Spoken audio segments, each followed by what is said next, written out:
Getting down on the mic, no crime. Hip hop, everybody know it's time. Yeah, we're gonna rock like this.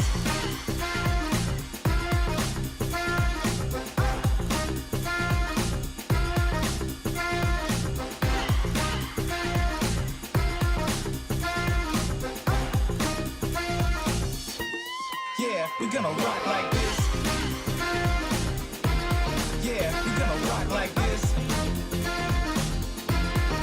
We're gonna rock like this. Yeah, we're gonna rock like this. We're gonna rock like this. I just can't stop. No, no. Yeah, you got me, yeah. Ooh, no, I just can't stop. No, nothing you could do. I just can't stop. I just can't stop. I just can't stop. I just can't stop. I just can't. Rock the party non-stop like this. Gonna rock the party non-stop like this. Gonna rock the party non-stop like this. Gonna rock the party non-stop like this. Yeah, we rock the party non-stop like this. Rock the party non-stop like this. Gonna rock the party non-stop like this. Gonna rock the party non-stop like this. Yeah, we rock the party non-stop like this. Run it up, bust it. We got the fire, run it up, bust it. We got the fire, run it up, bust it. We got the fire, run it up, bust it.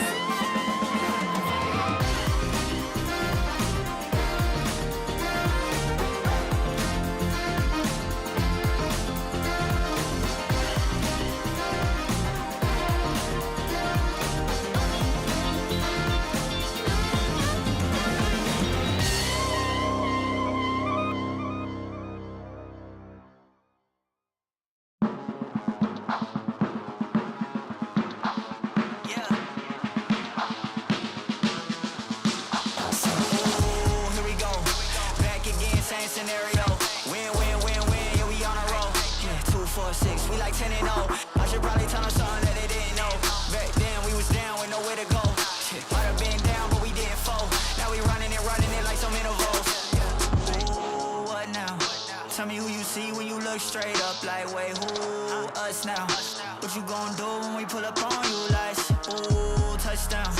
You already know what it is when I come through you. Ooh, shut down.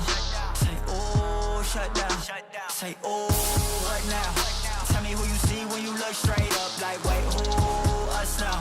What you gon' do when we pull up on you? Like, ooh, touchdown. You already know what it is when we come through you. Ooh, shut down, say ooh, shut down, say ooh.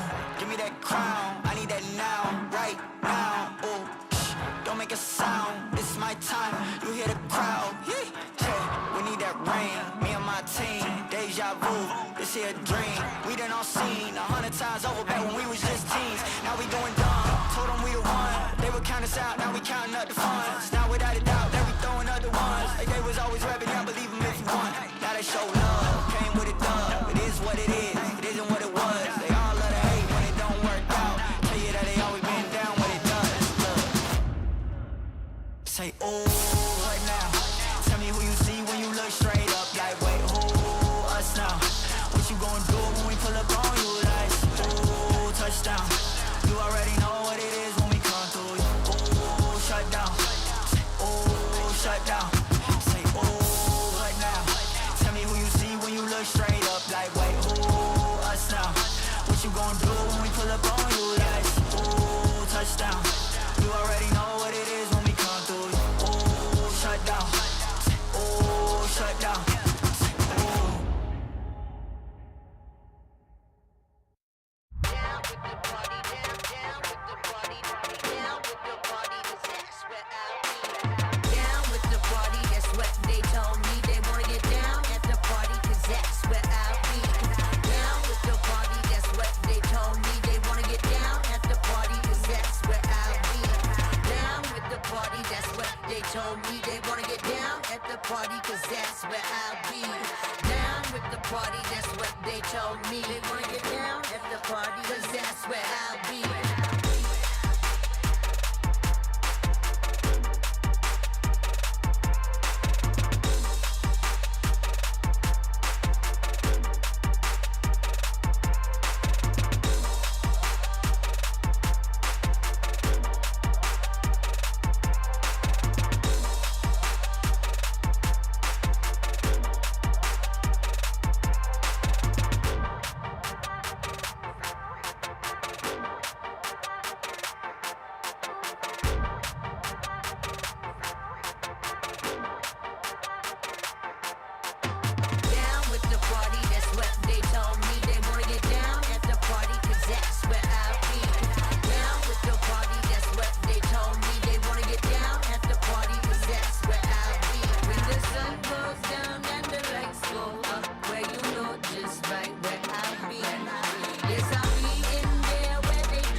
party, cause that's where I'll be. Down with the party, that's what they told me. They wanna get down at the party, cause that's where I'll be. Down with the party, that's what they told me. They wanna get down at the party, cause that's where I'll be.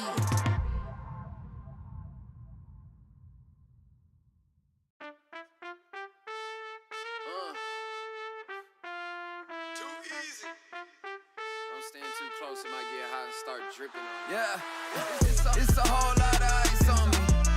Don't stand too close, cause you don't if you say that you might know me. No, you lying, you don't know me, dog. Yeah, it's a whole lot of ice on me. Don't stand too close, cause you don't if you say that you might know me. You know you don't know me, dog. Spent a bag on the whip, parked in valet. Just took another trip, skipped a drive, called my pilot, then jet down to LA. Yeah, tell me, who you know like this? Let the beat bang, turned off the light switch. I was in the VIP and met a spicy mamacita. Took her ass straight to Costa Rica. Yeah, it's a whole lot of ice on me.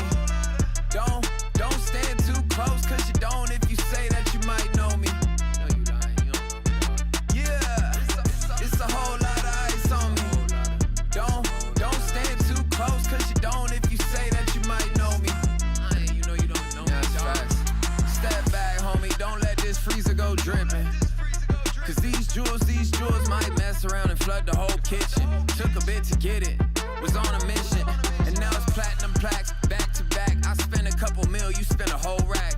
Bought the block just to give it back. Remember I was moving rocks, now I spit crack. Yeah, it's a whole lot of ice on me. Don't stand too close, cause you don't if you say that you might know me.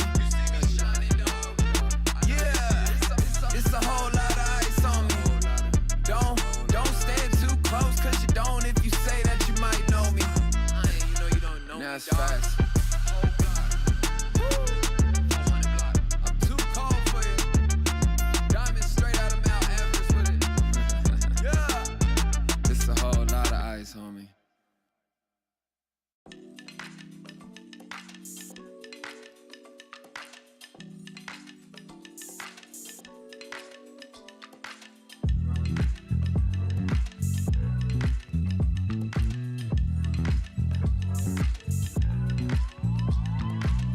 I know you're stressing, right?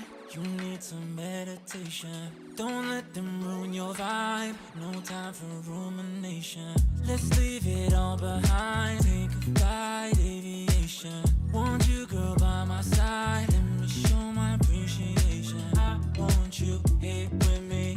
I miss your body, baby. No, I cannot believe that you're still single, lady. Wishing I could retrieve. I want you here with me. Be my lover, be my Jovi, be my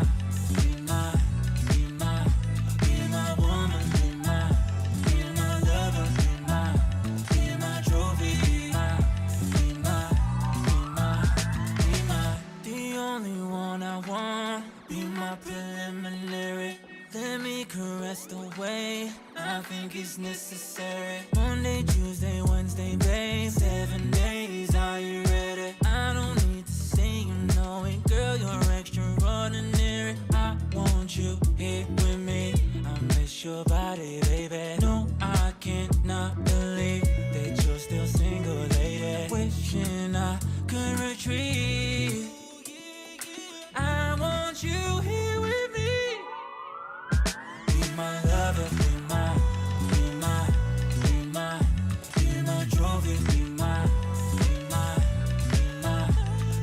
woman, be my lover, be my Jovi, be my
champion. Ain't nothing that can't be done. Oh yeah. I put it all on the line. Definition of divine. Yeah, I feel like a champion. Ain't nothing that can't be done. They told me I wouldn't be nothing. Came on now, I'm second to none. I need me a trophy, I need me a ring. I'm not with the bull, but keep it a beam. You know what it is, you know what I mean? Shit, all I do is win, win, win, win. Haters wanna hate, they ain't made top 10. Double, triple team, what they need to defend. I juke left and I'm gone with the win. I'm gone with it. I feel like a champion.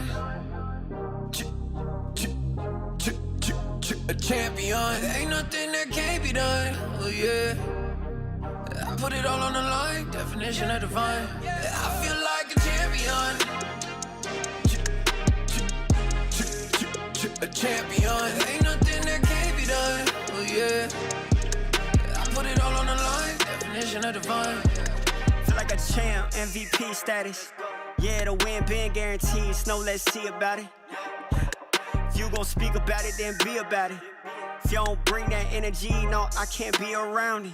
Nah, I'ma shoot my shot. I'ma stick it, watch. At the tippy top, I cannot take no loss. 2 seconds on the clock, they gotta give me the rock. I got a game on wet, yeah, I got a game on lock. I feel like a champion.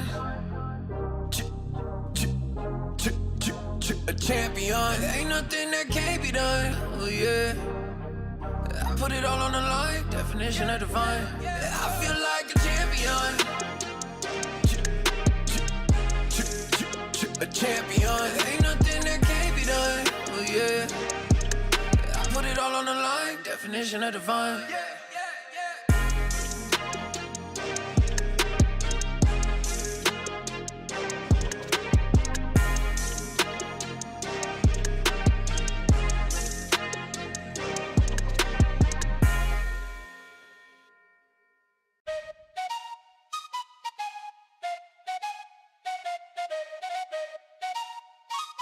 Let's go. I got big dreams, I'ma do big things. Yeah, you see me on the big screen looking so clean. I don't move slow, I move fast right past anybody taking life for granted, yeah that's too bad. I'd be grateful for everything that I have. You only got this life, you don't get it back. Make the most of it, become the best that I can. Everybody look at me, I got a plan. You gotta work hard, play hard, do it from the start. Cause how you do anything is everything is art. Stay consistent and do it every day. Don't let fatigue get in your way. Cause 10% of something is better than nothing. You better do something if you wanna be something. I can feel my stomach rumbling, I'm hungry. Big things coming, I ain't bluffing, yeah. No, I don't wanna stay the same, yeah. So I keep pushing through the pain, yeah. That's the only way to make a change, yeah. So I fight every day and train, yeah. It'll all be worth it. One day it'll all be worth it. So I keep pushing through the pain, yeah. That's the only way to make a change, yeah. I've had enough, I'm making my own luck. Adrenaline, my drug, I'm sick of feeling stuck. I got this, will not quit to the top, I promise. Cause I've had enough.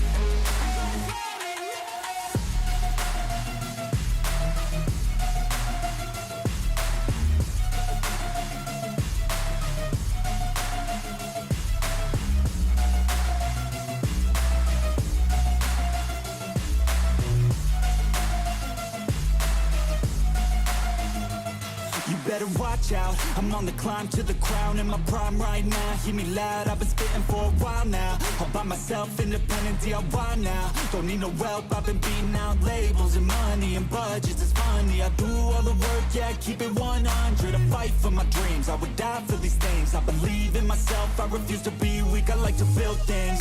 Empires out of buildings. I wanna leave a legacy of helping others finally feel things, of motivating and killing depression, exhaustion. We need some healing. I work through the pain. I like seeing gains. I keep my head down, buried, walk through the flames. Yeah, I do this every day, even when I feel drained. A true man pushes through. You don't hear complaints.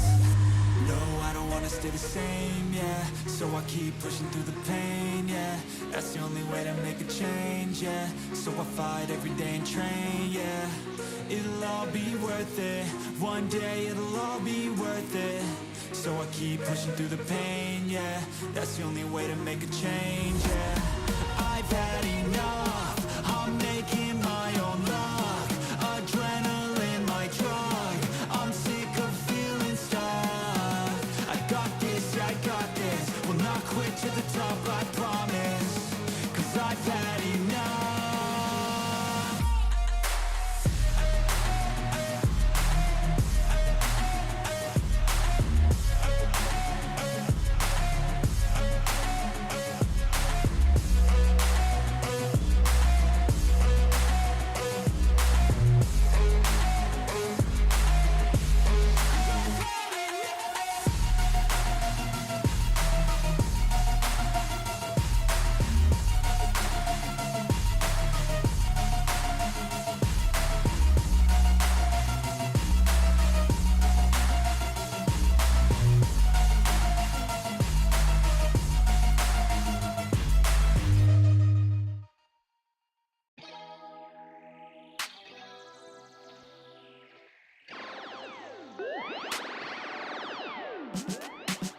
Feeling good, feeling great on my time. Won't let a hater block my shine. I'm just living my life. Too busy chasing good vibes. Chasing good vibes. Chasing good vibes. Chasing good vibes. Too busy chasing good vibes. I'm feeling good, feeling great now. A hater can't play with my day now. Get that negativity out of my face now. In my city, I'm the man of my state now. Yeah, I'm living life to the fullest. Baby girl, you're talking to the realest. Energy and joy, you can't steal it. Good vibes all around. Baby, tell me, can you feel it? I woke up, so I'm blessed. Just another chapter in the test. I know I'm doing better than the rest. Got a smile on my face, showing teeth for the crest. It's no sweat, I'm a vibe in my own right. Go time in the sun, yes, I'm gon' shine. So fine, got a baddie on my phone line. Feeling good, feeling great, chasing these good vibes. Feeling good, feeling great on my time. Won't let a hater block my shine. I'm just living my life. Too busy chasing good vibes. Chasing good vibes. Chasing good vibes. Chasing good vibes. Too busy chasing good vibes.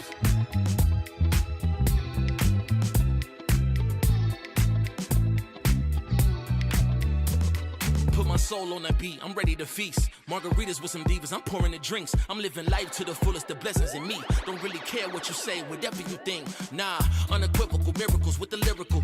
With the homies tryna pop like the cereal. Lucky Charms, got a model on my arm. Go watch on my wrist, garlic parm. No alarm, fireworks, I can feel it in the sky. I got love in my eyes, but there's money on my mind. I see passion and pride, I despise all the lies. I've been around the world, so I'm down for the ride. Good drinks, good people, and good times. Fast cars, pretty women on FaceTime. More money, more fun in my life. I'm just chasing my shots with good vibes. Feeling good, feeling great on my time. Won't let a hater block my shine. I'm just living my life. Too busy chasing good vibes. Chasing good vibes. Chasing good vibes. Chasing good vibes. Too busy chasing good vibes.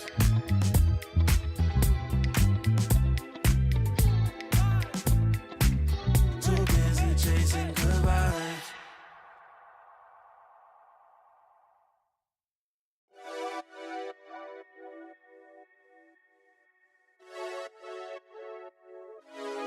Friday night putting them plays in, but it feel like a special occasion. So let's go out, go blazing, hit the dance floor, let go frustrations. I might have a hidden agenda, but my intention's pure. I'll give you all that I got, and I hope that you don't need more. It's okay, just take my hand now. Damn, me and sweating your hair out. You got me creasing my sneakers. That's usually something I care about. Couldn't see the path, but it's clear now. You was in my dreams, but you here now. And I just want a little dance and a reason to change my plans. All I want is for you to dance with me, with your hands in the air.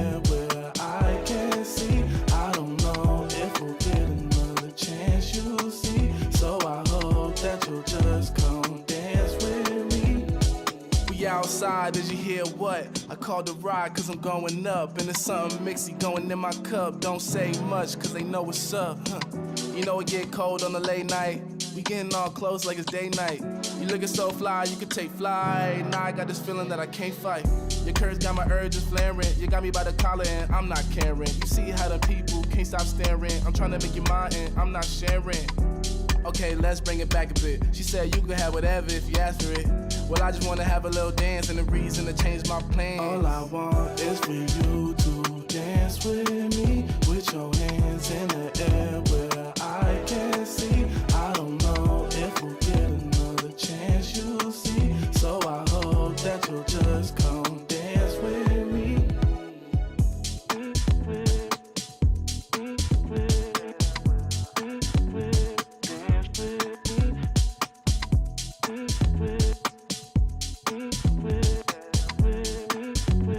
Dance with me.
up some drinks and then we repeat.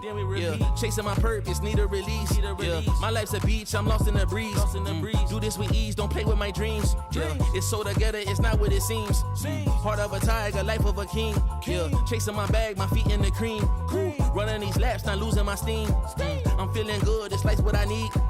Don't intervene with my energy. Yeah, I'm in her scope like Jimmy Iovine. Yeah, no Superman, but I'm feeling supreme. This not a movie, but I'm making a scene.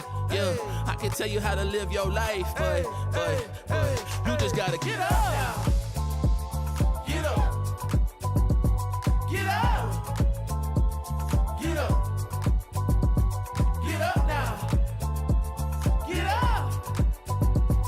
Get up now. Get up. We just gotta live our life, we paying a price. Piece of the pie, I need me a slice. Yeah, rolling the dice, the scariest spice. Sticky like rice, the tricky reprise. Yeah, love will suffice, I suffer in silence. All alone, I'm lost on the island. Let's spread peace and less of the violence.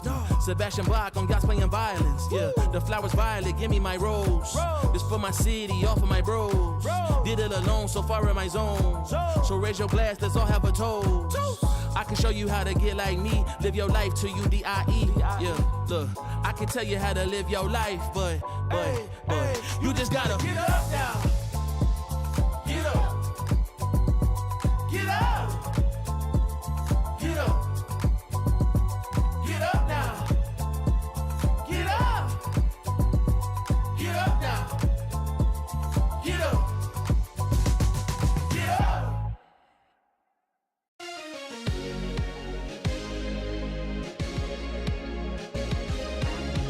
You keep me up all night, all night.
stay in your lane. Wait, this ain't a game. Been through the flame, now get out the way. Whole lot of change, still been the same, put that on the name. I had to go through it just to get to it, look what I became. Elevate, level up, way to the top, headed to the peak. All them boys wanna talk, hit them out of law, but don't got receipts.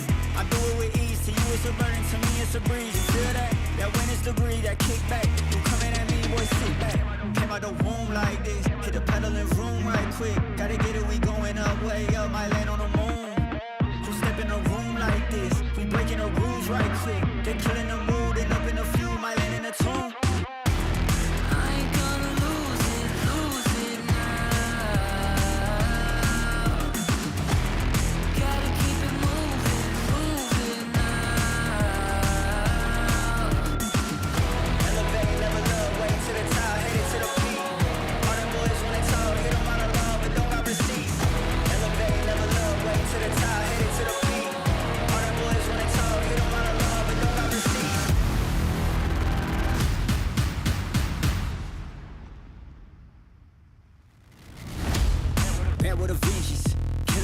I'm leaving no remnants. They all in attendance. Gotta go big, I aim for the fences. It's mine, I sense it. Back in the scene, I'm back to the business. Back on the front line, gotta grind. It's time, let you be the witness. At the time, turn a repeat to a 3P, yeah. Got the franchise on me, you more like G Lee, yeah. 21st century, you all the way BC, yeah. Old boy been washed up, I'm washed up in TT, hey. Came out the womb like this, hit the pedal and room right quick. Gotta get it, we going up, way up, might land on the moon. Who step in a room like this, we breaking the rules right quick. They killing the mood and up in a few, might land in a tomb.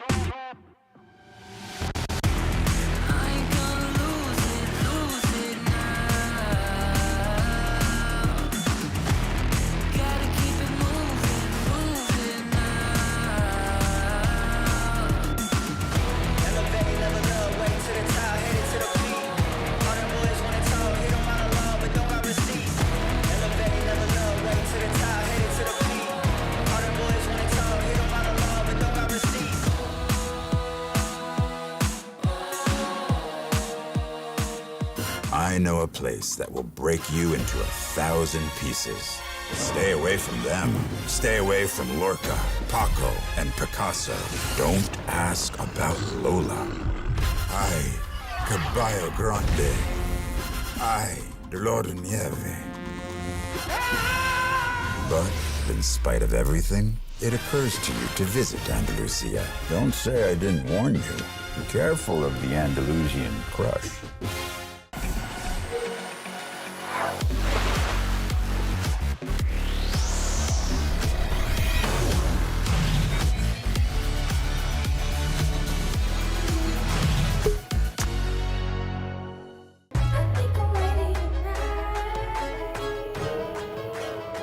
Hey guys, it's Jimmy Lin.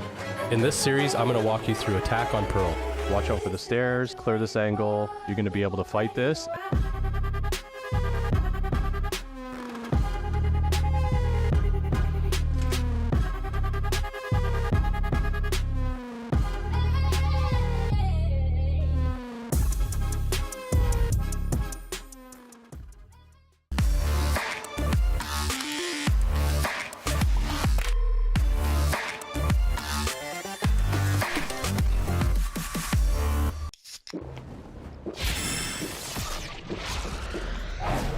Red Bull gives you wings.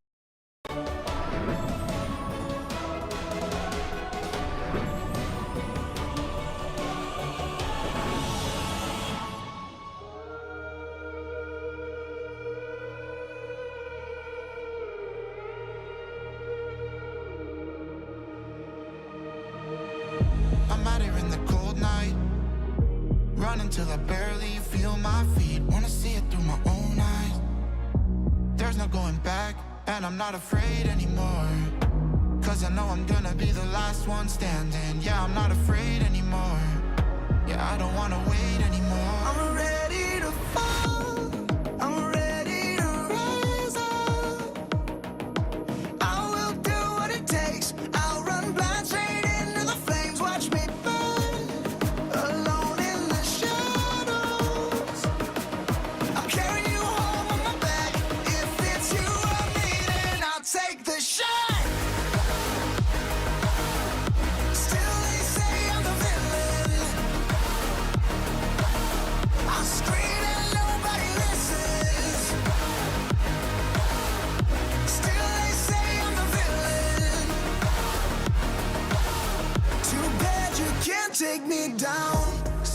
surrounded by predators. It's critical, they got me in my element. It's dirty how you trying to keep it elegant. Keep my eyes open wide when everyone around me is an enemy. See my life cross my eyes. I'm ready to fall. I'm ready to rise up. I will do what it takes. If it's you or me, then I'll take the shot. Still they say I'm the villain. I'll scream and nobody listens. Still they say I'm the villain. Too bad you can't take me down.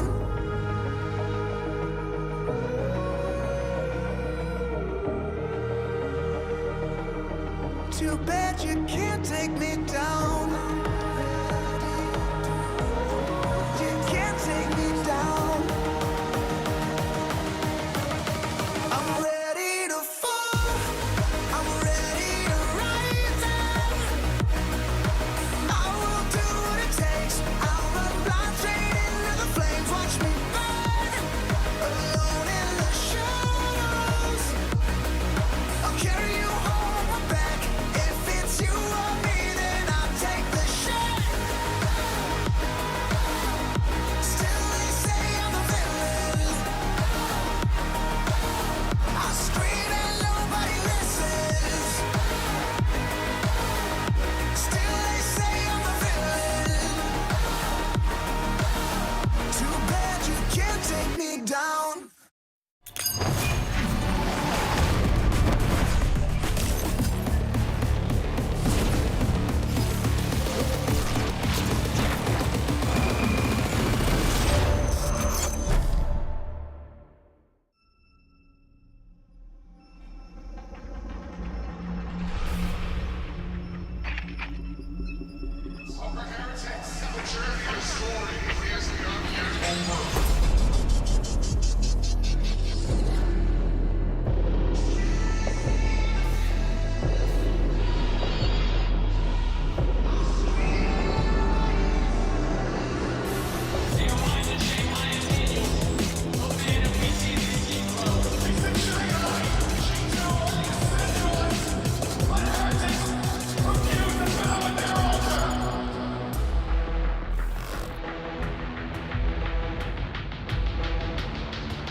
Hello everyone and welcome back to the Riot Games Arena, live from Berlin, Germany for day 2 of the VCT EMEA Stage 2 playoffs. Zoe here, joined by Ash and Yensu on the other side of the stage. What's it like over there? I'm just so happy I get to do a show with you two. Zoe, I feel like we never get this opportunity. And also, rarely ever. I get to yap.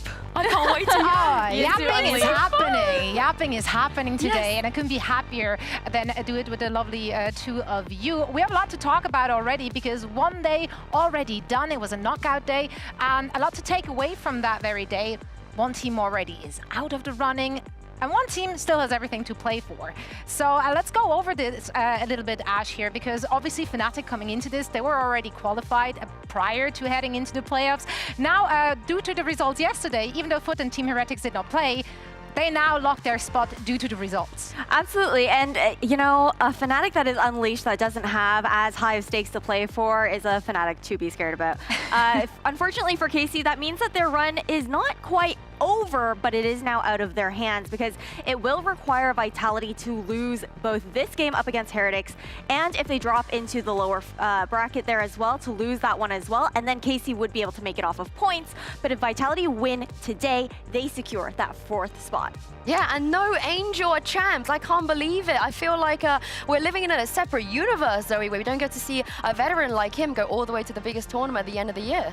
Tom said it so often yesterday. Josh said it as well. It would have have been the funniest thing for Navi to do to actually get through, but it shan't be. They made it to the playoffs, unfortunately not any further than that. Let's take a look at the other regions though, because quite a lot of teams have already qualified, so we already know how it's going to shape up to some extent at least, except from VCT Americas, of course. They still have to even start their playoffs. Yeah, I think that's where it kind of gets fun, because you look at everywhere else, we have one more spot left. We already know that's between Vit and KC that are fighting it through. But Americas, there's 5 teams within playoffs that are still playing for these last 3 spots. So their playoffs is going to be intense right now. They haven't even started things off. Their knockout round is going to be happening, I believe it is tomorrow, that it does start off for them. And I don't know, for myself, I kind of am hoping Cloud9 make that miracle run, because they didn't have the strongest stage 2. Yeah, it's going to be very interesting in the NA side of things for sure, based on the standings and the points. So definitely keep your eyes peeled on that. In the other regions though, like for example, VCT Pacific, they're not done with the playoffs either, so we're still playing for seeding. Same here in EMEA, of course. Yeah, we have 1 spot up for grabs, but the seeding is still to be determined. It is to be determined. I'm just really glad of where I'm standing right now, that I'm just blocking off the Billy Gaming logo a little bit, so my Go Finesse can sleep well at night. Even though Bianc is no longer on BLG, somehow he's made it as well, so we're going to get the full squad back together.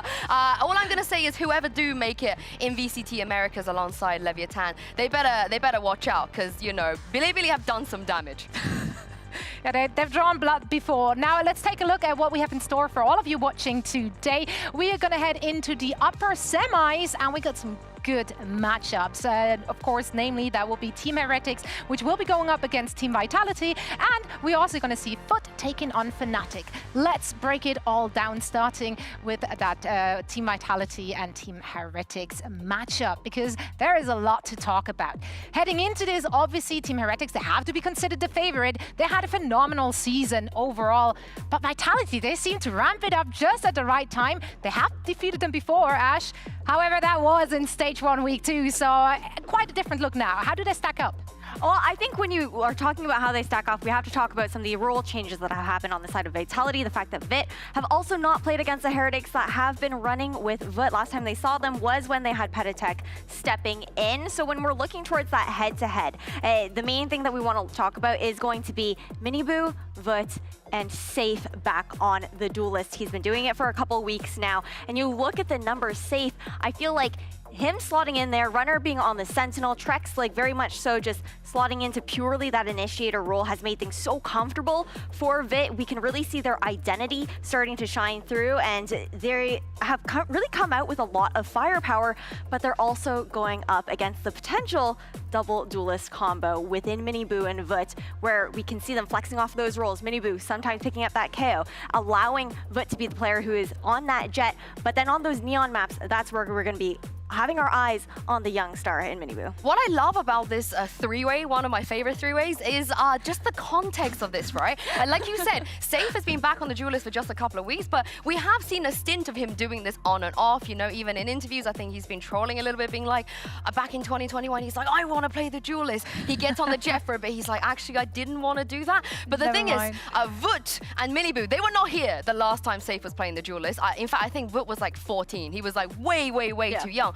But Boo was here. For those of you at home that remember, Oglu, London, OG London United, LCQ, Safe was on that jet. He looked amazing. He played a bit of chamber as well, but it was Boo's team that knocked them out. So if we want to talk about the mind games on the server, if we want to talk about having an answer to the things that Safe has been doing, it's gonna be Boo. Hey, I mean, and you're also thinking about Boo, the team itself in Heretics talk about him and give him all the accolades under the stars, right? The fact that they have dubbed him the smartest player within VALORANT, within VCT right now. They think he's a genius IGL, and that's coming from his little brother at that. And Miniboo, I think from the beginning of the year, was talking about how what was most important there for Heretics was the fact that Boo is now finally surrounded by players that he knew he could trust, an environment that was really allowing them to finally thrive. Well, speaking of environments, of course, also on the backseat of that car, we have some big wrinkly brains, namely the coaches. So let's take a look at that head-to-head, because Nilzinho and Gorilla, we have I don't want to call one a veteran and one a rookie, because quite frankly, Gorilla, he has been around with this particular team since 2022, just like Nilzinho has, and they have been, you know, getting some accolades, both of them, even before joining those two teams. But it was not as a head coach. Nilzinho has been head coach since 2022. Yeah, even before that, I would say, but I'm super excited about this matchup. First of all, the UK boys, they're making all the noise. You love to see it. In other games, we have a bit of a reputation in the UK, you know? We're not the smartest, we don't work the hardest, but that is not the case in Valorant. I think that's been proven.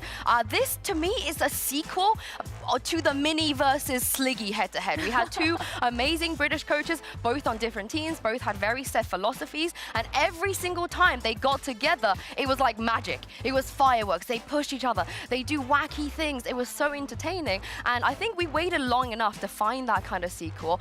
Neil, you know, albeit in the past, I think he's had ups and downs with the tools he's had to work with, but I think he set the meta of just bringing in young players. But it's the same with Harry. I mean, you were mentioning it. Ever since Harry's joined, they've only lost to Fnatic. This is working for them, and I like the way that they trust these subtle changes of, you know, moving runner to the Sentinel, giving Safe more space up front as well. So I think this head-to-head, this clash is going to be amazing. I'm so excited to see it. I'm really looking forward, especially the fact that, again, these two teams have faced off beforehand, but the changes have been made since then. And I do wonder if Vitality, again, we do know that Heretics are the obvious favorites. When you look at the history, when you look at how well they've been performing, they took second place in Shanghai. However, this Vitality looks so solid right now, and they've truly turned over a new leaf. I wanted to add one more thing, is because Harry said something really interesting yesterday, which is the litmus test in getting everybody to respect you is beating Fnatic. But I think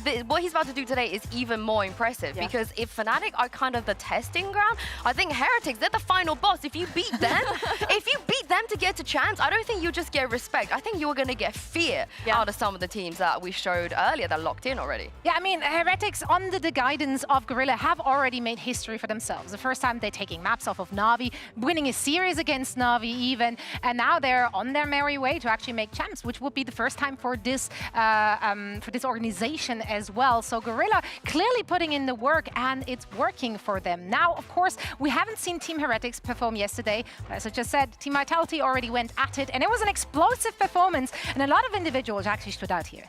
A lot of them did. I feel like when you think about Vitality, when you think about that explosivity and individuals who are just going to blow your mind away, it's always going to be Safe. But yesterday, it was Trex. You can watch it here on Ascent. The fact that Na'Vi, they're able to find themselves in a 5v1 situation. They have the advantage. They're playing well. The repositioning was great. That was a round that should have absolutely gone towards Na'Vi. But afterwards, as we see this round go and tick by, Trex ends up being the last player alive, and it ends up being this miracle, because you look at the fact that he doesn't have any space. He's over towards B main.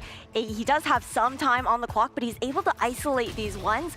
Granted, Na'Vi do make a few mistakes as well, but this fight here, this 1v2, the high-low was insane to turn that into 1v2.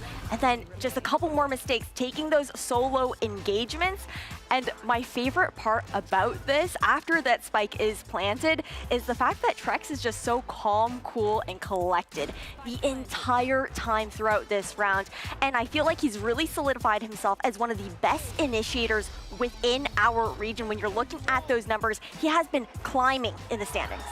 I mean, the big question here is, can they continue producing those miracle rounds and make a miracle run, Yinsu? They haven't in the past. This has not really been a Vitality's forte. They're not really the miracle team we look towards, and I think that round kind of summed it up. Na'Vi did everything right. Literally every single thing. Maybe Angel overpeaked a little bit, but then Trex wins the 1v2. Well, technically a 2v5. 1v5, he gets an ace, and then they end up winning, and they get themselves to this position. I truly think if they're able to take down Team Heretics today to make champs, it would be the beginning of a miracle run. Absolutely, and I'm sure the performance from Vitality in those pop-out moments left a bitter taste in Navi's mouth and potentially some of our fans as well. But you know what? For one day and one day only, we have a very exciting offer for all of you watching, and that is something sweet, something to sweeten your day. Hinsu, what are we trying to sell the people? Well, that is right, Zoe. Behold, the Team Vitality Honey. It's a gift sender from the heavens. The bravest bees in VCT worked tirelessly to bring you the potion to defeat any team. Just a spoonful will make you as strong as a gorilla, and gone are the days of runny honey. The Team Vitality Runner Honey will have you fragging from sunrise to sunset, whether you are just after some easy wins or for the kicks and giggles. Sometimes, Ash, the best choice is the safe choice. Hey, okay, but Team Vitality Honey is a dietary supplement. It is not intended to diagnose, treat, or prevent any ranked-related ailments. In fact, side effects might include extra hopium or hallucinations, such as thinking that you can 1v5 like Trex. Pick up your own Vitality Honey at your nearest store today. I mean, Vitality Honey. Vitality Honey. You sold me on it, honestly. I want to believe, I want to cope, I want to hope, I want to put all of that in my veins and some honey in my mouth. Honestly, though, you have to root for them. You have to root for them because they are the team which still has their faith in their own hands. Like, Casey, love the guys, obviously. Great players, would be cool, but they're not fighting for it. It's not the same. I'm with you. I really do love KC, especially after the year they've had. But the thing is, if we're looking at form, if we're looking at sending the strongest and most interesting teams to champs to compete on the global stage, I actually think it would almost be a shame. I think it would almost be sad for Vitality to turn their season around in stage 2, Ash, and not make it to champs. Yeah, especially with how solidified, how they have solidified their identity as a team there as well. And I think when you're talking about Vitality too, you look at the other 3 teams, Fnatic, Foot, and Heretics, as the other 3 that are in this playoff bracket. If Vitality can continue some sort of run, take even one of them down here in playoffs, that solidifies them, I think, as a potential dark horse there for champs. Well, I just thought about. It looks like we did not sell it to the audience. Did we? No, I didn't see it. I don't think we sold it. No, we did not sell it. But maybe Vitality can just, sell it themselves based on an incredible performance. I am so excited to get this one started. Vitality can lock in their spot at champions today. So all that's left to do is meet the teams as they are taking to the stage right now.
They will have everything to fight for on Vitality's side, whereas, as we just said, of course, Team Heretics already qualified. They want to get a good seeding, of course.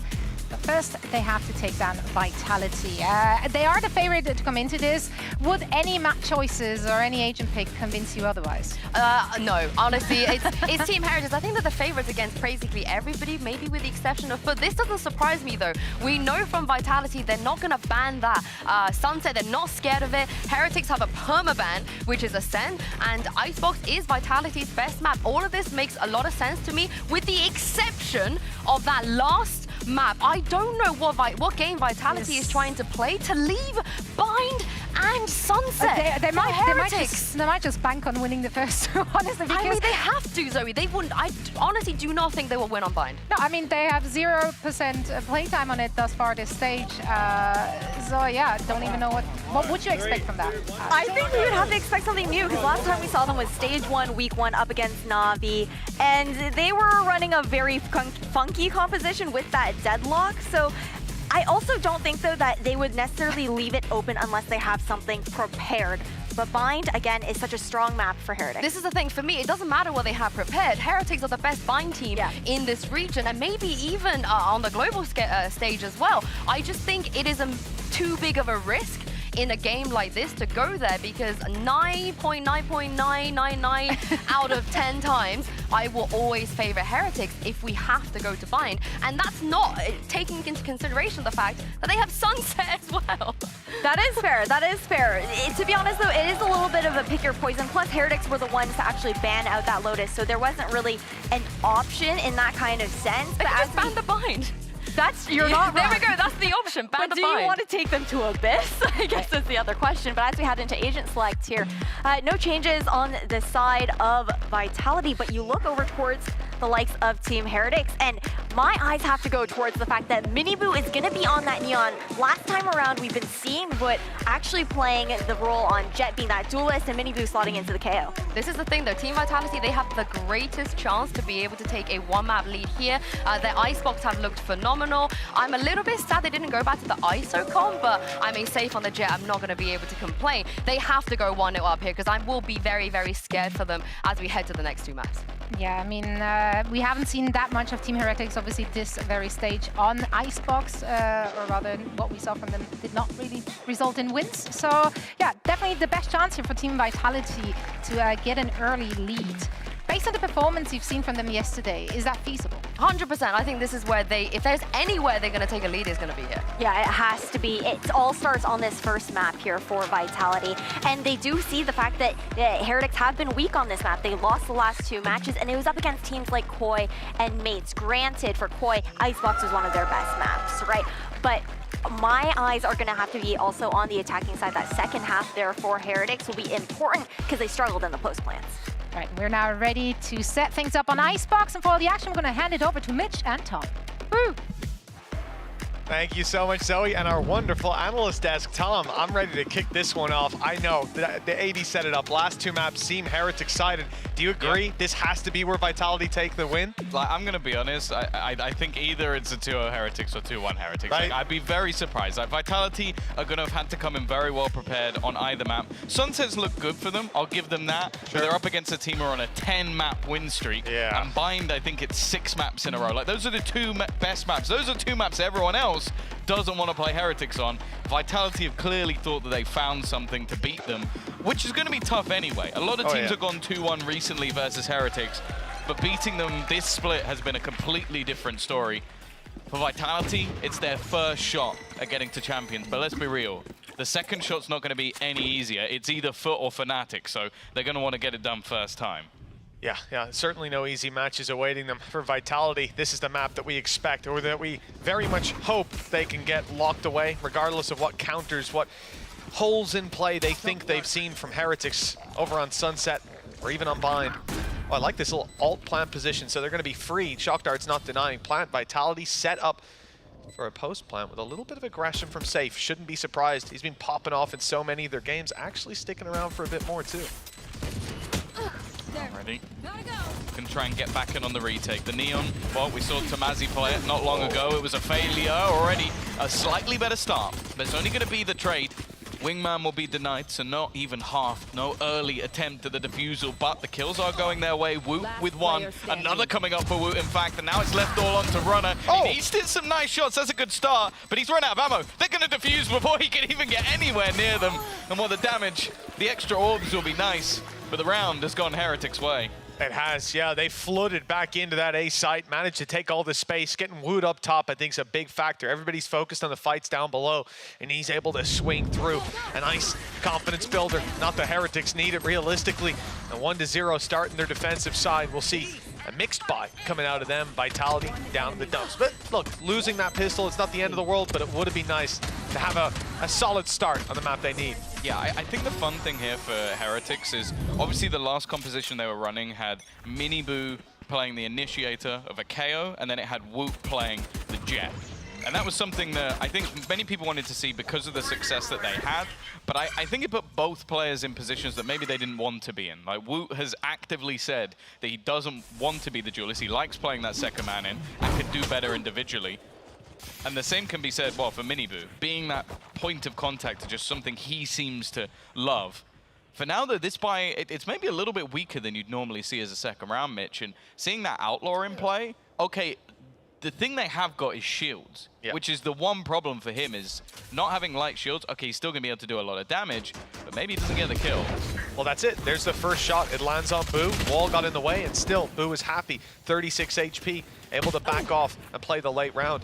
Like you said, there are a lot of weaknesses here. In fact, if you think about ranged fights, there's not really any advantages. There's an outlaw now. Yeah, okay, now they've been outlaw, but starting the round, it's only the Bulldog that sits in an advantageous position. With that outlaw seized, though, it's one shot to the body for anyone. And, well, with any weapon, that's true for Kicks. He's down on 6 HP, Trex on 51 with classics in their hand, but they have planted the spike. It means Heretics have to push into them, and maybe they can make this costly. But with 2 pistols in play, they are going to have to kill a lot of this defensive side. Yeah, I think we'd be calling some serious questions. Don't get me wrong, we saw Trex win a 1v5 yesterday, and the same questions could be asked, but I don't have that expectation when it comes to Heretics. It is going to be squeaky clean as they will get themselves that second round onto the board. Even maybe looking to see if there's anything extra to be found by the looks of it. Flawless. I think he needs a bigger sign, just slightly bigger. Okay, I can't read it from here. Glasses on. Now, flawless response. So we talked about damage being difficult to connect, but without a single player falling with some upgrades there for the side of Heretics, I think this is a very, very successful round. Outlaw in play for the next. This is going to be Miniboo searching for opportunities, and, well, thanks to the investments of Vitality and how expensive some of that util is, 3 players are coming out on the attack side with light shields, and they've gifted a weapon to the defense that can one-shot them. Yeah, also because of it, Runner's going to be left with just a pistol. So it almost comes in like they're playing a bonus here, rather than, well, what you'd normally see of the 4-buy. And because you've got that Outlaw plus the rifle bought up additionally for Benji, I would say these buys almost come across as even, especially when you factor in the fact that Thrash is available as well. And look at where the Vitality players are currently sitting. Now, something they have to be wary of is Benji. He is going to push and take control in mid a lot. This is something that if you leave that space open, he is going to be pressuring you. He's going to make things awkward. But with, I guess, the early presence shown, he's actually going to stack up on A. Bit surprised it's Runner that's actually poking about on mid. He's sent to destroy some of that utility and, I guess, contain Benji, but he is the one player with a Sheriff, so probably don't want to see him taking an outright fight anytime soon. Although Benji Fishy might just be about to get the opportunity. Yeah, it's not a favored one for Runner, and the result is as predicted. 1 player down, and flank protection now gone for Vitality. If they are going to make a move, well, it's going to have to be pretty direct, and their back will be open. 35 seconds. Fair few players here, but Trex has done fantastic work. Already getting the openers. They've cleared out Woot as well. That is about as clean as a take into 3 players is ever going to get. Still, you got the rifle of Benji, 22 seconds. He can try and be disruptive. You expect that they're going to fight the back line. He's going to manage just 1, and now it's up to Boo. Now the spike is down on the deck, but with 30 HP, not really anything he can hope to fight here. And just going to try and do as much damage as possible. Yeah, the time might make it feel exciting, but there really was not a chance for him to deny that. And as he even swings in to try to get some space, Trex is there for his 3rd of the round. That's 2-1. Again, something about that scoreline just makes me happy, Tom. And for Vitality, it's certainly going to make them happy. Round on the board, even after losing the opening pick, after losing Runner. And I was wondering what happened to Rienz up top, because I saw him there, and he was being quite passive, waiting for the initial contact. I think even waiting for the Gecko flash to come out. And before that happens, he gets shot through the wall by 3 bullets. So, unlucky. I mean, what can you say about that? Even still, though, with what was on the board, 3 kills is going to force a fair few rebuys, and obviously on the other side for Heretics, they're going to come in with an incredibly strong buy. That Thrash still kept. Now, Kix has almost got his on the other side, and they're going to immediately look to put the pressure onto Benji. As I said, he loves to get aggressive, he loves to try and take space, so denying that in the early stages of the round is pretty important. Yeah, and it's pretty easy as well. Crossing with Orb, you're faced into a 1 versus 1 fight, or maybe even 2v1, because you'll often see, like even in this round, Runner was there backing him up. So Runner and Safe are going through the tube, they're pushing you back, and then they've got a free shot on your turret, unless someone's standing on ramp, and even then it's a decent fight. Okay, Runner's dead. Surely. The Orb's protected him for a moment, but it's about to fall, and there you go. Rienz gets the kill, but for his trouble, Woot's down to 8 HP. So still an advantageous spot for Vitality, especially if this plant goes down, and it has just about. This is a great position to fight from. Trying to get aggressive. Thrash is actually going to be used from the attack side and the defense at the same time. It's going to be the trade out. Unfortunately, they can't pick up each other's. That would definitely help them out a little bit. You can also see the aggressive positioning of Safe. This is someone they need to clear and haven't been able to. The trade almost immediate. And now Trex, so fantastic with his utility yesterday, trying to work with those post plants. They got a pop flash ready, and with Woot so desperately low, he'll fall, but the trades are so quick. Rienz comes out of that with 3, and well, they got plenty of time in the end to defuse. 3v3 retake, one player super low, spike planted in the open, and time starting to put the pressure on, but Vitality not able to close it out. That is a shock. The only player that died was, I think, 8 HP on Woot. Yeah. After that fight there. I mean, fair play, well done. And for them to actually wrestle that out of their control has gotta hurt the attacking side morale at this point. That was their way back in. They win the previous round, they start to put them on the board, and here you can push your opponents down to a lower buy, to a rougher position, and instead, Vitality are now in that boat. They've not got a lot to work with. In fact, I'm taking a look at the buy. I saw 2 Stingers. That's even been downgraded to a Sheriff alongside the Stinger and a Ghost. So many weaknesses. Still 2 rifles, though. They can pack a punch in some of these fights. Something to play with. The pace that they're working at, it's going to put Rienz under some pressure. I will say, again, he plays a lot of these supportive roles, him on Breach and Sova, but the man is a statistical anomaly. The amount he is able to do on these sort of agents is always so impressive. Safe, though, he's going to try and get up in their face. That one gun already is going to be put to good use. They're going to have a man advantage. Bullseye. However, again, it's this man. The trade immediately back. They have to fall incredibly passive just because of the lockdown, and straight away they're going to use the Hunter's Fury, but it definitely seems like Heretics were ready for that, and even try and push off the back of it. And they know that so many of these players are low, happy to even take a fight up on the rope, and the quick trade after. Pre-fire from Boo is straight to the head of Kick, so ignore the HP disparity. And a clean fight from Benji Fishy to close that one out. 4-1, and Team Heretics not breaking much of a sweat in the early game. Their retakes have been on point, even starting it out in the pistol round. It was looking good, but now with rifles and utility in their opponent's hands, I thought it would get a little bit more dicey. And it seems like, yeah, Safe getting aggressive in some of these post plans. He's always able to grab a pick so far, but after that, even with equal numbers, even with advantages, it falls effortlessly into Heretics' hands. This is a concerning sign early on in the series.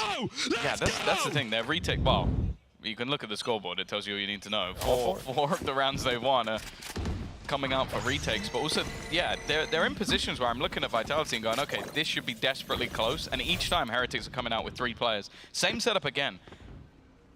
Vitality found a gap that, especially in the openers, they did well. They got that into a 4v3 post plant. It was just the way that Heretics were able to get back in. The quick rotation, though, is impressive. There are going to be 4 players here by the time that this Vitality roster get onto the site. But their back still covered as well by Benji Fishy's utility. Vitality, though, is this a fake? Is it not? It's very hard to read. They go forward for the orb. They start running back. You see Viper's pit was ready to be put down, but it can't be. Then they reposition up top to pipes. I think that's where the pit wants to be used, but they've lost a player in the meantime. It looked like they changed their minds, or maybe just stalled out the play. Lost a player for their trouble. Reveal gets them all, though. Shock darts thrown through. It's a target-rich environment, so the damage can be done with just that. And Vitality are stalled, still running into a 4-man stack up, and there's about to be a big battle around the right side. Safe is the one to take the brunt of that. Again, you're just having Heretics picking off one player, and it's not like Vitality are capitalizing off that by pushing through, by trading. Instead, they're staggering into a later play that, again, I don't see the advantage here. And, well, the fight that comes down has just got so many guns on Team Heretics' side, so many crossfires that Vitality walks straight into. I wouldn't be surprised to see a pause after that. Well, there you go. And then Andaluthia flawless as well for the side of Heretics. That was 2 kills from Rienz while on 11 HP. He's just re-swinging the angle, taking those fights. But I also want want to point out the supportive utility. We saw the Dizzy go through from Wu, which I think caught 3 players the first time they tried to aggress. Then they try and aggress again. The dart pings 3 players. So every time there's a moment where you'll watch Heretics go, okay, they haven't shown any presence. Let's start rotating players to look at mid, see if we can catch them crossing. Then that dart goes out, it reveals everyone, and the stack is straight back to where it was again. I think that's a bigger problem at the moment for Vitality, is every single piece of utility Heretics is using is catching everyone. Yeah, and the fact that they've got B main control alongside the Killjoy utility covering off mid. They've even got the turret, making sure that if the orb goes up and they cross under tube, turret's going to see you. So there's no issue. There's not. You've got 4 players on A, but one of them isn't going, oh, let me just check mid real quick. Like, everyone is looking at that choke point, ready for you to come through. And that manifests in when the reveal catches 4 players, what do? They send 3 to the left side. They stand there for a minute, go, what's going on? Are they going to push? Is something happening? Let's shoot through the smoke. Kill safe. Because you got 3 guys spamming a choke point. It's what's going to happen. And for Vitality, yeah, this is very much that they were raising the flag. It's like when you see a tour on the street, and the leader's got that flag up top. They could see it popping over. Hey guys, we're coming A. We're going to come A. And every step of the round, Heretics knew what their opponent's plan was. Yeah. We can't see that again. I think the solution is to focus more around this mid control early, like we saw from Runner and Safe, going up tube, destroying the utility, pressuring early, and then resetting into a fight. Well, the thing is, it seems like the opponents have had the exact same idea. They doubled up. The expectation, the read from Heretics is exactly what you said. Okay, they need to try and pressure somewhere else. We're going to do exactly the same. Yep. This is now a pretty rough position, if it wasn't already. The Blade Storm gone. They do have a couple of ultimates, but with Sheriffs and a single Stinger, I'd be surprised if they expend any of them. It's just been fantastic calls by Heretics so far. Really have to commend them.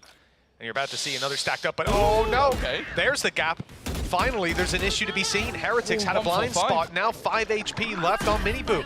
This is the advantage that Vitality have been looking for. Viper's Pit used, and with pistols and a Stinger in play, this is perfect. Alarmbot's covering their back. No one has to watch back there. Trex might be dead. He could get one, but he's in a lot of... They're not checking him. He's in absolutely no trouble whatsoever. Free to step right back into the pit and play late. Advantages doubled up on. Miniboo might as well be dead. He's basically living inside of the Viper's Pit on the 5 HP. Deep Mosh going to deny any defuse. I think that covers it. Yeah, they have to back off. Now they go back in through the pit, and you've got a snake bite. That's catching Woot. Now they're all 1 HP. Kix is able to get a free kill to the body of Rienz, and with Miniboo left on 5. This round, well, the conclusion seemed to already be written. Now, it's just a formality. A second round finally found for Vitality, and they do it with the weaker weapons. Yeah, a pay safe card, Thrifty, to bring them up another round, to double up that scoreline. And sure, it was a big investment into the ultimates, but 100% worth it. And all of that was just because of a gap. That's what we witnessed in this round. The start was fantastic from the side of Heretics with the read, but then they just left enough space. They were able to walk up, corners not checked properly, and that's definitely a blip that thus far in the map we haven't seen. I also like as well, like this round for me felt a little bit more decisive from Vitality. I think that's been one of the other things that I can be a bit critical of in the round before, is they were very indecisive if they were going to go forward or back. This round though, again, straight in, clearing a lot of angles towards that B site. But again, there are 3 players here already from Heretics. Well, 1 step ahead as usual. Miniboo straight into the fight. What a beautiful push on the back of the utility. The snake bite used as well. This is gorgeous. And Vitality are left locked out of that control. They have to fight forward just to get the spike back. And Heretics are going to give it to them. Damage done to Safe, they don't know about that, but Sender and Runner left alive in this situation, 3 versus 5. Well, Heretics have been great in the retakes. They might not need one this round. Even when you see Runner attempting to cross, he's going to be met with some resistance, and obviously the players on the A site are yet to really move. You've got the drone already coming through, but I don't think that will have spotted anything, which might actually be a bit of a false flag for them. Again, though, when you're in a 5 versus 3 scenario, you're not exactly going to rotate your players away. A bit of a red herring that the B site might be the way it's going. Spike is able to creep across and will be spotted in just a moment. The fight in mid is everything, though. They've lost Runner, and this is the facet that's stopped Vitality from having success in post plants. They haven't been able to send out the mid lurk, to send a player behind to cause the pressure and close out some of these rounds. Instead, it's been full frontal aggression from this attacking side. They won the last with the Viper's Pit, but it's not here now. And plenty of players, even if Heretics are rusty on the initial trades, They've got enough bodies to keep throwing at these battles. Huge play needed, and almost, oh, it seemed like Safe had the gap, but they strike just at the right moment on Heretics. 6 rounds locked in already. This has been a great defensive half, and the problem is it's not really showing signs of slowing down. No, and another Andalusia flawless to add to the collection that's building for Heretics, and that's been the thing that's also so impressive is it seems like every time there's maybe a hero play or a big round that comes out of Vitality and investment of a lot of ults, the response in the buy rounds, is the confidence shattered? Absolutely not. They're going straight back to these fights. They've got some cool early setups that are clearly causing issues. And then also just Miniboo is able to rotate around the map so quickly. They always seem to have that bolstered defense. And I think as well, like, this is a guy who's been very self-critical. I don't think that the community or analysts or commentators or anybody has been going, oh yeah, I think Miniboo's been having a rough time. He's been critical of himself. Yep. Right now, he is blitzing Vitality. Oh. Well, I think his confidence is certainly back. He will be denied that fight by the Gecko Flash, and it will be recovered down below. The same as for both. And with Wood finding an orb, Thrash is now online for Team Heretics. Big ultimate.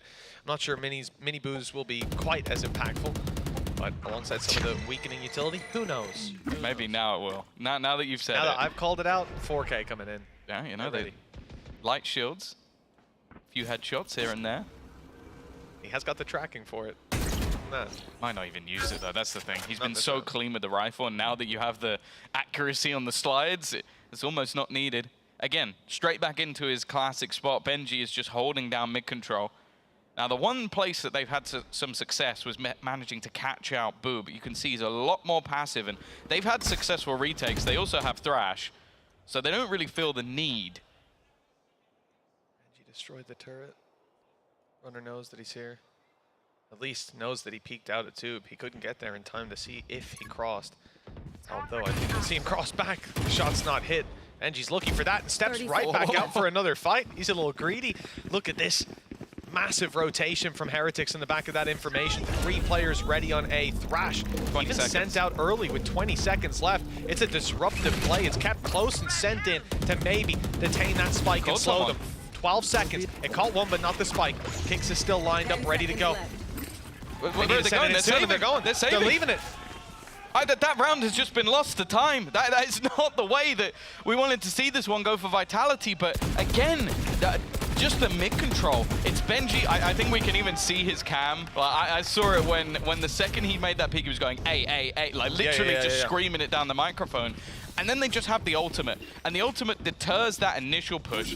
Either then you're going to try and send in your your spike blind and just hope that you can get that plant down. I thought that's what they were going to do. Flash through with Gecko and just but there was at also, the site. But I believe there was also nano swarms that were, look, you can see them still going on the site. So you're going to have to send it through nano swarms, which probably isn't going to work. So it's just like, they played that to perfection with the timing of the ult and the extra utility. Because that's what they needed to do. That ult needed to buy time, so when they run in, then they could pop the nanos. It's just beautiful stuff from Heretics. And Vitality, well, when you save with every single player on your team, that's the time to take another pause. It is. And at 6-2 as well. Right, on the one hand, I have to commend them. Because I think most teams in that position, 20 seconds on the clock, you have Spike, they panic, they send out the wingman, everyone just runs in, just sends it, and tries to get the damage done. And most of the time, we could see from the setup, I was ready for Heretics to just dismantle the play, absolutely annihilate them on the way in. Probably, maybe even some Vitality players survive, put spikes on the floor, and it's over. For them to call not to go for that, I think was the right call. You're 6-2 down, your economy would be in the dumps. Remember, they lost a round in round 7 not that long ago. They're not in a position where they're feeling very healthy economically. I think it was the right call, but that is not an easy call to make, and I don't think most teams would have made it. Now they have to capitalize on it. Well, also it means that, think about the round that they won in round 7, that was based off ultimates. Yeah. You've gained 0 orbs in that round. Like, you're not going to get anything back towards farming up those late rounds. That's a good start, though. Benji has been a nuisance, whether it's been fragging or whether it's been just holding on to middle control. Getting rid of him early is a vital part of these rounds. A little request for Andy. I don't know if Runner got the kill before the orb went up or at least saw him. I'm assuming he did. If not, that's a wild spray and one that's landed. Sanders here in the noise. At least 2 players pushed up close. Might even hear the third set of steps as they start to go back. It depends when Boo decides to start running. If he decides to start running, he's sticking around. And that's a mistake, as we can see Vitality pick him off round the corner. They thought B was open. Heretics finally on the back foot when it comes to early reads, and 5 versus 3 as well. They need a hero to step up, and it won't be Wu. Shut down by the Shock Dart, Miniboo and Rian's left to pick up the pieces. And you can see the benefit for Vitality of bringing those rifles through to the next. Yeah, this is the best spot they've been in a while. No doubt about that. Turret already going to spot out Miniboo. Rian's still very far away from even getting into any position to help. Shock darts to the back of sight. We'll do at least a little bit of extra damage to Safe, and I believe there might be another one, so he's got to be careful about that. 13 HP. They can at least try and make this one costly. Miniboo's going to drop the first, but the problem now, that time ticking and no friends to play with, it's just going to have to be a crazy 1v3, and it isn't going to be. Kicks will put a 3rd round on the board for Vitality. Still a long, long way to go, but at least they're back. Well, that's it. Look, I think the worst thing that could have happened, well, it's kind of simple. They lose the round. And if they do, oh, here it is. Yeah, he sees him just before the orb even lands. The worst thing that happens is you call that five-man save. You abandon the round, you come in here and you get shut down. If that happens, your morale's gone. I think the map is gone. But they bounced back. They found their footing. Success on the site without needing ultimates as well. Problem is, and the problem has been, stringing rounds together. Heretics might have had a hiccup, a bump in the road here and there, but they have been on their game in the follow-ups. This round, a few players spotted pushing A, and with the tag, the Hunter's Fury is going to be used. He's caught one, but the second pulse is not good. Woot escapes with his life, ready to fight in the late round. See if that comes back to bite them. A change-up of setup, though. I think the aggressive play towards B that caught them has now deterred Boo from that position. Still has utility to support for Kitchen, but that's the information they were looking for. As players on that side of the map, immediately Boo is going to start his rotation, but they have kept their aggressive spot over on A. The thing is, though, and I don't blame them, Vitality are sticking this one. They're going to go right in to this B-side push. Viper's Pit will be dropped and actually may just claim the spike, but the attackers have managed to retrieve it. They have, but planting will be a difficulty. Boo uses his snake bite now to deny further, and it looks like Vitality might think about going all the way back. Look at Runner's position. He's anchoring down in mid, looking for space in the late round, and I think well, I'm seeing the pings. It seems like they might try to send him through the arches. Again, the turret is watching for that cross, so the info will be there for Heretics if they do that. Second player comes back, it's Trex reuniting on mid, orb is up. They're starting to take that space, but 25 seconds left. That mid flank's gonna have to be damn near perfect. They're on their way, turret destroyed. Now the info's there. Heretics know they're being wrapped on. They want to focus forward on the site, on stopping that spike from meeting the floor. The wraparound from Boo seems decent. He's in his pit. He's right at the spike. Planter, and he's got him. 10 seconds left now. They need to pick up the pace, attempting another plant. Boo on his way around the other side, and he's caught them again. The spams are good. Everything's working for Heretics. Locked out of the round are Vitality. Boo with some beautiful play inside the pit, and he even gets the last. A gorgeous round from the IGL of Heretics. And again, Vitality find a round, but not the follow-up. That's the thing, no matter who you are, what server you're in, if you think you're the smartest player and you're up against Boo, you're wrong. This guy, just his read of that scenario was perfect. The second the turret is there, wraps all the way around, the pit is perfectly placed so he has a gap in every single position. They even then have shock darts being thrown into the corners from Riens just to make sure that there is no safe place to plant. And then even dropping the pit at the end just to make sure he can kill off the last guy. That was gorgeous from the IGL. That puts a smile on your face, unless you're a Vitality fan. Then I would bet it does the opposite. Miniboo, early off-sided, but he swaps right away just to destroy. Oh, well, he's in trouble. Thing is, they've still got a spam to take him down. He's on 1 HP. He's surviving, and he's dead. Just like that. Maybe a follow-up for Safe as well. It's Center that picks it up. He's still on top, causing problems. 16 HP, though. Needs to be careful not to overcommit to these fights. He's better staying alive, but Boo's managed to drop him. And with Trex on the floor as well, it's only Runner. Spike still needs to be planted. In fact, it's not in the easiest position to retrieve either. And Heretics, well, Boo, you talk about how smart of a player is. He's definitely not hungry to keep fragging. He's in the spawn. This was a ranked game, you might think he's AFK. He's just not allowing Runner the opportunity to push forward and isolate the duel because his teammate's on the other side. Maybe he is. Maybe he's just like, you know what, Benji, yeah, of all people, you need to practice your clutching. So I'm going to put you into the 1v1. No, he is just that patient, waiting. And because that plant hasn't come down, they're not risking it. They don't want to give him a 1v1 opportunity.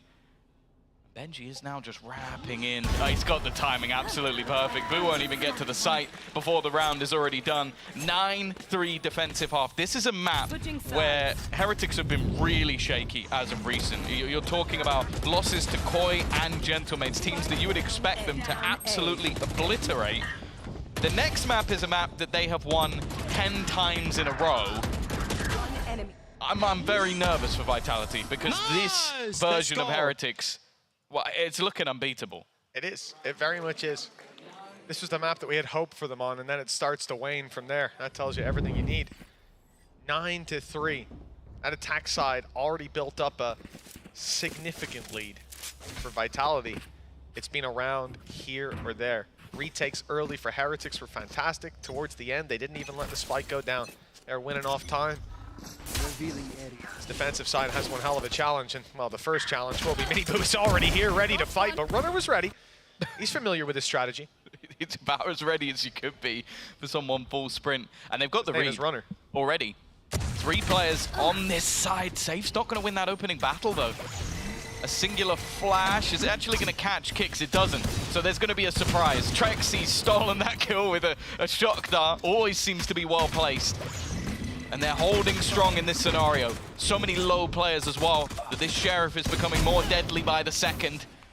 It's still only going to be a one-man advantage. Benji, he'll go down, and now it's left all on Taboo to try and fight this 1v2. First goes his way, but he's left to just 7 HP. It's a little bit risky from his opponent, but it works out for Sender.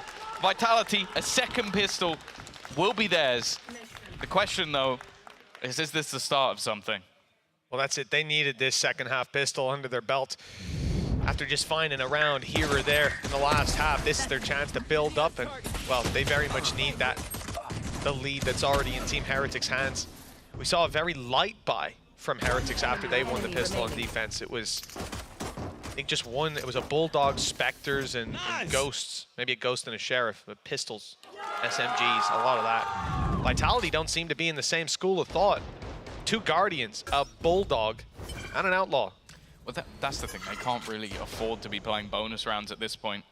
The only thing that makes me nervous is look at the light shields. It's only Trex who actually has the full shield. So this means Miniboo is actually the most dangerous player in the server, which, well, you're not going to be too surprised with how he's been playing so far.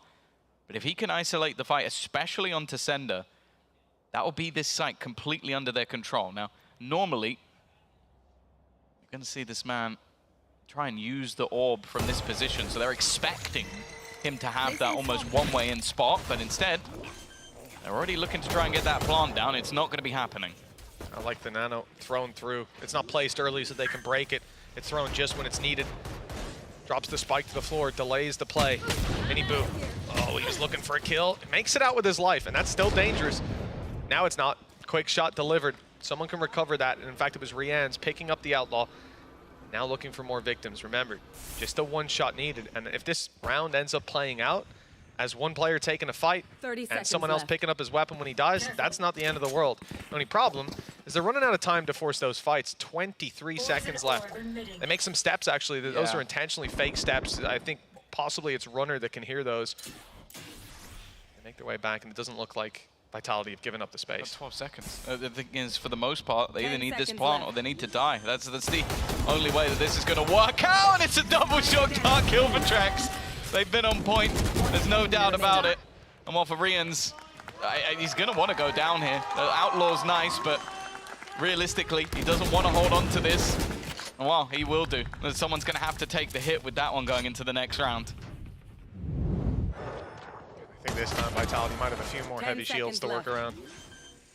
Shock dart through, the orb was up as well, so they're decayed and then slapped with the shock dart. There's nothing you can do about that. Also, Benji was in there trying to defend in case anybody actually pushed into it. With so little time, he had to. Like it. Vitality back on the horse. 2 in a row. A chance for a third. Boo, left down to a pistol. You've also got the Outlaw in play. There's weaknesses here for the attack side. If Vitality had a chance, this is certainly where they'd want to convert it. Great start for Safe. The opener onto Miniboo. Boo's already going to be down to a pistol as well. Obviously, someone had to drop over that Outlaw in the last round, so there are some serious vulnerabilities. The patience could work out, but actually, no, Safe hits the shot. And Rian's doesn't return in kind. Bear in mind, Safe still has those light shields, so he is one-shot death to that gun, but it doesn't seem to matter. He's the one in the better position here. A bit of a fake coming in on that B side, but I think they've managed to get so far that they're actually going to start pulling the rotation the rest of the team. Bot coming back.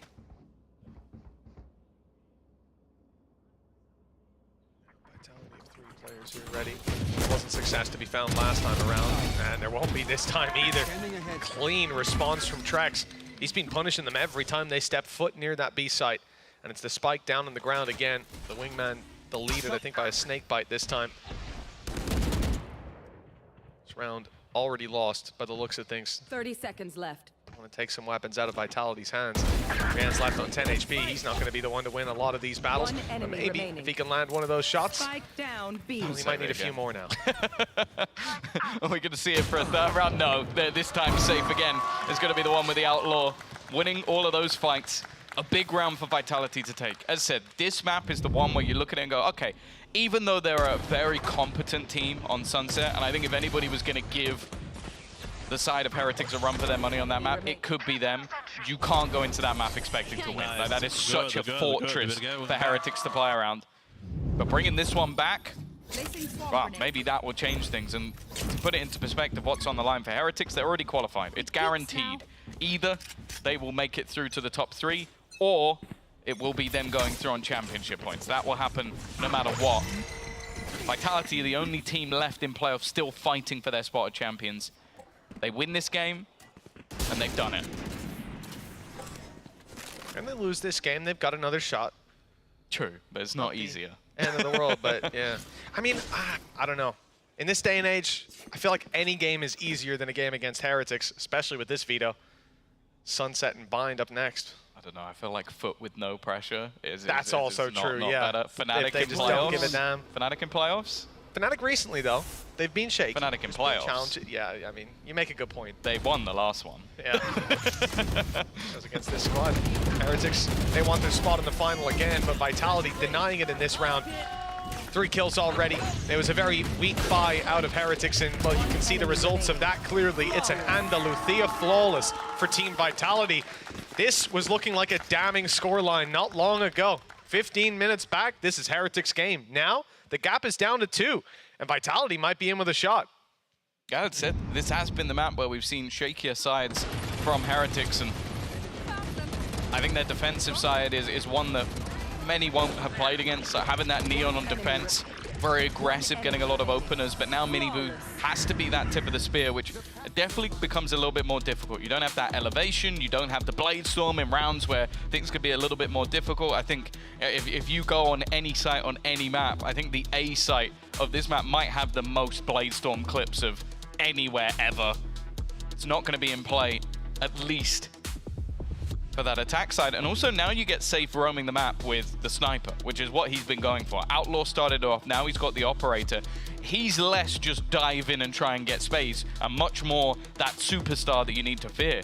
And the thing is as well, I want to give credit again to the likes of, well, I guess Trex, Kicks, and Runner with the defensive utility they've been throwing in. I guess you could throw Sender in the mix as well, because they've been so good at plant denial, and that seems to be what Heretics are really going for. Get in, get that plant, and play the post plant. Well, if every time the wingman goes down, then it becomes a panic. It's not panic stations just yet for the side of Heretics, but the pause called to center themselves at 9-7. Vitality hot on their heels. That's my job. We even see, looking at the buy, Safe has got the operator. He had a big round with the Outlaw. 3 kills just a moment ago. Now he's upgraded his sniper. Team Heretics have to be wary of that.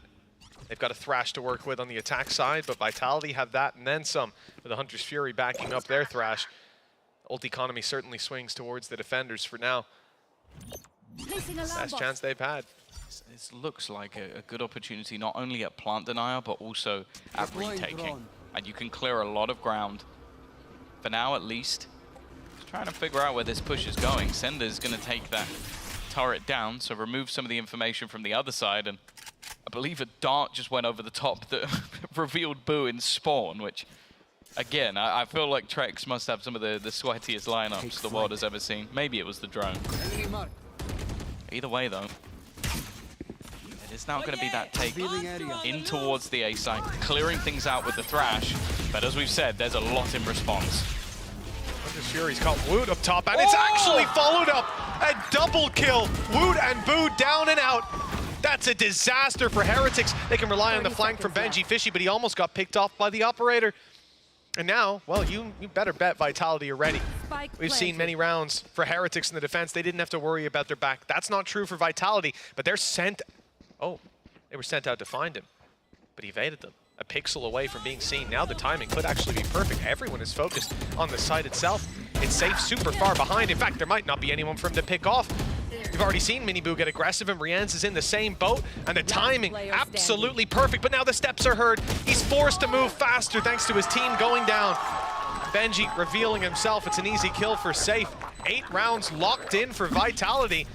1 away from equalizing. At 9-3, I had no faith, especially with how dominant some of the rounds were for Heretics. But I guess thinking back, Vitality were lost at times. It seemed like they were stalled out by utility they weren't expecting, by setups. They were second guessing. And now, well, they're playing a perfect game. There doesn't seem to be much about this attack side that's catching them off guard. Yeah, a beautiful Hunter's Fury again. Like, even just doing damage for the most part or delaying would have been huge. But I think it's just the fact that even though you've got yourself that spot where they're wary of Benji, they realize that if they can clear the site out before he can have any impact, then he has to run. And that's exactly what happened. He was a little bit late to the party, but also he had to be because they went hunting him down.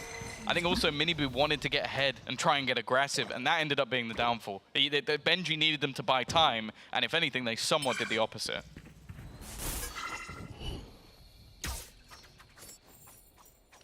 Four pistols and a Guardian for Team Heretics. Early aggression on A, grab the orb, and the movement back. Poison orb emitting. Towards this A side. Killjoy Utilities waiting for them on B, same turret that we've seen a million times, covering off the walkout. Even if you use the orb to cross under tube, it's going to see you. So Vitality have a lot of map control, and I'm surprised to see them so heavily stacked up on the B side. That's what they expect the take to come through. Maybe confident in their retakes on A or in Safe's ability to hold with the op, but his advanced control has just been quelled a little bit. The flash pushes him backwards. Again, Heretics are resetting. Maybe Vitality have made their correct call. Maybe they've read into how they play these low buys. Still 3 players on B. It seems like Heretics wanted to go back here. Boo broke a few bits of utility. And now 30 they go back seconds in left. the other direction. Yeah, the A side. The thing is, though, they've already rotated in one player. Kix is here to support. They've actually all run past him, and because of that, Rienz is going to be the one to take the bite of it. Already, though, a couple of kills coming in. The trade's still going in favor of this Vitality squad. Benji up close, needs to find something, and that's a crazy shot. Jumping down below. I think he might have seen Sender as well, but the info's there for him. It's left all onto the IGL again, trying to wrap back around, but the timing's not great. He's managed to dodge the first bite, but his counter IGL of Sender, his doppelganger, will be there to level things up. 9-9, a comeback of impressive proportions when it comes to this defensive side. And now Heretics, well, we're starting to worry about their icebox once again. Absolutely. 9-9. 6 rounds in a row. After 9-3 down at the half, the pistol, we said, might carry some weight, and it looks like it most certainly has. That injection of rounds, if it went to Heretics, could have been damning. That's a ballsy shot to hit, to even take in the first place. But now to end up neck and neck, well, it's understandable that Team Heretics aren't happy about where they're at. They've called a timeout, a mola, to sit down and have one last chat with the coaching staff. This will be the last timeout here on Icebox. Now, the players are going to be all by themselves. Heretics coming into this round with a lockdown and a Viper's Pit. 2 big, big ults. Again, Miniboo's, I'm not interested. Did he even use it last half? Maybe he did pop it at some point, but it's a, take it or leave it. I'd leave it. And for Vitality, no ultis to work with. No safety nets to fall back in. If there is a time for Heretics to break this streak of rounds, again, this is where it is. Yeah, similarly to what we saw from Vitality again, like these ult dumps can definitely play a big part. Rienz is also 1 away from having that Hunter's Fury, and well, I think Trex has already showed us throughout this game how impactful that ultimate can be. I do want to see, though, if Heretics are going to try something a little bit more direct. I feel like the fakes haven't really been working. I think finding out where Safe is and trying to force him off some of the angles is going to be important, because I think the Vitality doing a great job of putting him in a spot that gets them a lot of information, and then everybody else is constantly moving, constantly fluid. So if that's allowed to happen, similarly to what we have from Benji in mid, it's going to be difficult for them to truly find a gap within this defense.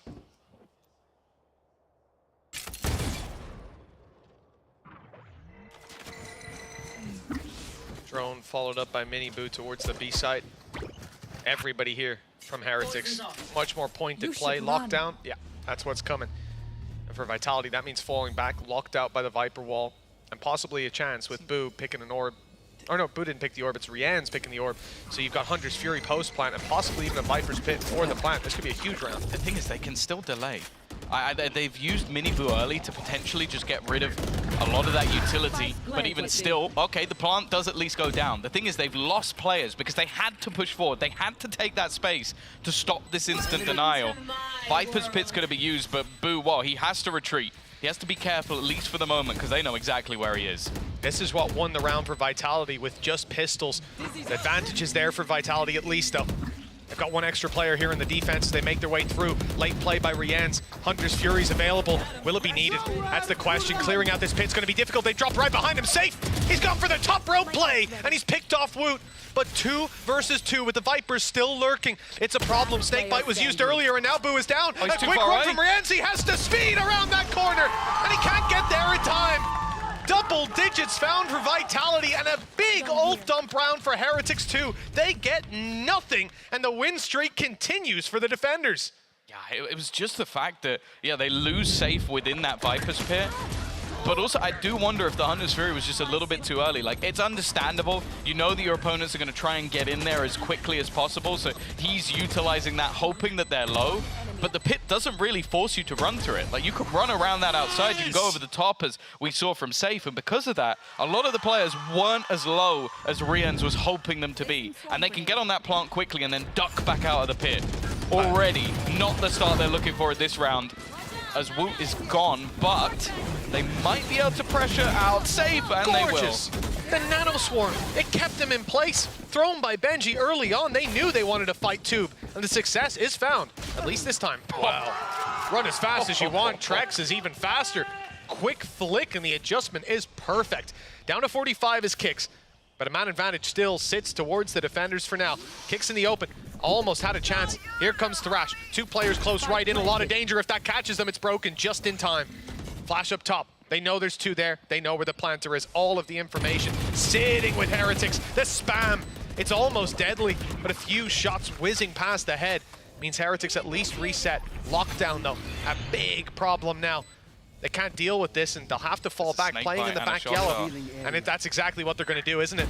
They know that these players have to be in that corner. Snakebite in, Shock Dart in, but a small gap, and they're safe. Reveal doesn't catch them, and Heretics win out the fights. It's Benji Fishy for 2 around back yellow, and I don't know how Boo got his. No, I think it was just that they were so focused in on the late stages of that lockdown and using that combo that he's able to swing and just kill the player who's actually defusing. They're still within that lockdown for the that's disgusting. Nuts. This was wonderful though. Yeah, the combination of the stuns, but also, yeah, the Nano Swarm that just held him from being able to run away because he was already low. 13 HP. And then, yeah, just playing actually within it. And just on the very edge so that he doesn't actually get detained at the end. Yeah, a big round. I think if that ult is a couple pixels to the right, millimeters, he's caught. But the smallest of gaps that he survives in. Double digits, 10-10, neck and neck. We were hoping for a close game, and here on Icebox, we've gotten it. Oh, that aggression by Safe. You always got to throw in a little curveball here and there. A surprise play, but this aggression not as tempered as you'd hope.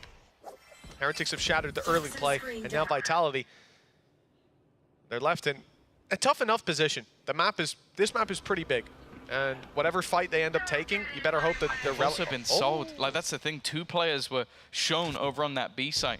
One of them was Boo, and then Benji a little bit later, and they knew they had full yellow control. So what they've done is they've just gambled the pit. They've got to do something in this round. You're already a man down, and then they're going to send the remaining 3 players to A. It's still going to be a tough fight, but this is probably the best case scenario for Vitality in this round if they opt to go this way. If they go back through mid for some reason, this is the worst case scenario. Yeah, but they're not. No, look, Pit's down on B. You go A.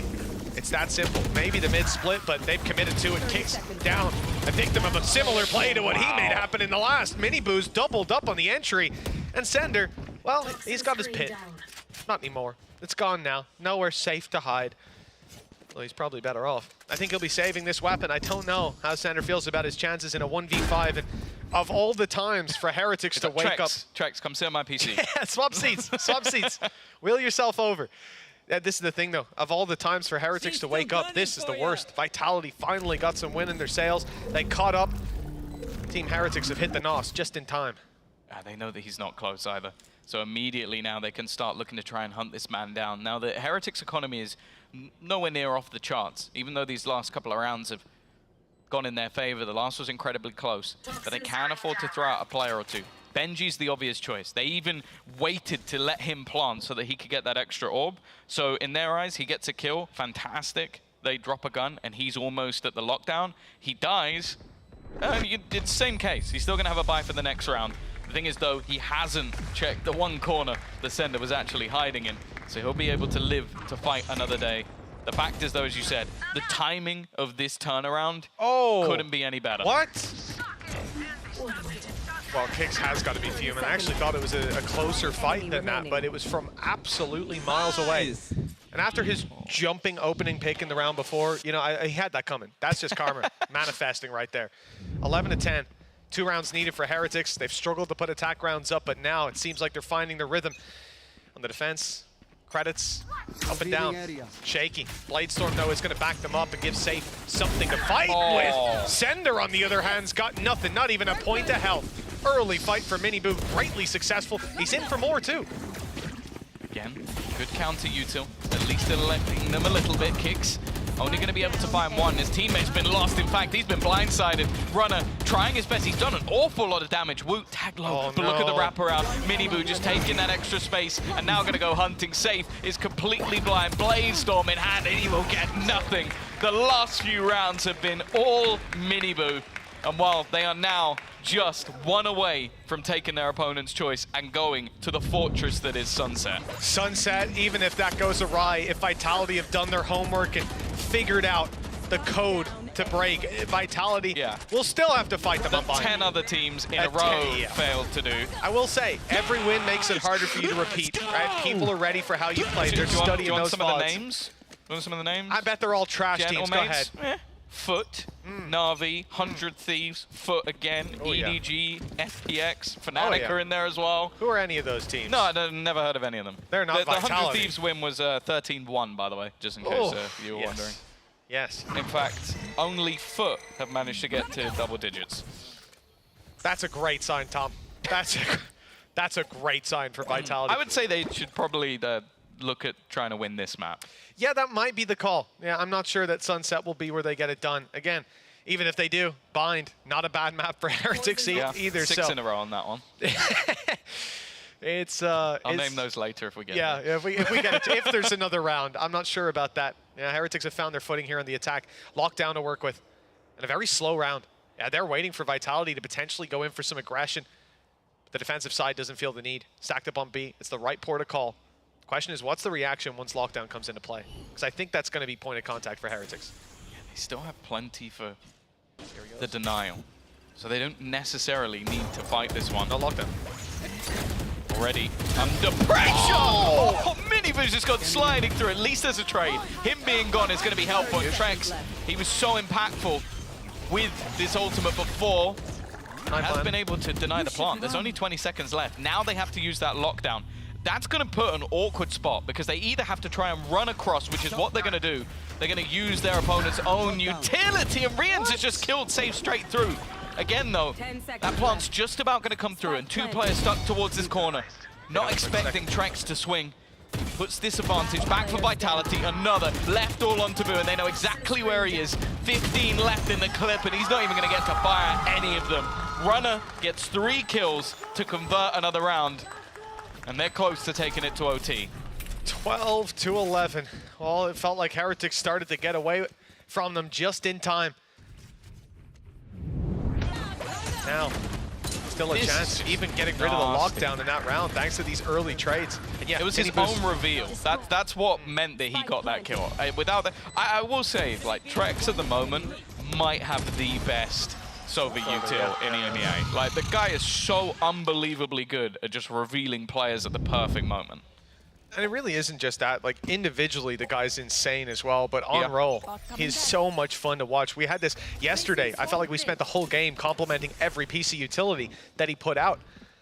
And today, very much the same. 12 to 11. We'll need another big round from everyone in Vitality. Putting it all on the line. Heretics, those ultis aren't there to fall back on, but Thrash is there for kicks on Vitality. Drone even leading charge. That's got Thrash out of it. They know there's players up in kitchen, but it's destroyed just in time to reclaim that space and get Thrash back online. Seems to be the mission. Kicks is straight in and straight out. Dropped, but safe. Good for the double up. Maintaining the control, and now they all focus on the site just as the plant is coming down. I like this aggression from Heretics. Rienz goes into the spawn, and himself and Benji have claimed another safe haven to fight from, or so they think. There is another player wrapping his way around. The timing just about missing them. The wall covering the retreat. And Sender, okay, he's got the surprise eventually, capitalizing for one, and Rienz has to fall back. He's decayed down low, and the spam gets him. It's again into the hands of Boo. He had a 1v3 on this site last time, but now the spike is planted and one less player to take down. A difficult one, though. Sender still not spotted, and now swinging. The orb blocking out any control, and the tap there. Boo has to be worried about it. He wants to get in there, see if they're actually defusing it. It is being stuck now, halfway at least. The spam not going to stop them. They've almost got it defused, and it's Runner to land the shot that guarantees an overtime. A lifeline for Vitality as they get another shot at a map they need to win in this series. Yeah, send the tag down to 13. It looked like it was going to be desperately close. A lot of this came down to, oh my god, what? Safe is an absolute maniac. I didn't know that's what he did. It's almost like, you know when you see someone do a perfect dive, like you're watching it in the Olympics? That's what he just did, right through the windows. Shots connected to bring them back into the round. And well, as said, this map seems like a necessity. The fact we're going to buy makes me think that there's a plan for Vitality. And as said, like, I know we're selling a bleak story of the next map. They've looked good on it. They smashed Na'Vi on it, had a close win versus KC or another solid team. The loss to BBL is a little bit more concerning. But you can't bank on Sunset. It's not something that you can go in expecting to win. Whereas Icebox, they were expected to win. They are expected to win. Every analyst desk, basically this stage has been about you have to ban Sunset against Heretics. A lot of teams weren't doing it. All those teams lost. And this is...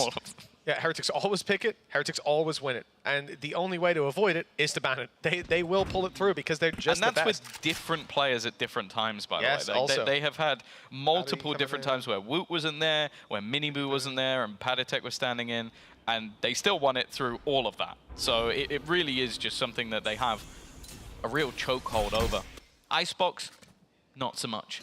And back onto the defensive side they go. Again, a heavy stack on A. Guess what? Benji's pushed the tube. Who is surprised? And they've left a solo Boo. But again, the only goal he has here, deny that plant as long as humanly possible. Make it awkward, and well, that's exactly what he's done. Yep, the spam has managed to drop down the spike. Even though they changed the plant position of it, Vitality find no success there. They've recovered the spike, but now they've got to wait. Viper toxins have to go back up. They have to be recharged first. Timing of this round not ideal. Instead, they're going to push forward as the toxins fall. A good opening start with Trex and Runner finding some, but Benji is dug deep. They've stopped the plant, forcing it to another position. Boo's caught one. Benji not going to deny the spike. Instead, it's Boo picking every single player apart and leaving Sender on 46. He can't even escape. He's being watched on the way back and has to win the fight. He'll close the distance, but the steps are heard. And now they've grouped up at 2 versus 1. 11 HP for Sender. It's down to the wire. A few well-placed shots could get him out of this position, but it's Boo to answer back his 4th kill of the round here in overtime. 13-12 for Heretics. That seems to be the battle, is how the Viper is going to defend this site. And each time, both players have been doing a fantastic job But Boo's definitely up there at the moment. He's had the clutch within the Viper's pit. He's had this round in particular. Just being able to deny them for so long, and then it gets down to like 20 seconds. And I don't mind the call from Vitality. I don't mind it. Dropping the wall, playing in front of it. You're not going to get a plant while all of those players are spamming. The problem is, again, he just has another massive round, moving himself to the top of the board. And well, Vitality once again face up against map point. One more for Heretics, and they will certainly feel like this series is in the bag. This will be a tough task for Vitality as Heretics started to find their rhythm here on the attack. Will it carry through to overtime? After a big round from Boo, morale is certainly high on the attacking side. Nano thrown over for the turret. Mid control now up for grabs, and in the back of Vitality's mind, something they have to worry about. I believe they're watching the walk up in tube at least, but at this stage they could cross underneath. Kix has to commit himself to watching that, and it's going to limit his reactions as they see this push coming out of B main. This is such a gamble. Like, having Safe in this corner is a risk, and they're going to try and fight alongside him. Snake bite down, swing from Sender does well. Again, the dart reveals absolutely everything. That means they can claim some control in middle as well already. Runner has gone pushing, but for now at least it is still only that even trade with Kix going down. Safe is still going to try and reaggress, and now they're starting the sprint back. With the reveal, there's currently not anybody on that side of the map. There is utility to slow them down, and with 30 seconds, that might just be enough. And I think the logic might be Woot either picking the orb or just going for the plant. After finding a kill and grabbing the orb on B, Thrash should be online, should be there to work with Runner. He's got a chance up close and some teammates coming in to back him up, but they've seen him, they know that he's here. Easy kill to start, and Woot's the one to find it. That's Thrash online for the late round. A disaster for Vitality, 2 versus 4, and getting back in is going to be tough. Made impossible perhaps by the Thrash. Safe finds one, but now detained, and all they need to do is kill Trex. All they need to do is drop that man, but he's left in a 1v1. Drone out, caught Woot. Woot fires back! 4 kills in both OT rounds. It's Boo and Woot to bring it across the line. 1-0. Sunset next. Dark skies for Vitality.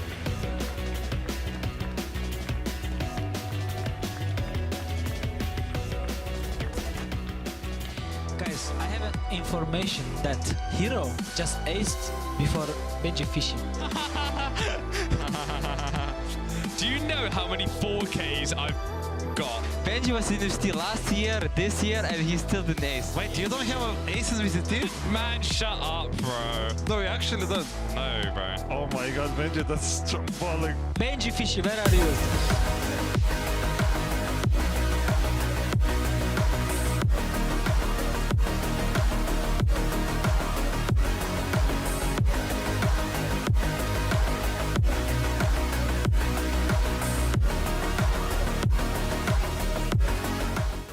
I know a place that will break you into 1,000 pieces. Stay away from them. Stay away from Lorca, Paco, and Picasso. Don't ask about Lola. Ay, Caballo Grande. Ay, Dolor de Nieve. But in spite of everything, it occurs to you to visit Andalusia. Don't say I didn't warn you. Be careful of the Andalusian crush.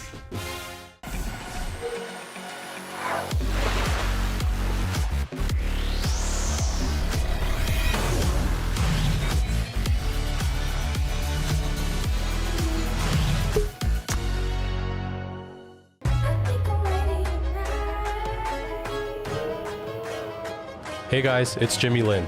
In this series, I'm going to walk you through Attack on Pearl. Watch out for the stairs, clear this angle. You're going to be able to fight this.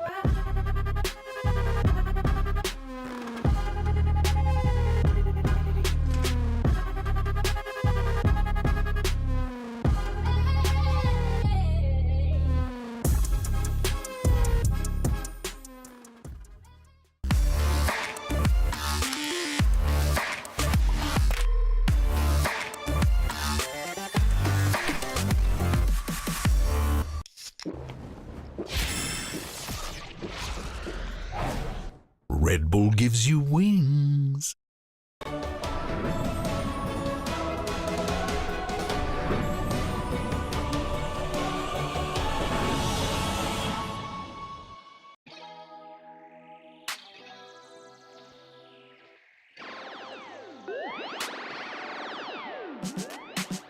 Feeling good, feeling great on my time. Won't let a hater block my shine.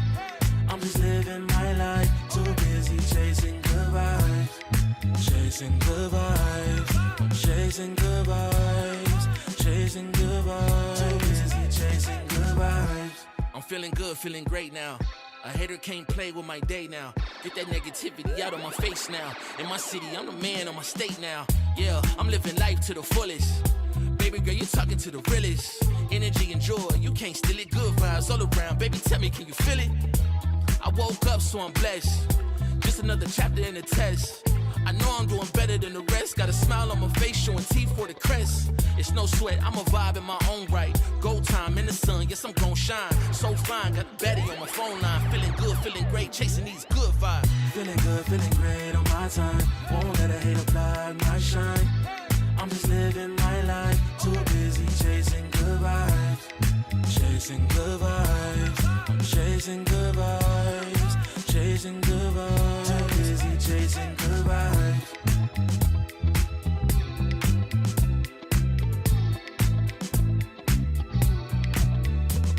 Put my soul on that beat, I'm ready to feast. Margaritas with some divas, I'm pouring the drinks. I'm living life to the fullest, the blessings in me. Don't really care what you say, whatever you think. Nah, unequivocal miracles with the lyrical.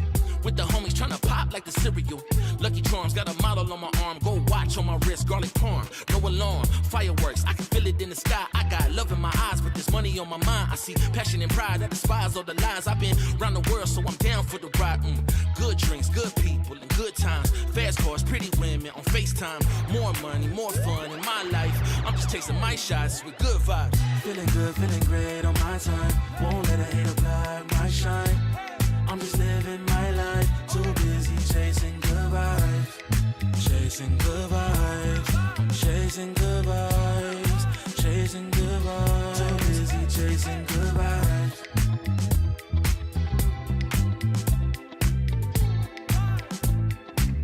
Too busy chasing good vibes. Feeling good, feeling great on my time. Won't let a hater block my shine. I'm just living my life. Too busy chasing good vibes. Chasing good vibes. Chasing good vibes. Chasing good vibes. Too busy chasing good vibes.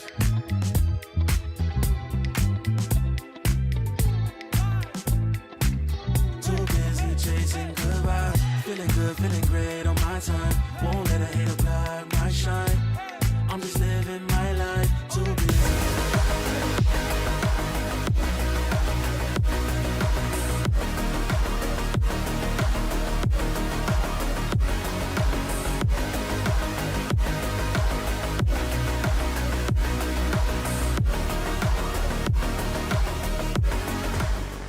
Welcome back, one and all. Zoe here, joined by Yinsu and Ash. And unfortunately, Team Vitality could not keep their 100% win streak on Icebox alive in this stage. However, on the other side, Fnatic's winning their first Icebox in a while, actually, Yinsu. And what a nail-biter this was. Yeah, they did. Honestly, after the first half, I felt like they had it in the bag, you know, a 9-3 half. But then Team Vitality, they come back into the game. The OT was very, very exciting. I honestly still thought, even towards the end there, Ash, maybe Vitality, they could pull it back. I really did think that they could. I mean, it was, what, 7 rounds in a row ever since we swapped sides. They were looking so good. But then Heretics, they pull out those 2 timeouts. They somehow just make it work. And we also saw, I think, a little bit of panic almost coming out from Vitality with some of the decisions that were being made. They went for a couple solo plays. I do want to talk about that Neon, though. This is the second time globally we actually get to see Neon on Icebox. And you were worried, Yinsu, when we're looking at the agent select here, that the lack of Jet is going to be a lack of aggression for that team. Honestly, I mean, looking at these techers, we've seen the movements. We were talking about how playing Neon could be a risky pick on a map like Abyss. I take it all back. Miniboo can do it. It's precision. The way he takes space, the way he's so fast with it. You could tell in the first half, he really threw Team Vitality off. There's a reason why people don't really play a lot of Neon here. But on the flip side of this, there's also the reason why the people aren't used to it. You don't don't get to face something like this many times. But what I'm really happy to see that is they didn't sacrifice any of the aggression they usually have with V. Miniboo is just doing Miniboo things. I feel like the stats are doing him dirty because what he was doing on the server cannot be measured by stats. He was being that classic duelist, opening up the space. Ash, if I had him on my team in any ranked game, I would be delighted. Well, I mean, you can't go wrong with Miniboo on that Neon, right? It's just the raw mechanics that come out from him, the comfort that he has on that agent. There were a couple cool set plays between him and Benji as well, like that kitchen clip that we saw earlier on top of that. So it's interesting to see the layers that have been added to Heretics. Again, Boo being that genius behind it all. Now, you said that the numbers don't quite tell the story here for Miniboo. Let's take a look at all the numbers from both of those teams to see how they will paint a picture for us, because quite frankly, it was a very close game. Could have gone either way. I think there were a lot of pop-off performances from both sides. Yeah, there were. It was very, very tight. I feel like we saw Trex also had a great map once again. There were some really cool, there was a couple of like really good Hunter's Furies. I can't even speak right now. But it was truly neck and neck. And that was when we initially thought, okay, this might just go the way of Team Heretics with how they started off 9-3 in that first half. But again, it was that second half that we were a little bit more worried about. Everyone was pulling out all of those stops. And another head-to-head that we think that we got to talk about there a little bit as well is the fact that Safe and Miniboo, Safe was struggling a little bit with those first engagements. Was indeed. Now, of course, Sender is another player we had our eyes on in this game. He's an interesting one, Yinsu, because it's an IGL that somehow just always goes under the radar. Now he's on our screens, of course, warming up in the aim labs. I want to push a narrative for you guys. I need to. Sell because me. We have to think about how long Sender has been in our scene. I don't remember any tournaments in EMEA that I've been a part of that Sender was not there. First Strike. After that, every Challenger season, he had so many opportunities. He even went to Tier 2, but he has never made a global event. How is that possible that a player like him that's been so experienced, that's carrying in the dreams of his fallen teammates like Grams, like Batty G, even Kada, Shadow, he's been there through it all, but he's just not been to the next level. And what a moment it would be for him if he can take down Heretics today and actually go to champs for the first time in his career. Yeah, I mean, he's been a little bit of that silent soldier like you were talking about, but I think that the concern now is when we look towards the rest of the map pool that we have to work with here, it is very much so in the favor of Heretics as we head over towards Sunset, a map that is good, of course, for Vitality. This is what worries me here, because Vitality played the Team Heretics Sunset comp. Yeah. Now, there is no one else in this world that's going to know how to play this comp, and also how to counter this comp, and also how to counter the counter of this comp than Team Heretics. There's a lot of layers to this one, I tell you that. But yeah, I mean, there is a good reason why this is the must-ban map against Team Heretics, right? And it's not like Vitality had bad stats on it this stage either. They played it 3 times, they lost it once, playing exactly the same comp as what we're seeing from Team Heretics. But yeah, the proof is in the pudding, so let's see if they can get it done with beating them with their own weapons. We'll find out in just a little bit if they can keep their dreams alive. And for all the action, we send it over to Tom and Mitch. Thank you so much, Zoe, and our wonderful analyst desk. Now we move on to what is the home ground, let's say, of Heretics. They have been unstoppable here, Tom. Vitality, Do you need the list again? Let's go from the top. Vitality been looking good. At least in that last game, they kept it close despite a 9-3 deficit to start with. They strung together a lot of rounds, but this is where their homework is really going to be tested. Yeah, well, they also had the victory versus what? The victory versus Na'Vi, and it was like, don't get me wrong, they play well, but I also just feel like this is a completely different beast. Like, you're not looking at a team that has like struggled on this map in the past. You're looking at a team that has been unstoppable on this map. So, and when Heretics played Navi, they 13-3'd them, right? So that's more or less telling you what you need to know about Navi Sunset compared. It's been strong for the side of Heretics to start, though, isn't it? They've lost Miniboo already. And a 4 versus 5 emerges, defensive side. Now starting to rotate in. Here come the numbers. Backside fight for Heretics is where they hope to turn the tides. And Benji's done well with Boo trading out. It's back to a 2 versus 2. The smoke push around. Rien's on the corner. He'll be blinded up. The paranoia's caught him. He can't see a thing, but he gets his vision back, and they haven't cleared the corner. Swapping out to the Ghost, and it's himself and Boo. A contact play with a smoke that has to be walked through. They both swing and clean it up. What a reverse by Heretics as they come out ahead. Yeah, no, it seemed like Vitality, especially in the initial fights and also setup, just with their 2 players swinging, having that crossfire. It seemed like it was going to work out for them, but eventually it was just those effective trades back. Again, I think the Boo always seems to have a big part to play in a lot of these rounds. And while I was going to say Vitality had a lot of success of getting those early rounds under their belt when it came to Na'Vi, I do, again, think that's more of a Na'Vi being very poor in their early rounds, so I don't think you can have the same expectation. For now, though, whoops, we're going to see the 3 rifles, but they've given Miniboo a Spectre to play with. Maybe want him to farm up some orbs, but also he's looking for close contact fights anyway, so it's not going to be too much of a surprise. For Vitality, a little bit of an investment onto Safe. Other than that, it is just the classics. Not the easiest of buys to make it work. The numbers advantages can maybe help you out, but take a look at how Vitality are set up.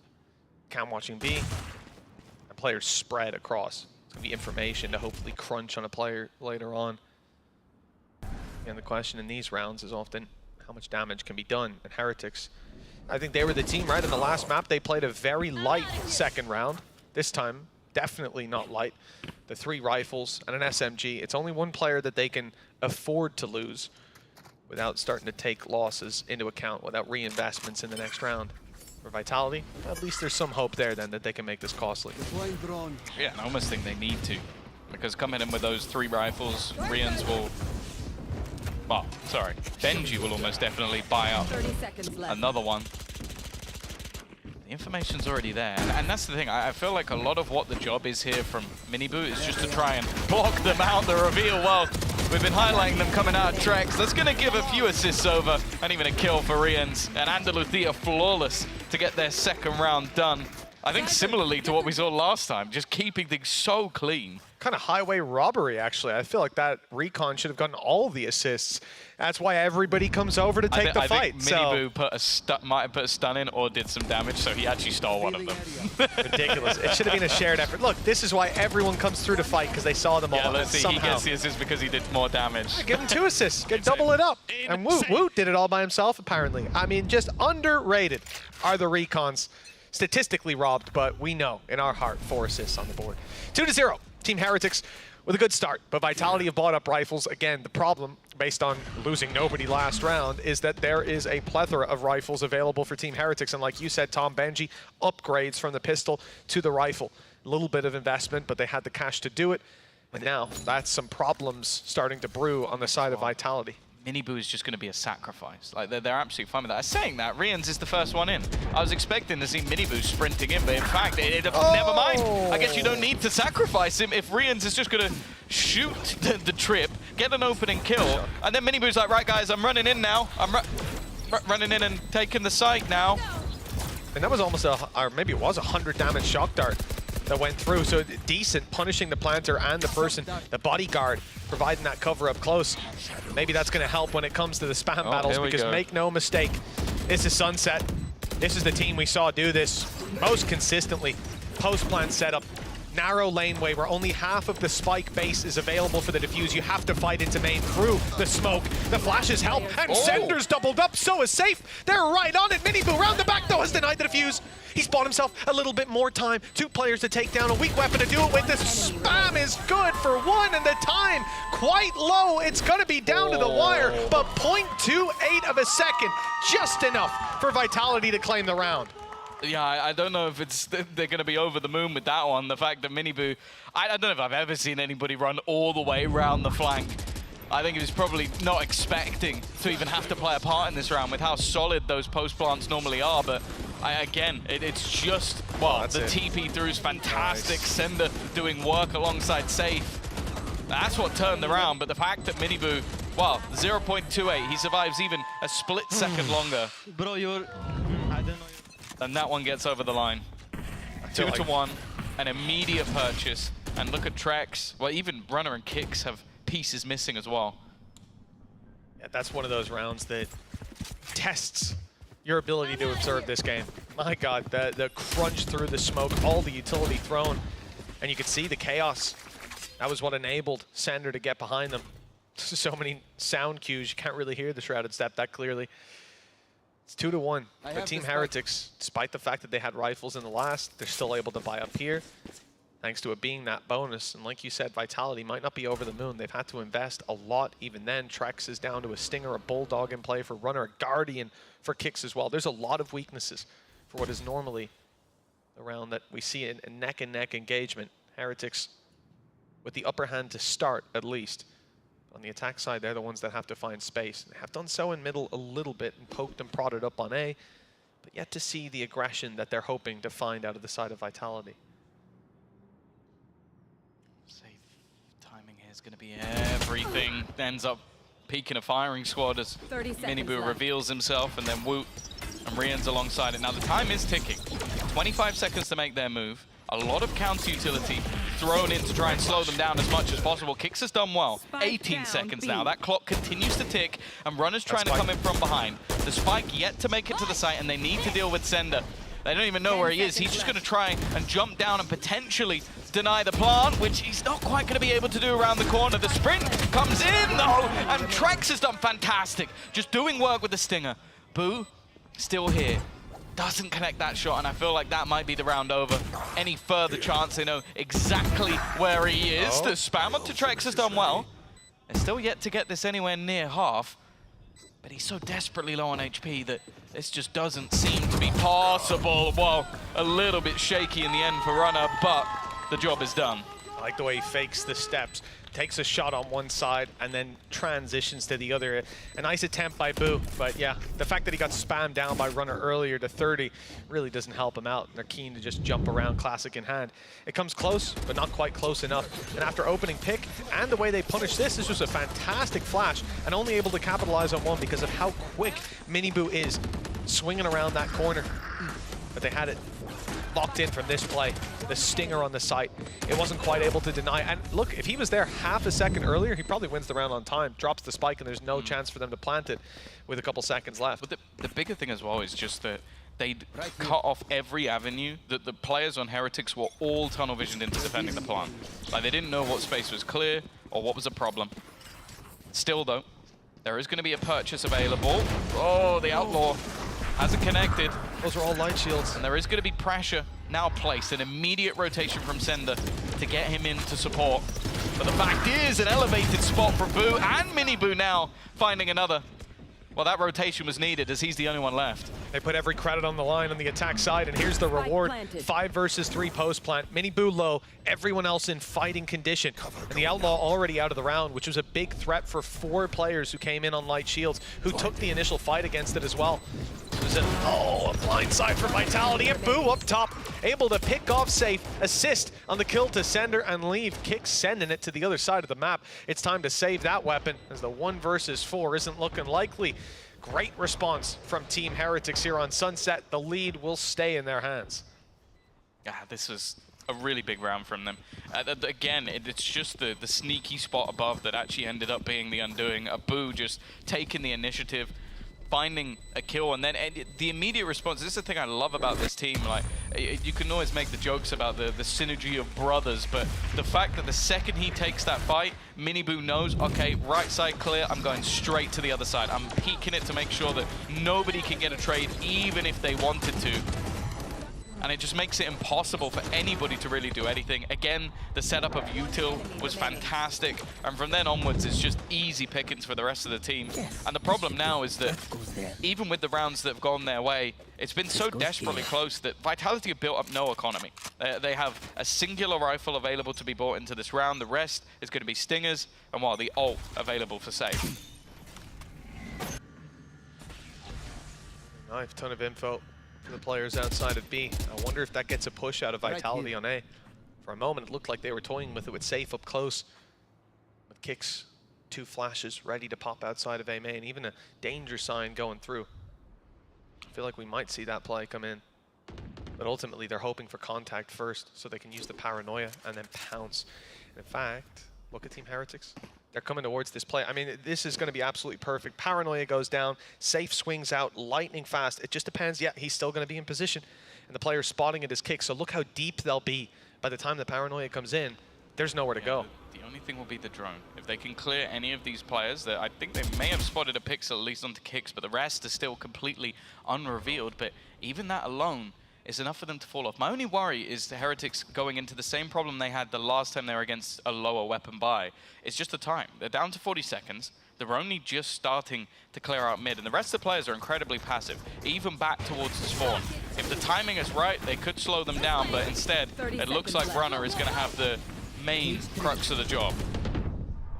Hoping that someone runs into the trip, probably his best chance. Up close here, Sender had an opportunity, catching Mini Boot jumping. Hunter's Fury goes through, catches Benji. Runner and kicks, up for one, Safe Salt grabs it, and it's down to Woot. Indeed, the time seems to be a bit of an issue, but more so than that is the lack of players left on the attack. Woot looking to save, grabbing an orb and getting out of here with his ult online for the next, and that'll be all they get. 3-3. A resounding response from a low buy out of Vitality. Yeah, I think the second that contact is made, they immediately start their rotation. Like, you see two players going back, just holding on to that control elsewhere, just to make sure if it's a fake to pump back in, and then just good utility usage.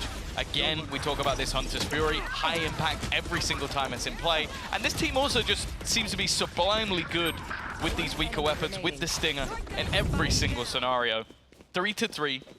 A few big rounds won by, again, weaker weaponry, weaker plays, but there's another purchase for Heretics, and they still have nearly all their ults. And the reason the time is such a big issue there is you're not going to use that Hunter's Fury if there's a minute left on the clock. They can just avoid it, go back, or reset for another push later.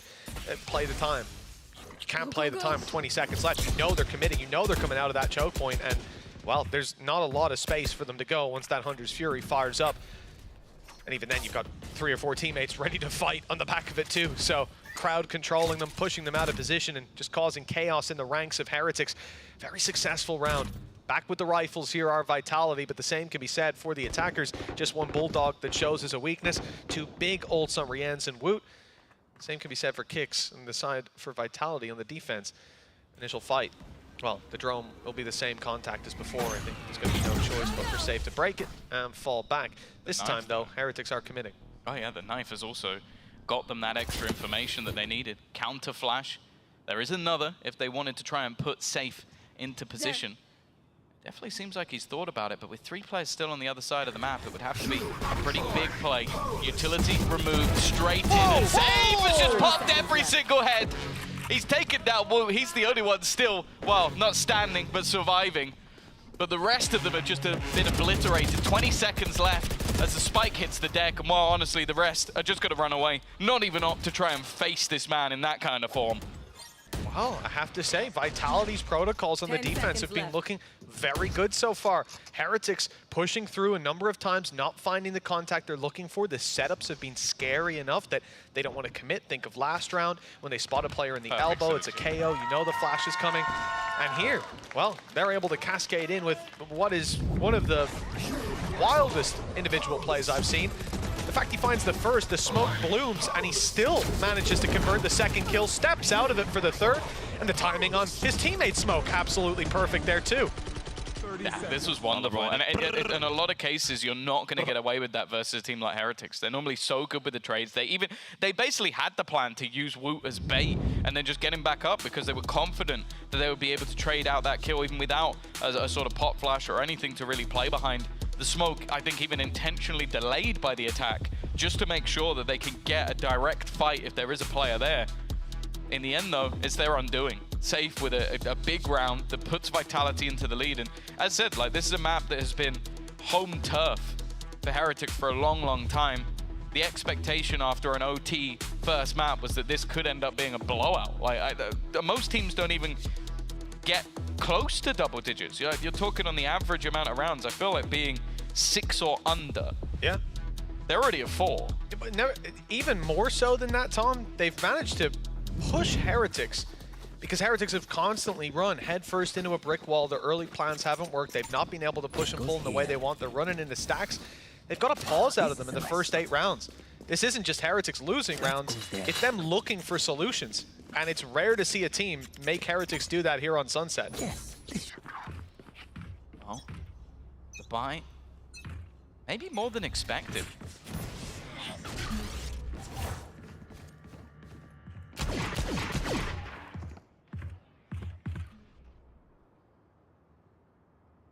Either way, we've got them building up over onto that B site. Cage triggered.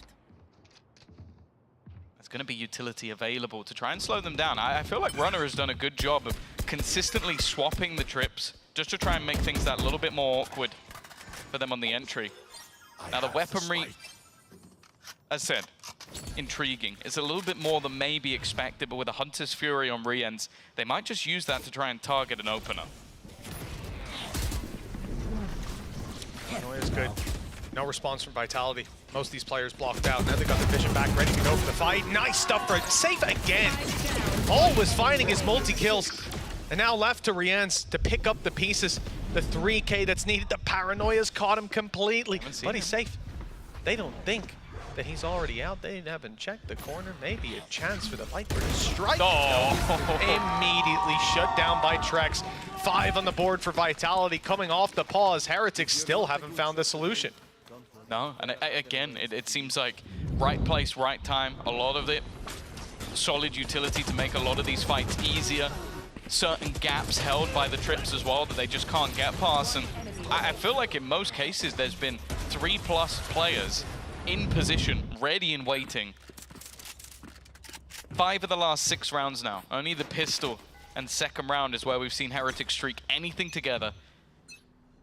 Vitality, as we know, the story here is if they manage to win this series, they are champions. They will actually eliminate KC from contention, the team that looked to qualify on the points. For now though, well, we've seen them get into the site. They've got lots of ultimates available. Can they hold on this time? Good shot, great damage. It makes it easy for Runner to follow up onto Wood. He was down to 17 HP. Hunter's Fury, though, fired out in response, and it's got a double connection. Kicks and Trex out of the round. Heretics with the advantage. This is what they've been looking for, but they still have to convert the round. Good trade by Boo. Keeps the favor in their hands. The tap is about to go through. Runner waiting for the spams, wants to strike as they go for the reloads. Perhaps spam back at some of these shots at the tracers, but nothing's landing. The time stalling out. Nice shot. Okay, Safe finds one. The spams in the other direction are where the real success is found, halfway already. And then Safe goes down. That might be the round done. Runner needs kills, needs them fast, and in fact, I think the time is already gone. He's out of here one way or another. 5-4 Heretics. They found their solution. They've got to do a little more than that. Yeah, much more direct approach once again. I think after the last round, like getting close, maybe expecting that their opponents wouldn't be able to do that again, but even still, Vitality have done a fantastic job of basically making every single one of the plants so incredibly costly that it does give them an advantage in most of these cases. Another issue for the other side now is you have won a round after, and you basically reset any loss bonus you had, but also you lost every single player. So financially, Heretics is still in the bin. Rash and Boo on the back of the flash, but unfortunately Sender can see clearly now. Never mind, he's gone. Trex able only for one. The numbers neck and neck with the space taken by Miniboo. They will quickly be taking it to the A site for the plant. Post-plant setup, rifle retrieved as well by Miniboo, so he's armed to the teeth. He doesn't need to use the finger guns in his next fight. A very good start for Heretics. Vitality grouped up as 3 for the retake. This is going to be a big test for them. They've got an ult on Runner to try to find these players, but they haven't got any bodies close by to land that information to throw the hat at. The problem is this 2-man push around the side, perfectly timed as Kicks wanted to drop. And now revealed at the backside as well. Rian still holding. Stun out. It's going to be the fight won by Safe though.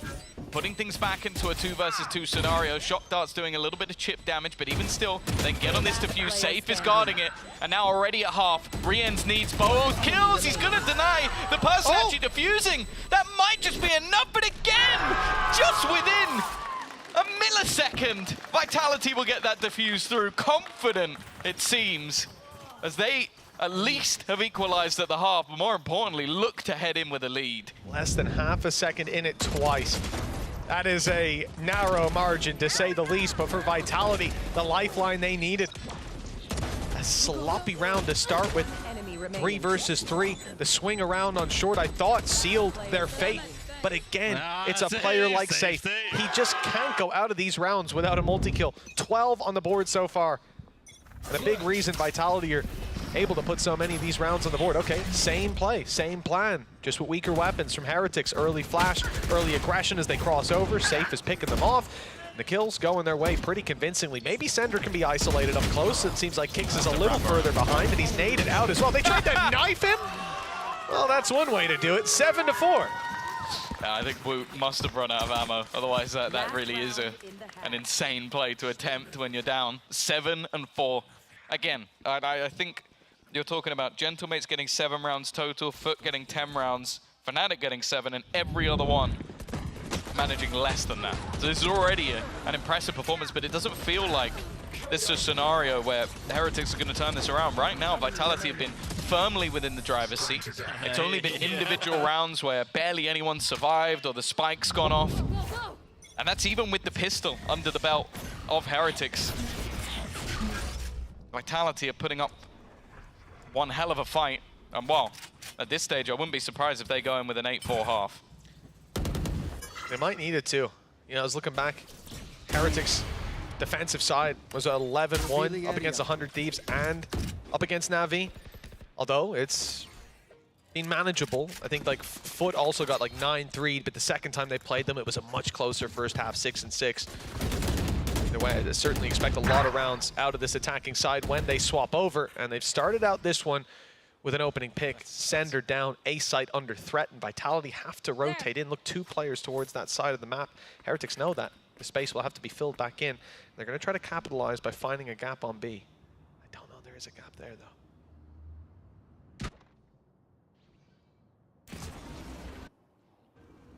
Already with a bit of an early rotation. Cage trigger.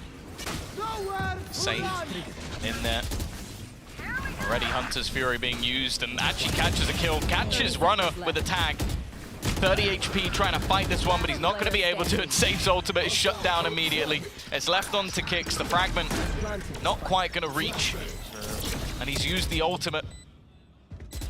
But at this point, all it's really going to do is remove those counter abilities. Doesn't have to smoke, can't force them into any awkward fights, and you can see that Boo's only plan is to just try and continuously jump peek. You could take away his smokes, you could take away whatever abilities he has, but at this point, he's just working as bait, just working to try and frustrate Kix in these latter round scenarios. Everybody else is not even giving him an inch, not peeking at all, and Boo will be rewarded with the final frag. 7-5, still a very solid half for Vitality. I'd love to see Boo's comms just for the last 30 seconds. Not peeking?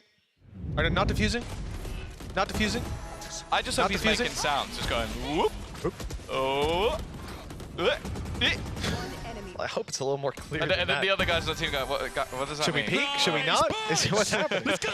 Check your mini-map, man. Come on, get the info that way. 7-5. Altogether, it's a very good half for Vitality. Considering the metrics we had coming in, I didn't expect to see them hit pistol.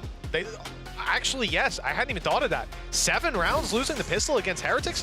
Huge. But have Heretics recovered enough now? 5 rounds, defensive side, and this is usually where they thrive. Well, this is the thing that makes me a little nervous still, is that Benji's had a rough game so far, but for me, he is the B-side defender on this map. Like, best in the world. I think he's so good at holding on to that control. And for that might be the reason that Vitality have gone straight towards the A site. Already, though, being delayed by the smokes, I have a feeling they're going to play through them, but it has allowed for everybody bar Benji to already rotate into position. Planet coming in way out in the open. Very easy to defend for Vitality as long as they've got the numbers online. Curious to see if they decide to stay with 3 players on the site instead of falling back to the choke points. Looks like they want to make this costly. Fighting forward, flashes deterred them for a moment, but Safe is still peeking periodically. Nade goes down, but they're already in. The spin through by Miniboo. It's messy, but he gets there eventually. Safe now stepping up. That's his double already. That's a triple out of Safe. He's reloaded for more, looking for the ace, and he'll find it! Safe steps up yet again, and Vitality's lead's extended. Yeah, sometimes you don't get a week without a safe ace. Other times you get multiple in the series. This guy really is just the pinnacle of individual ability. They're just isolating fight after fight, having time to reload, and it seems like he's almost just dodging bullets in the moment.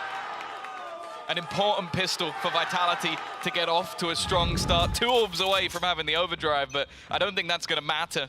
The man already has himself a Vandal and is looking to brawl. It's got to put some wind in the sails. 2 pistols now for Vitality. Lead secured at the half. Now doubled down on. Still some dangers, even with the pistols for Heretics. You got to take every round, one at a time. But a big opportunity for the attacking side now to put some distance between them and that defensive side. My worry, the spike was there, 3 players, and well, any moment we might have seen them blitz through that choke point into the waiting arms of 4 Heretics players. But the fact that we do see Runner and Sender on the other side of the map means the door and the trap outside A, the door is still open for them to take it back. The thing that makes me nervous is a lot of the time you're going to see smokes placed down on the side of the map that you're not holding. Knife goes in, already gets 2. Now you know that the Cypher's likely going to be here. They destroyed both traps. And already finding the fact that 2 other players are here, that's way too much of a stack up at a minimum. And they're going to walk back into Boo. He's one of the only players that's invested. A nice shot to start. That Sender already gone, but he doesn't manage to retreat. And this leaves the rest of the site open. If he gets away, maybe there's a hope in hell they win this round, but from this point onwards, no chance. I think it's great because if you look at the economy start of the round in game, they're going to see that Benji doesn't have a lot of cash. Both traps on B, both destroyed. If there's a stack, you're probably guessing it's there. So they decided to take it to the other side of the map. Very smart. And now the advantage is clear. Miniboo denied any big plays. Nice shots out of Trex. Even nicer out of kicks. 9-5 locked in. And that's a great mid-round call coming out of the side of Vitality.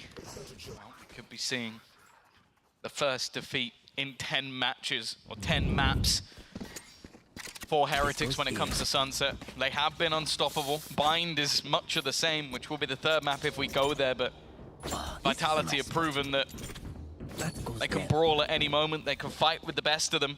They said in the interview yesterday, Safe said he was confident. And for them, Champions is on the line. A win here would do enough.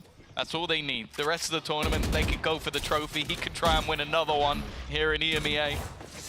Last year doing it with Liquid. The thing is though, there's still a way to go. And he's already taken a hell of a lot of damage. And Benji's just gonna wipe them out. He's run out of ammo. That's the only way to stop him in this round. Vitality.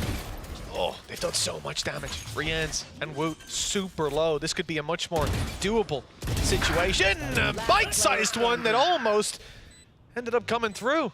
That kill from Runner landed a few more bullets to Benji, and this is a very tough round. Okay. He's got another. Well, the wall bangs are off the charts so far, but Trek still has 3 to take down. And sure, Benji was softened up by Runner. There'll be a few more targets firing back at him. Smoke blocking off his side. The spam gives it away. Benji's up close, ready for the fight and landing it. That's 4 kills out of the Cypher, and Tom starting to understand why you praise this man's B-side hold.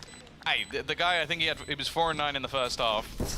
He got 4 kills in that round. But he really is, it just feels like this is the site that he was born to play. Like, you put him here, you give him his trips, you give him his utility, and he just has the time of his life. But it just, well, sure, you're going to have ridiculous aim to go with it, but we knew that Benji had that in his lock already.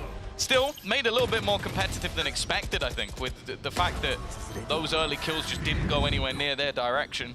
Now Vitality look to buy back up. And well, in terms of ultimates, again, things are firmly in their favor.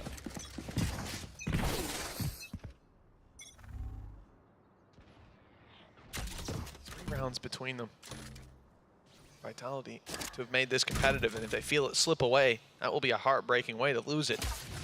Especially for a player like Safe, at least in the last round, he was with 20-9, maybe 20-10 now. I'm out of here. Been popping off. He said he's looking for another trophy. He might deserve an MVP trophy after this season. Some of the games he's been putting through are unbelievable. Trap destroyed, avenue open straight to the site, and we could have seen Safe in another reality going head-to-head with Miniboo in that fight, in that duel. Instead, he is just causing a bit of chaos, making some noise. He'll go and rejoin his teammates who are stacked up for the A-hit. Knife's got to be on. Oh, it's online for Woot now. It should only be a matter of time before that's thrown in to check A main. Right now, as it is seemingly quite open. That court, I think a minimum of three, maybe four players. That's way too much info to have and not react off it, but for now at least, they haven't. Orb's going to be taken, drones being sent in. And in fact, all the utility's going to be removed. This looks like a guaranteed post-spawn. It's actually got worse as well, because Runner, his lurk through middle has been fantastic, and that's someone they may have to think about dealing with. Instead, though, just going to opt to try and rotate and take this one 4v5. Well, yeah, their back is open. There could easily be a walk straight through. You've got the camera, though, popped up as soon as the abilities come back online. They know now back is clear. Paranoia from center might even come in a little bit late around the back already. Is Miniboo, he's good for one up top, but Safe steps up to the plate yet again. A double from this man, shutting down the retake and putting double digits on the board for Vitality. They are now within reaching distance of taking Sunset off Heretics. A map we have not told, not asked, but begged teams to ban against this squad. If there's one rule, don't play this squad on Sunset. And here they are, maybe about to take the victory at long last. Definitely showing they are a team to fear, and maybe a team that deserves to be heading their way to Seoul, but as I said, there is a long, long way to go before they get that accolade, before they get that achievement. Bear in mind, Vitality as an organization have never achieved that goal. Sure, Safe has. For the rest of the players and for the organization, it would be such a huge achievement, especially with the changes that they made, mass role changes. For now, it's not going to be much of an investment. Miniboo has a hero rifle and he is sprinting his way back to this side of the map. For the rest, under pressure, and Rien's already dealt with. Damage dealt to Benji Fishy, down to a sliver of health. Miniboo really is going to have to be the hero, and he's dead after just one put in the dirt, with Safe stepping up for another double. I mean, this guy, he has as many multi-kills as there are rounds almost at this point. Benji Fishy's left alone after being tagged up early. I don't think this 1v4 is going to go his way. Certainly be adding it to the history books if it does. 11-6, 2 away for Vitality, closer and closer. Heretics have got to be feeling the heat. Yeah, and right now it is just looking like every time they win a round, it's more of a blip, like be it an individual stepping up. Like we haven't seen those same sort of structured retakes. I think that Vitality have done an incredible job of just either ending the round before they can even get to a retake, or just being so aggressive in their post plants, not allowing any of that utility to be set up and put into play.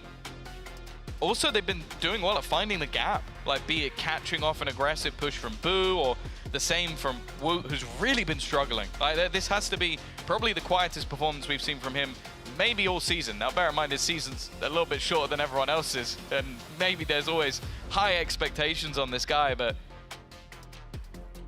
it definitely seems to have gone missing.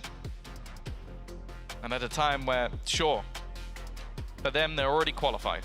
They are booking their flights, working out where they're staying, getting ready for the teams that are placed ahead of them. But I know that if there's any team that's desperate for a trophy, it's the team that finished second at kickoff, second in stage 1, second at Masters. Like they really are the number 2 team, there's no doubt about it, but they want to at least take something for the trophy cabinet. I don't think they're going to want to let this one slip.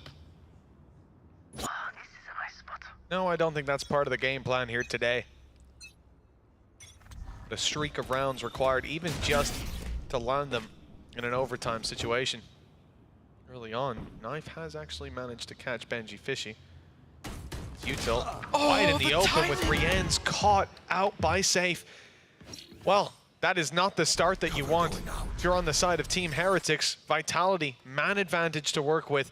Hunter's Fury online as well for later on in the round if they get the plant down. And they're on their way towards the side of the map that's left a little bit lighter by the defense. That's the thing, that Operator was just in play because they'd been dry swinging that. They'd been taking those fights. He's even holding it and just peeks in for a second, maybe expecting a flash or something to come through. And that's enough to give Safe the angle. And the guy just has not been missing so far today. You talk about the close victory they had versus KC. He had 31 kills. I think if there's enough rounds, he'll beat that. And while you could already see Boo looking to try and flee, he's gonna hit the shot this time. Oh, they saw him and almost got him with the second, 45 HP, but he's just about able to survive. Rotation though from Vitality. They've got all the space they could possibly desire. Walking straight into the B site with Runner, and the rest of the squad is on their way to reunite. This will be a plant secured and possibly a very advanced position coming out of Runner. The cam, I don't think, has seen him at any stage. So for him to be right up in their spawn might be unexpected. In fact, it is, but they've spotted him just in time. Cage to cover his retreat. The plant secured at least, but he's not out just yet. Hot on his heels was Mini Boo. The trades are good with Vitality coming ahead, but Benji Fishy, he steps up. Ult used now for the information, and they could potentially manage to isolate the fight in towards Kicks. He doesn't know that there's a player watching him from the side. The defuse tapped should draw him into the open. The paranoia, though, gives it away. Kicks popping the flash of his own. Player up top, but Boo doesn't know where he's gone. And Kicks found him in time. With no defuse underway, the pressure's off Vitality. They just need to run the clock down on Benji, who is sticking it. Okay, there we go. The swing is found, and so is the round. I thought that the reveal might be enough because there was such a late lurk coming from Kicks. His whole plan actually helped isolate the fact that there was nobody going to be coming in through those doors because he knew that no one had gone back through mid. They'd all gone through top mid. And so you see Runner aggressively playing there. You see, I think it was a push forward maybe by Trex initially, just to make sure that all those players coming from the defender's spawn are going to have the same problems getting out of there. Oh, it's actually Sender. There you go. Just aggressively placed. And then from then onwards, this fight was everything. The pop flash he throws after getting blind, just to make sure that if he gets swung, his opponent's also blind. And while the pace is not being slowed by any stretch, you'd almost think this was a replay. It is Boo just being forced back once again. Well, a little bit healthier this time, at least. No Hunter's Fury chasing him. The trap placed sneakily inside the cage. Nice space taken. Sight stairs, and it's Boo firing back this time. He's got Kicks. Spike down, that gives them the information. Shock darts through for up close. That is going to be the trap destroyed at least. Team Heretics with the advantage on the retake. 6 rounds in a row needed. If he sticks this, he's dead. Oh, he should be dead. Mini Boo was waiting for someone to try and make a play from behind, and the aggressive spot from Safe hasn't worked either. Around looking almost guaranteed, unless Trex and now just Runner have anything to say about it. The swing through, the timing not bad, but too many targets, too many players. Finally, Heretics have found a gap in the armor, a break from what has been a slaughter in the second half, but Mitch, they need 5 in a row. Yeah, you better hope you can repeat this one. Not gonna be quite as easy. Oh, okay. Yeah, cool. And a lot of this is gambles, not just the TP from Sender, but this play as well from Safe, just dry swinging around. I feel like this is a round that Vitality won't be thrilled about. It's not about the fact that they lost it. Obviously, the result, they're never going to be happy about, but the way that they lost it here. Still, this is, I think, just a manifestation of the fact that they have a 6-round lead, or had 6 chances to close this out. Now down to 5. Economy put in from Vitality. Ults aren't really there.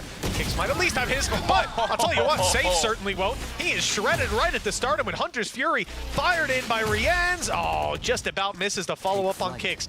Well, that's at least a lifeline for Vitality. A 4v5. It could have been 3. To be honest, the way that Safe's been playing, I almost feel like this whole game has been a 6v5, so removing him feels like 2 players drop to the deck. Confidence boost potentially. Woot holding the angle. As I said, he's not been having the best of times, but we'll get out of there with his life. Forcing him back though, and again, just look at the stack up already from Heretics. 4 players potentially about to fight into middle. Information's only going to give 1 away. And Trex, if he faces here, he's going to have a very nasty surprise. the spams are decent. The wallbangs almost dropped them. Mini Boo stepping up for his 3rd kill in the round. And with Boo on the runner, it's Trex left alone. A little bit far away from the action. No abilities to be used. Woot low. Boo tagged a little bit, tickled up, but... Right here. 30 seconds left. Oh, if he fired that through, he could have landed it straight onto Woot, eliminated a player. Oh, it would have been nice. But with 20 seconds left, he's going to wait for the smoke to fade and see if he can catch a player off guard. He might have a chance, but just about misses the timing. Shock dart, he hears the player jumping on the back. Shock's fired through, it's not got the kill. In fact, I don't think it even did damage. That time, just about, Woot misses the jump, but 15 HP, it's enough to keep him alive, to keep being a problem. By the looks of it, there'll be no chance. On him. He's been hit by the reveal. If only that was the shock dart. Either way, Trex follows it up with the kill, but certainly not the round. Time is gone, and 4 more chances now for Vitality to close out a map that nobody else has managed. That's the thing. You know your utility's accurate when you can stick it to the legs of a player trying to move. This initial kill was disgusting. And I like the fact that even though Heretics have really struggled, the second half, up until the last couple, was just a singular round, the bonus that they were able to win. They're still not shying away from these aggressive plays, these plays that take control away. And I think that's the style we're used to seeing from them. Again, it looks like they have a contact play already in position. The pop flash immediately, and again, it's Safe that's gone. Big, big kill. Like we said, guys, just he either gets picked at the start or finds 2 to 3 kills, or an ace every single round. I was about to say, 2 or 3 is an understatement. Yeah, exactly. His baseline is just so far above everyone else's, but they've lost him. A man down. Team Heretics, well, it was 6 in a row. Now it's 4, and with this, well, you might be able to guess, it's 3. It'll be a huge position to be in, just cutting that task down in half. And for Vitality, again, they're a victim of what we saw over on Icebox, of running headfirst into a brick wall time and time again. Heretics also showing so much patience, Tom. After finding that opening pick, they don't want anything to do with any of these opening fights. They'll let the side of Vitality burn their utility, clear corners, and burn that clock down to the last few seconds before they ever even intend to take a fight. But this is the thing, Boo has been playing towards the spawn most of the rounds, mainly because of the way that Vitality have been attempting to plant. It's always a wrap-round elbow, they run across, and then he's just trying to spam through it. And a lot of the time he's been able to get a kill. This time, he's stuck on the elevated angle, but they're ready for it. They're prepared for him to be there. Even still, Afterplant is going to be coming in. And even though they're a man down, we've seen them fight back from this before. Well, Kix pops his ult, albeit possibly a little early. Heretics were only just making it here. It was used around now, run down a little bit more time. It's got all the players. Benji Fishy's traps are down, so he's got to cover flank in case someone's walking up, and it does definitely slow them. Put more pressure on from the clock. I like the sneaky position held by Trex. He should get so much value. They take the initial fight, then fall back, leave him, but he goes early. Goes in for the fight and gets dropped for his trouble. Gorgeous play by Heretics. They lose the first player, and there's not a single flaw to point at since then. I do think also for Trex, it makes sense that he goes for the fight. If he stays took, someone looks down. Yeah, 100%. It's the freest kill of their life, but unfortunate that he got nothing for it. Yeah, it seems like, again, this whole round for Heretics, they get the opener, and then it just comes down to patience. Like, mini-bull on these picks, like, the supportive utility has been sublime. And then from then onwards, as I said, they're just so good at just working out these trades. Like, this is what we've witnessed from this team time and time again. Vitality, I honestly think their success rate in pauses has been sublime.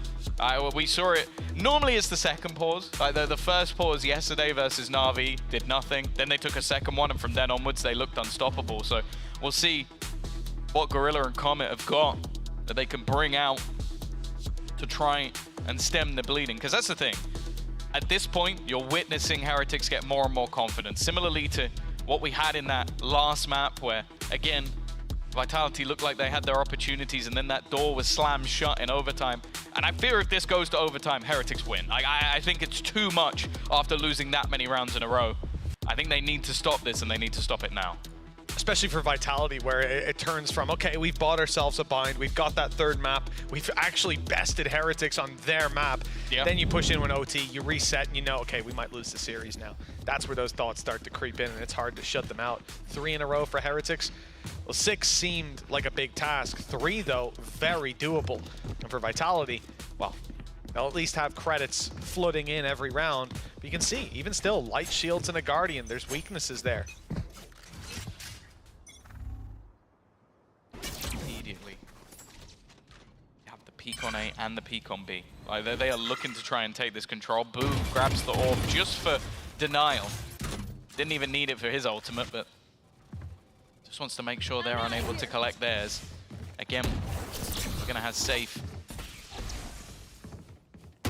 making point of call. I'm just looking at the fact there's 3 players currently at the back of site, waiting, maybe even trying to bait them into taking that control, going for the plant and just denying it. Instead, they're running all the way back to the other side of the map where it seems like Boo will be the pressure point.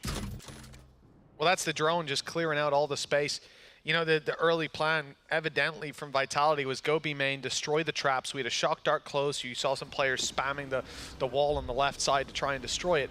Now they move back to the A site. But because Heretics, they spend a little time waiting for that late blitz out of B. They definitely suspect Vitality to be sending a bit of a fake towards the A site.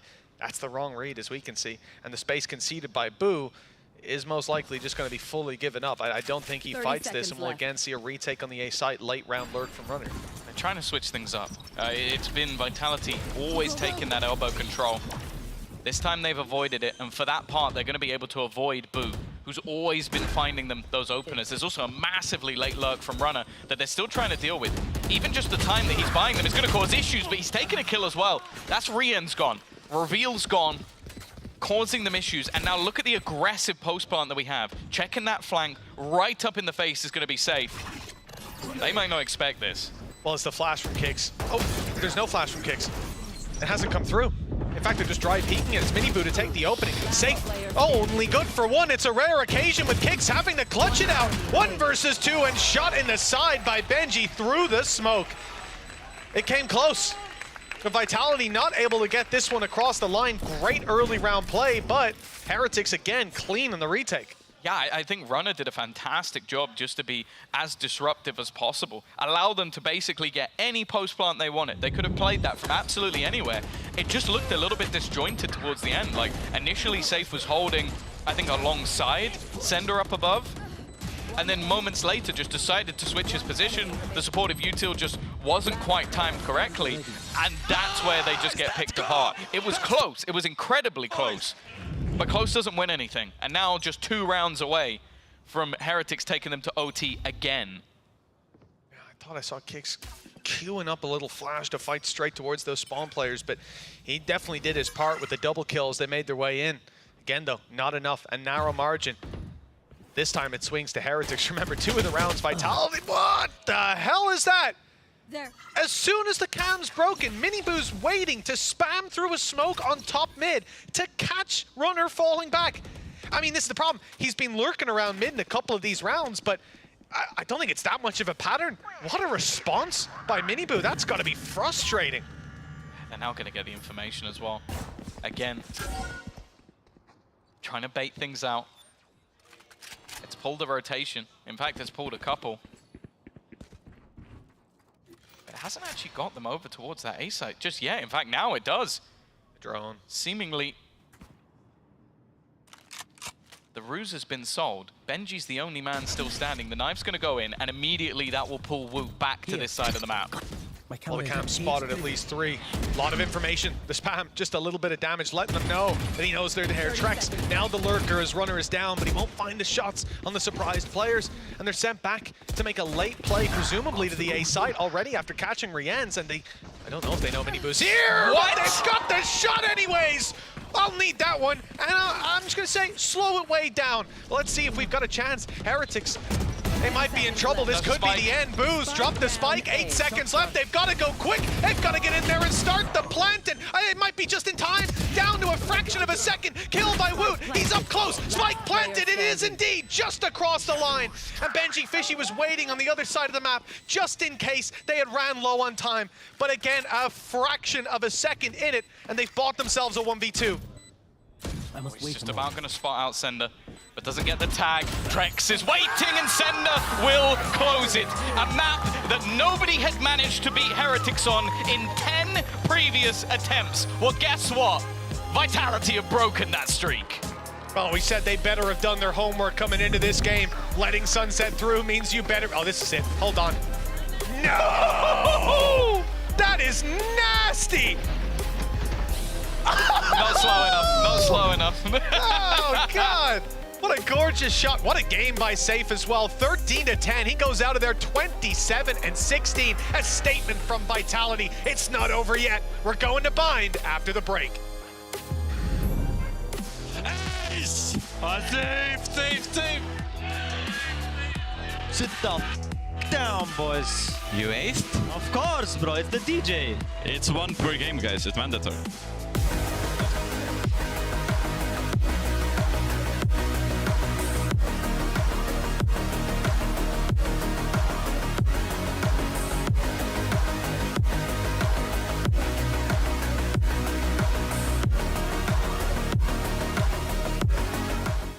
I know a place that will break you into 1,000 pieces. Stay away from them. Stay away from Lorca, Paco, and Picasso. Don't ask about Lola. Ay, Caballo Grande. Ay, Dolor de Nieve. But in spite of everything, it occurs to you to visit Andalusia. Don't say I didn't warn you. Be careful of the Andalusian crush.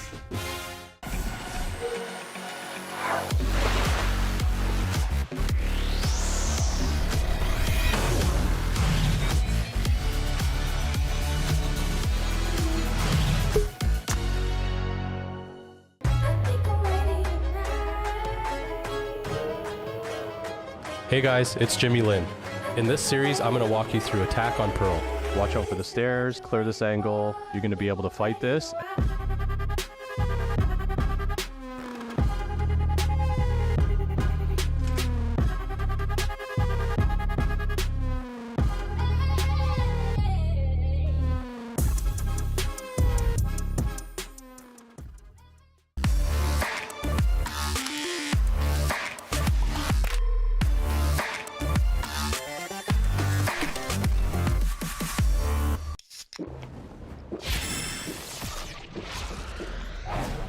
Red Bull gives you wings.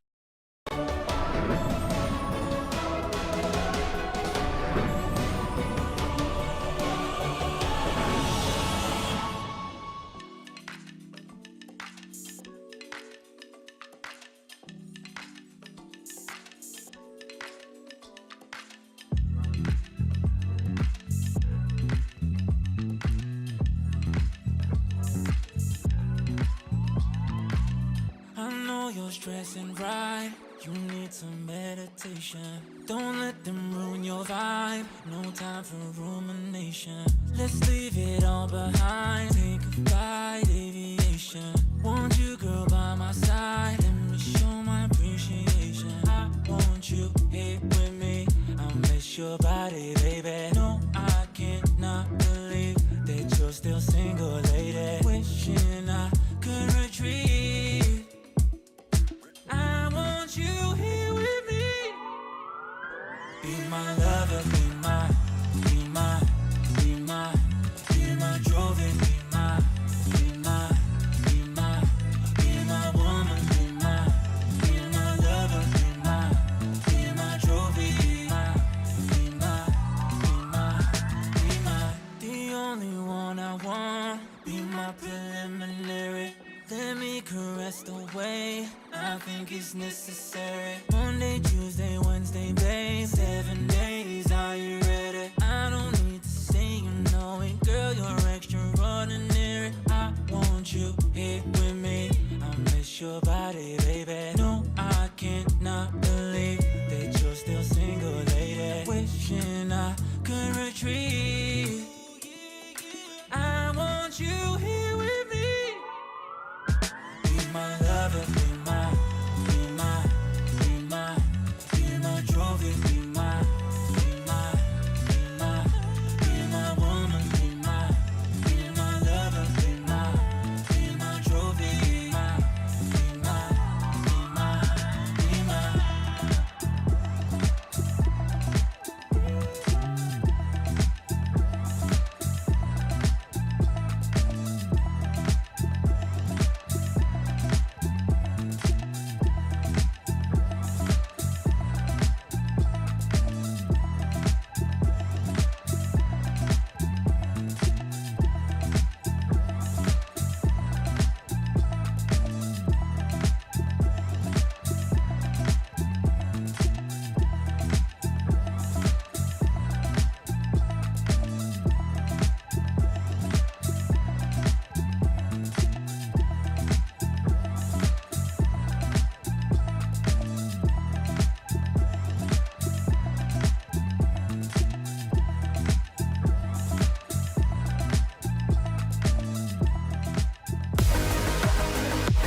Welcome back, everyone. As they say, 11 times the charm, right? So They say that. Yeah, they say that. Everybody Some says people that. out there, someone said it. I said it just now. And Vitality, with that saying, manages to end a 10-map win streak from Team Heretics. We're all wondering, was it a good idea to let that one slip through?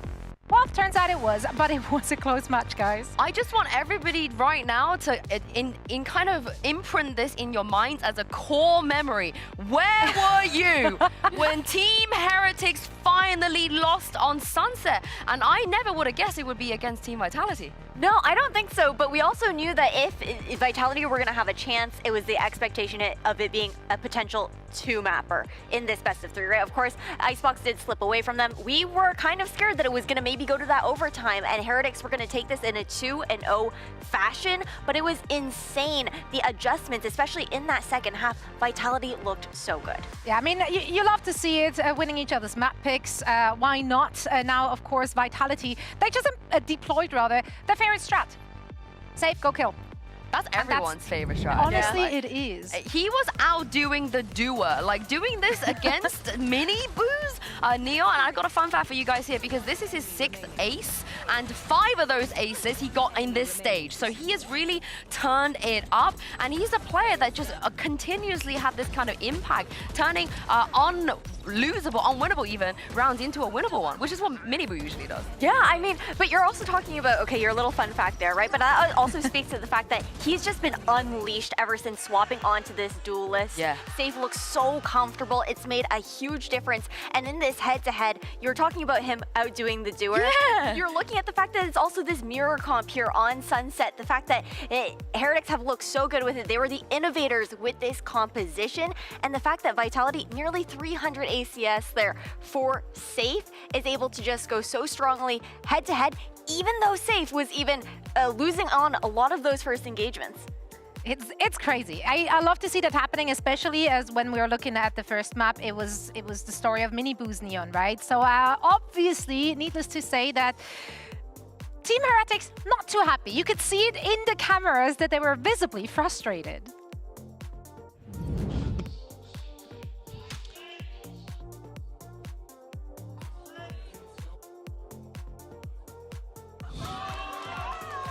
Get stunned, classic headshot insta. Can Benji stop saying he's whiffing, man? That's pissing me off.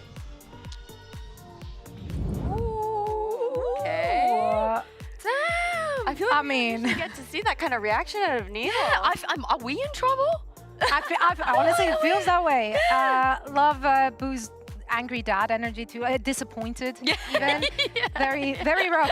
It's rough out there. However, Spirit should be up now because we're looking at Bind as our decider map, and Bind, that's a good map for Team Heretics, whereas on the other side, we haven't even seen Team Vitality play this map once this stage. I mean, it's not as hefty of a win streak as they had on Sunset, but it's been 6 maps in a row that Heretics have been able to win on Bind, and that was ever since they swapped their composition, stole that 100 Thieves comp, and have been lights out since then. They're the best in our region on Bind, and for Vitality, we have not seen them on this map pick this stage whatsoever.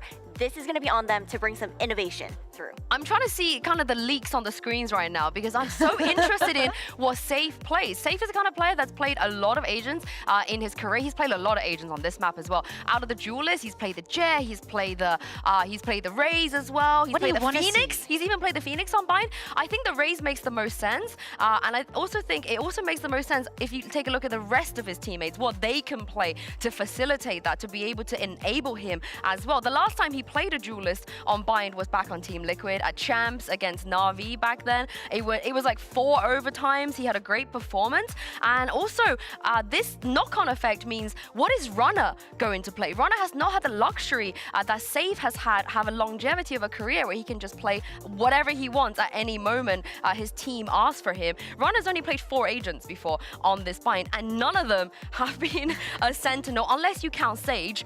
And actually, I don't know how you feel, Ash, I wouldn't hate the Sage coming out here for Runner.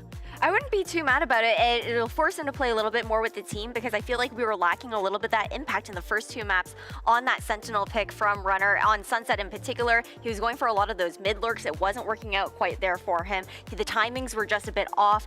Team Heretics had great reads on those rotations, those flanks coming out from him. So I think just having the ability to also just play with his team a little bit more, just slow things down when you know Mini Boo's going to be so explosive on this map. I think it's time to get funky. You have to. Yeah, I mean, honestly, there is no tape on a Vitality. They could pull out anything. And not the deadlock. I don't want to see that. Honestly, I say it here, and I'm not going to take it back. I like deadlock. I have no issues with deadlock. I'd play her anywhere. But I just... That's how much I like her. I didn't like the way that they played with the deadlock last time. It just didn't work. It didn't work. They had some cool set ideas with the deadlock and the Gecko in particular, with the wall, the Thrash coming out, just not denying some lanes where their opponents would be able to back out of. But when it was out of those set plays, that was where we were lacking a lot of that flexibility. There was a lack of that depth there. And I think that she makes it a much harder to kind of pivot the ideas that you're going to be throwing out here on Bind. But I don't know. What funky thing do you want to see? How do we feel about a double dive? How do we feel about, you know, a safe jet Runner raise? Because then Runner doesn't have to feel uncomfortable with having to shoehorn a Sentinel. I'll raise you one. Instead of safe jet, we're going to do safe neon, Runner raise. Do you know what? I think like that. For that one. I like that as well. Yeah, I like they're it. likely going to run into a double duelist situation anyway against Team Heretics, who have been playing Gecko Race on this map previously. So, you know. The Gecko is a good question. The Gecko is a good question because I feel like you have to on a map like Bind. You know, we're seeing teams move away from it at some of the other maps, but in the end of the day, the 100 Thieves / Heretics comp is definitively the best comp, but I don't think Vitality is going to run that. No, I don't think so. It's not quite playing into their strengths, and then when you look over towards I lied. seeing me when I lied. Yeah, it's just that mirror it's close. composition. Yeah, it's super close. It's not quite the Brimstone. We get the Omen, but me when I lie, I did not expect them to run this comp that Heretics are going with. I quite like the fact that we're sticking with the Omen, and I really, really love the fact that Safe is going on to that race. But Runner, first time Viper on Bind too. Interesting. I am a little bit worried about this, to be honest, especially with the fact that, I mean, the Viper nerf has been here for a hot minute, but it does make it a little bit more difficult, I think, to understand some of those timings, playing it for for the first time ever here for him. But I guess you also do have the fact that now Sender is also going to be able to maybe help set Safe up a little bit more with the paranoia, try and make up for that a little bit. But they won't have nearly as much for that post plant as we are going to be seeing Vitality on the attack first. Do you think that there is a big opportunity here for Team Vitality since they have so much tape on Team Heretics on this map? On this particular composition as well. I believe. They put the B in believe. Let's go. All right, you heard it here first. We're ready for the action. Let's see which team is going to take this one home. And for all the action, we send it back to our casters, Mitch and Tom. Thank you so much, Zoe. Yes, Team Heretics and Vitality gone to a third map. If you expected this, you probably thought the Vitality took Icebox, but they've beaten Heretics on Sunset. Now they move to Bind, where Heretics' win rate is only 90% from the stats we just pulled. They've only won 6 times in a row rather than 10. That's so good. It's That's not, great. not as good. Fantastic. And it's only been played once, I think this year, by the side of Vitality. Yeah. But that's the thing. And it was a loss. As has been proven by them already. They put the prep in, they put the work in. They're a team that can definitely come incredibly prepared to these matches. And also, I feel like just have like this almost natural synergy between them. They're going to kick things off over on that attack side. Find you. Already, Wu is going to be looking for that early information.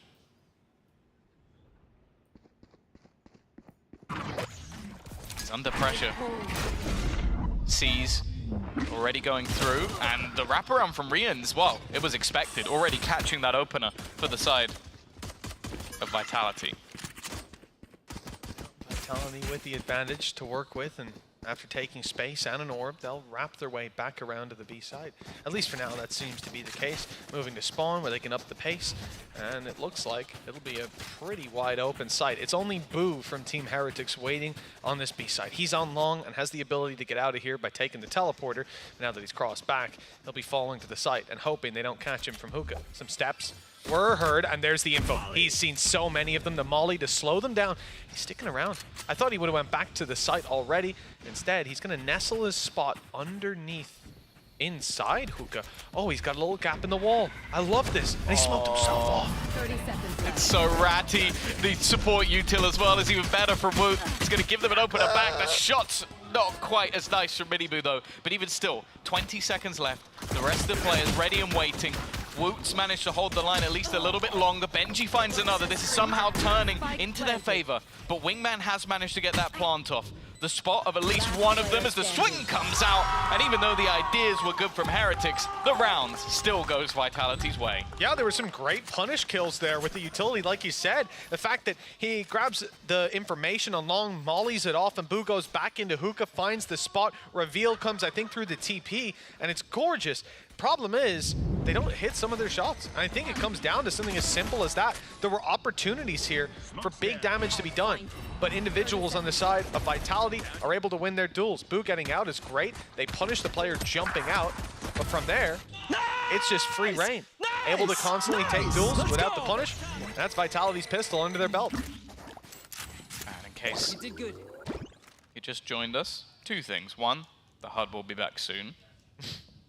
Two, this game is everything for Vitality. For Heretics, they're qualified. They are going to Champions. Nothing can change that from this point onwards. For Vitality, they need to win either this game or the game in the lower bracket. And I'm going to put it this way, it might be a little bit nicer to get it done first time. I think even when you look at form currently, like the Heretics have been winning their games, but they've been close. Whereas you look at the likes of Foot, they've looked incredible. Fnatic have been getting better and better with Hero as they go along, and I wouldn't like to play either of those teams. Whereas if they can get it done here and now, go into that upper bracket final and guarantee themselves a spot in Seoul, it'll be the first time the organization and a lot of the players have ever made it there. They've taken space on A to start off their adventure, and it's a successful frag through the smoke onto Woot. Pistols for the most part in here for Heretics, well, indeed for all of the parts. Well, they've managed to find one onto Runner. He only had a ghost himself, so no free upgrades to be found. And with Rienz as the last man alive and very much known to be around this angle, it wasn't meant to be. 4 players alive for Vitality, a solid follow-up, and this makes them pretty well armed coming into round number 3 to fight Heretics full buy. Yeah, it puts them in a decent position, that's for sure. Vitality have looked fantastic throughout this match. Winning the bonus set them up nicely.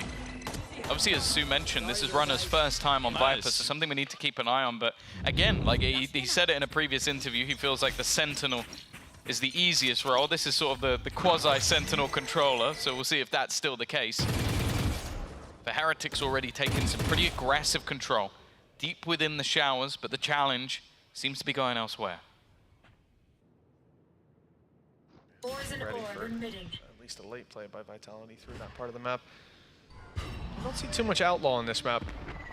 From attackers specifically, you know, you can use it towards B long, try to grab the long range fights on A as well. If you're up in Hookah, there's some angles. It's not terrible. But a lot of the time you get sectioned off into these close range fights. Smoke's covering a lot of distance now, already crept into the corner here. They do not look aware of this at all. In fact, he's got his back turned with players on the other side. It's free for Center.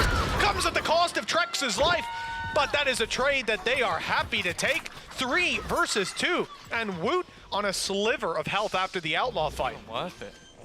That's the thing. I can only assume that Spike planted. I might just opt to fall back off of this one, especially with Thrash available. There almost needs to be a mistake, and let's be real, the mistake has already been made in this round. Trex might feel a little hard done by, but it was definitely worthwhile. And Woot is basically waiting to see if anybody gives him the face. Now, Boo, oh, don't tell me he's going to get away with it. Oh, thank God, somebody finally kills a man that should have been dead long, long ago. But even still, a hell of a lot for Boo still to do. The time already ticking down and not having the knowledge of where these players are. Going for it might be risky, but he's managed to find one of them quickly. Even still, getting the plant from here is not going to be possible. The nade will deny it, and Safe was just playing the game to make sure that it's denied. It will be a triple kill for Boo, but Vitality won't care. No, 3-0 on the board. They're just watching the rounds rise as their lead is extended on further and further. For the side of Heretics, well, it's not the start they were looking for. Losing the pistol on this is utterly ridiculous. The fact that he is just sat, paranoia in hand, crouched in the corner. The freest kill of your life. And a beautiful double connection by Runner 2. Light shields and then into heavy. But he leaves Wood on 10 HP with almost no chance to survive. And, well, a headshot like that doesn't really take the HP into account. That's a 3-0 start. Safe 4-1. This is a factor of vitality. If we saw Safe slow down, have a rough start, map might be over. He has been such a big factor, especially on Sunset.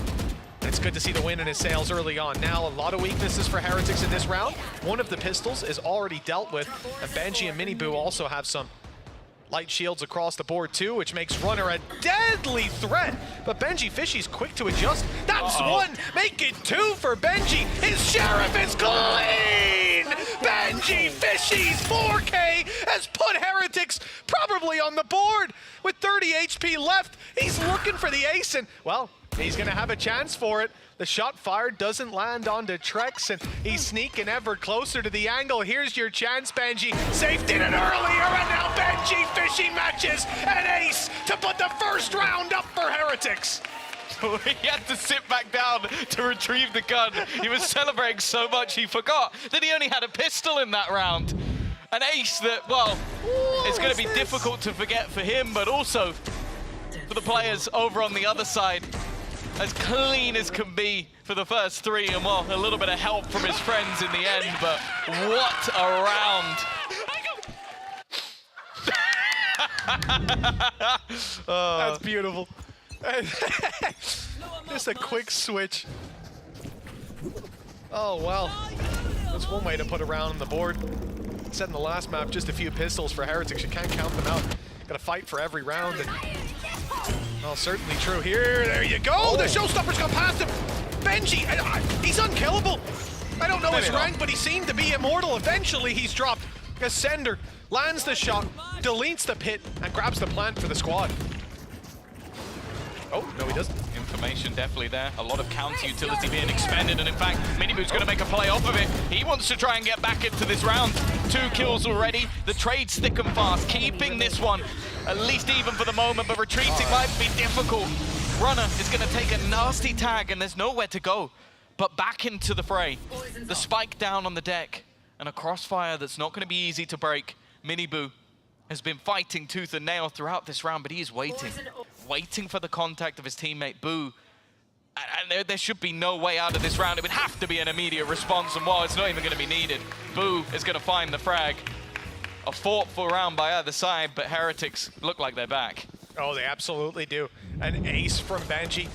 And then even after he goes down like that, a big response coming out of Miniboo. These 2 kills were gorgeous. Lands a third around the site seconds later. As they emerge from the smoke, they meet him. And Benji's got to be looking across at him like, it's not an ace. And you had a rifle. It's not bad. It's not bad. An early pause again. This is something that has become a big part of Vitality with Gorilla at the helm, is just taking these pauses as early as needed. I don't think it comes down to how the rounds went. It doesn't come down to necessarily how many they lost. It's more so, does he feel in the moment that he can change what's going on within the team? And I imagine after losing a round like that to the Sheriff, again having advantages in this one, with Miniboo able to get back in, I believe, yeah, they also used their Nightfall. That was their Nightfall coming out as Miniboo runs into the site. So they've used a big ultimate to try and win themselves that round, and a thrash, and it's gone the wrong way in their eyes. So just stopping things as early as possible. And now the question will be as well is, how much do you put into this round? Because those last couple didn't really cause too many problems for the economy of Heretics. You win a round with a pistol, you're going to pick up a load of guns, if you remember to do so. And so because of that, it's not even really worth investing much into this one, because the cost will be minimal unless you somehow steal the round. Cover going out. Back in the game in Heretics fashion. Close to neck and neck, but a buy for Heretics and not much for Vitality. We should see things equalized. The space taken by Safe. even causing rotations. You can see Rien's making it to the spawn just now. He'll be reinforcing the A site, but it's only one man here, causing all this chaos and leaving B a little bit more open for the rest of the squad. Thrash might grab some info though. This could be valuable. In fact, it's cleared out the site at least, and with one player TPing, now they know where the play is coming in. Benji needs to be careful. They've only got pistols, and every kill matters in a round like this for Vitality. That could have been a retrieved rifle, but he's made it out and slowed the plant. The rest of the team already in position as well. Thrash back. Spike planted. Thrash going to be sent out. So much info already there. It's actually caught Miniboo. That's a mistake. He was right in front of everyone, and because of that, there are guns to be had. He's almost hand-delivered one. In fact, into the hands of Safe. There's nobody worse that could have gone to. Viper's Pit also used. This is now a problematic scenario. Safe has already found another, but it comes down to an even scenario, a 2v2. The health going back up, but Sender's in a great position, and now it's left all on to Benji. It's going to be a pay save card, Thrifty, that gets another round for Vitality, but I also feel like that comes more at the hands of Heretics. Yeah, they've got to be devastated. Rien's throwing the ult in. I think he even detained one. I can't even remember off the top of my head if it was the Viper, but it was a free kill if Miniboo hadn't been caught by it too. That one's got to hurt. And a pay safe card, Thrifty, given to Vitality in the back. I said that should have been an equalized, and it started out well. They grabbed, yeah, it was Runner as well that was detained by it. So a free kill that drops the pit and gets rid of most of the danger of this round. And instead a timing, a tiny adjustment a little bit later for Miniboo, and it's the free round. 4-2. Vitality, they've had a couple of rounds by a narrow margin. That one there's got to feel good with Heretics tripping themselves up, but now a full buy from the defenders and a showstopper in Miniboo's hands. He might have been sold down the river in the last round, but now he's going to be sailing this ship for Heretics when it comes to retakes. Ultimates, other than that, at a minimal.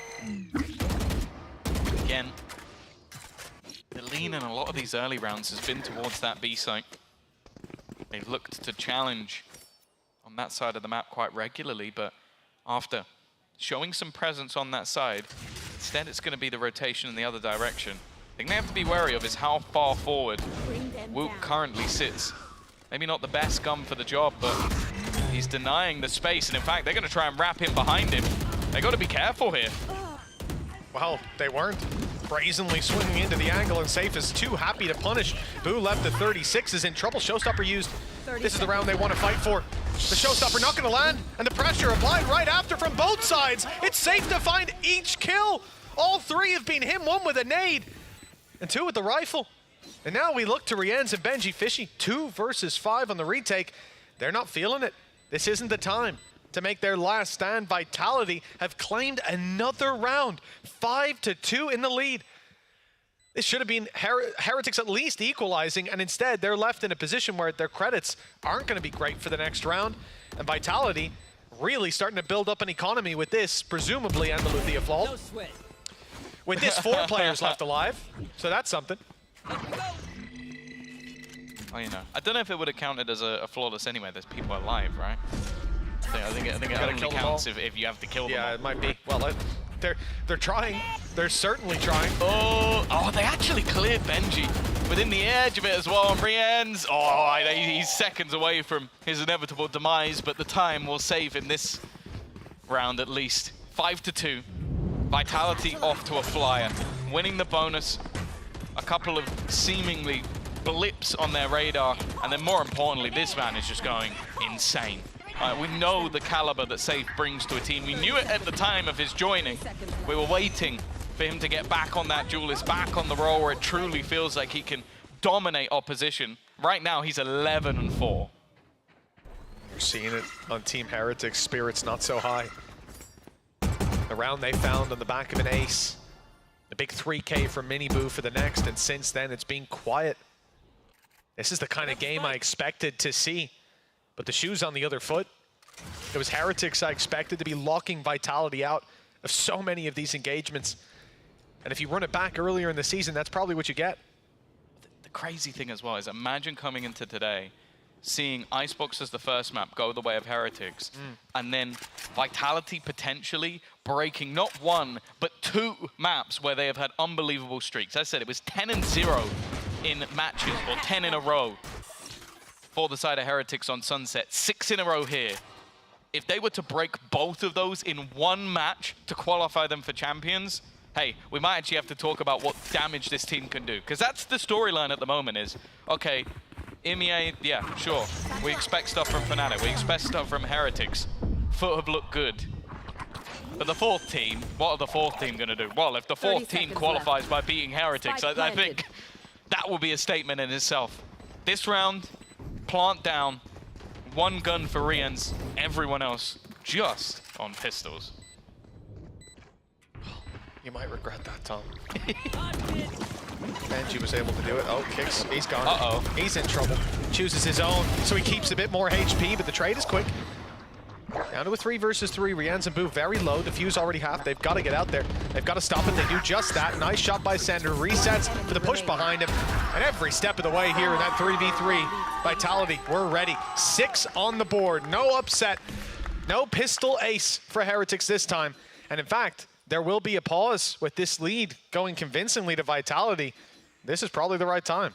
Yeah, it's understandable. Like, there's no doubt that heading into that attack side can be a turning point for Heretics. Like, we've seen it again. You talk about their victory versus Coin GX 7-3 in the end to close out what was a solid defensive half. A 9-3 when they played it versus Na'Vi. So they could definitely do it. But it's just the fact that Vitality have proven time and time again that even if the going gets tough, even if rounds start going back the other way, they can break those rounds, and you need to give yourself enough wiggle room, because right now, you've got an ace and then a follow-up round after that, which again came incredibly close with Miniboo making a huge play. Other than that, everything else has gone the way of Vitality, and you're seeing those stars step up. Trex, one of the players brought in after kickoff, looking fantastic, safe, back in that superstar role. And while there hasn't been a quiet player throughout this series for the side of Vitality, 6-2 up. It still seems like a long road left, but realistically they are 7 rounds away from locking in champions. And I'll say it again, the first time ever for Vitality as an organization. A team that in the past, they were playing the VRLs before they were invited into the league system. It's been a long time since then.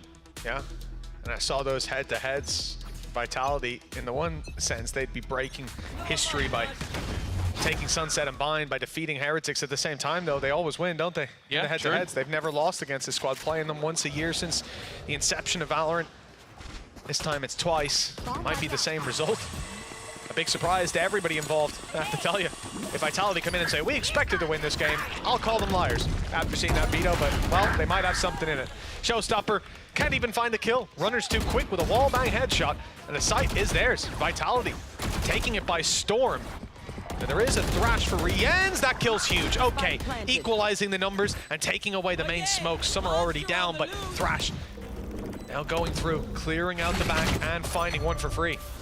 That's going to deny Rians. Annoyingly, he's actually the player that has themselves also with the ultimate online. So a counter Thrash, immediate, and that leaves Runner in trouble, but obviously Rians is a little bit worried there's another player there, and he was right, but he catches both with the flash. Leaves one blind for Woot to kill, kills the other himself. Now it's left to Safe, but this time there is no hope. Woot will be there to shut him out as a 4v4 retake, or a 4v5 retake, in fact. Ends up, well, flawless in a different sense. I don't know what was said during that pause, but it seems like Heretics definitely got themselves gathered to fight back into this. Again, two Maybe big plays. Weber gave them another ooh-ooh or something like that. That would motivate me. Have you not seen the clip? Yeah, no, I have. I'm just, that would motivate you, would it? Definitely. Okay. Well, only from Weber, though. We're going to do nothing but win our rank games from now on. Are we playing with Weber? I'll get him in the coach slot. To be honest, if we're If we're playing playing Weber, we'll Weber, win. we're sorted. We're out. The Diamond Ascendant lobbies are going to be terrorized. But 6-3, Vitality. Oh, they've got a good amount of rounds here on the attack. We know that, as you said earlier, Tom, the pace could definitely change. Yeah. Once Heretics move to the attack, you want to see a good buffer built up for this current attacking side. And they're spread. One man on every position across the map with who could double down on. They'll prod for some space. They're not intending to take it here. Not yet. Flash. Doesn't quite pop. Doesn't allow that information And just of the last possible tick of that Prowler, you're going to know that there's at least a couple of players here. Again, constant control of showers is a big part of things for Heretics. In fact, 3 players there this time to try and challenge versus Trex, but thus far in the game, he's done well. He's got to be careful. They might be a little bit further forward than he's expecting them to be. In fact, they're just running it straight down. He's taken so much damage, there is no escape. And this time, well, they like to combine with him to wrap around and surround the players. That can't happen. Yeah, I think they realized once the Haunt got thrown through that he's just a lot closer and he can't get away. Content to force the fight. Nice reveal. Where's the follow? There it is. The shot lands eventually. And Wu will lose his life on an ambitious play while blinded. But the rest of the squad still holding strong with Sender up top. He's got 2 players coming right at him. Not an easy fight to win and not one he'll claim.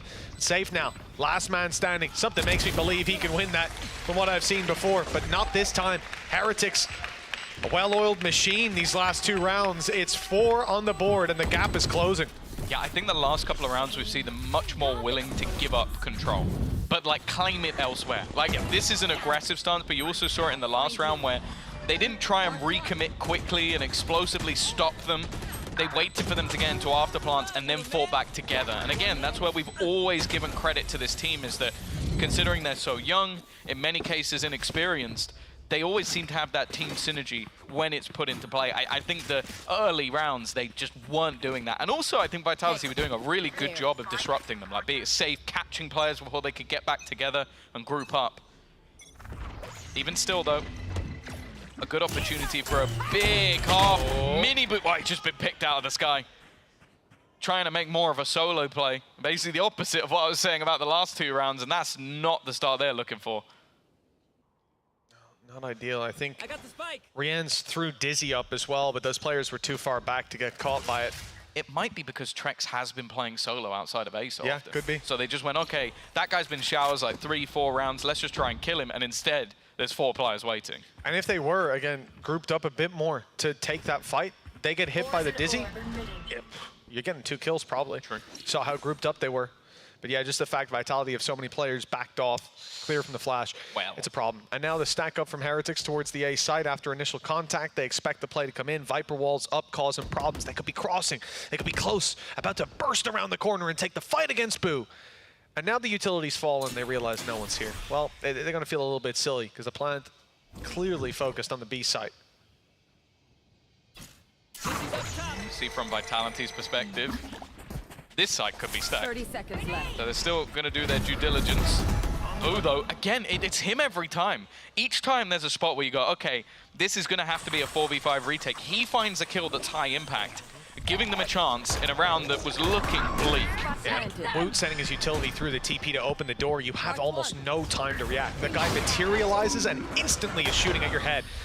Very hard to react to, and a good punish. Taking a player off the side of Vitality for the post plan, now split into 2 sides. You've got Long and you've got Elbow to deal with, and it's not easy. Safe falls after just 1 though in the plan. The defuse, in fact, already halfway. They've got to be careful, and indeed, there is a big swing from the side of Vitality, conscious that the defuse could be coming through any second, and they face into a lot of guns.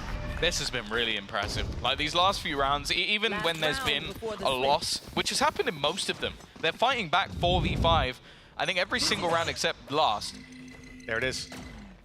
Yeah, the flash actually does catch safe. It's just that he had support. That was it. They wanted to try and almost play off of that, but this is it. It's Boo getting 1 back, and then in the retakes, they've just been perfect. Rien's holding the line, Woot making sure nobody else can get out.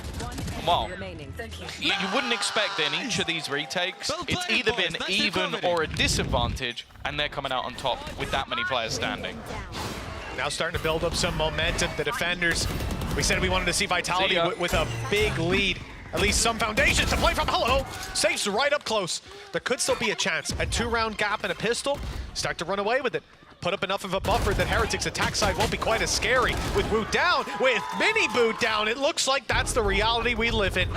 Plant to be secured any second now. It's safe planting, and that's a showstopper online. One target left to find. Benji Fishy up against the world. Not just the 4 players, but the rocket launcher of Safe that he's all too keen to use. Last round, he ain't gonna be using it in the next, and well, yeah. No chance. Pick your poison, That's a rocket or a times. sniper. Both times he's used the showstopper. Runner has killed the guy before he gets to fire it. Just a little bit too quick, but he's not going to mind. A last round to at least cement them the lead, but as we've said many a time, going onto this attack side, you're talking about clean halves. Again, you look back the last, what, 6 times they've played this map. I think the most anybody has managed is 4 rounds. That was on the attack side. That was 100 Thieves. Since then, it's been two rounds versus their attack, 3 rounds for Na'Vi versus their attack, and 3 for Koi and GX as well. So they're going to have to, again, prove that this defensive side is solid for Vitality, that the work has been done elsewhere, but I don't even want to really dwell too much on those stats. We saw it in the last one. We're talking about a team on a 10-map win streak. It's irrelevant. They broke that. They beat it. Now going on to this half, sure. If they're still popping, if they're still feeling confident, they can easily close out this game.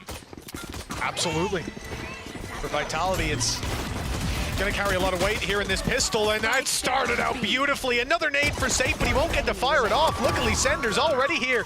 And although Boo drops him, he's got 2 more to deal with. Spike down in the open, and he's a little slow getting there. He didn't know the other players weren't on site, but now they most certainly are. Stacked up and ready with a Viper wall blocking him out. Thought he was gonna go back, play around through hookah, but I think he probably has a better chance walking out along without having to make the jump. This is the thing. Well, Trex has spotted an angle. It's probably the last man you want to be up against in these sort of positions. The most cerebral player when it comes to Team Heretics. They're trying to fight this one together, but he's not giving them a chance. Looking for some shots through the screen. Molotov just to make sure nobody snuck into the close corner. And well, the high-low is not going to be broken this time around. Lead extended for Vitality. Pistol not going in the direction of Heretics as they would have hoped. That is now both of them going the way of Vitality.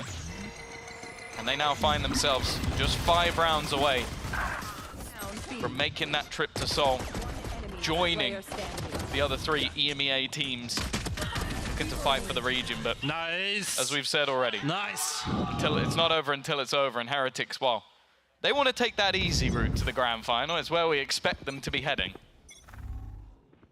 Still have a few questions left for Vitality once rifles come out from Heretics, but this round shouldn't be where there's major resistance. Not a single pistol invested into. All class 6, although Mini Boo's very close, and Sender close to death. He'll fall back. He'll fall back. Hello? He's still 5 HP. He'll fall back. No, he'll keep fighting now that he's got teammates behind him. That is honestly a little bit of a ludicrous play. And Trex, he doesn't even take the upgrade. Goes in with the stinger. Vitality feeling confident, looking confident, and now 9 on the board. It's definitely not even the ultimate that you really want to be farming up from the shadows of the lot that they have. It's definitely at the bottom, but hey, it's only going to be a stinger that ends up being lost and a few shields along the way.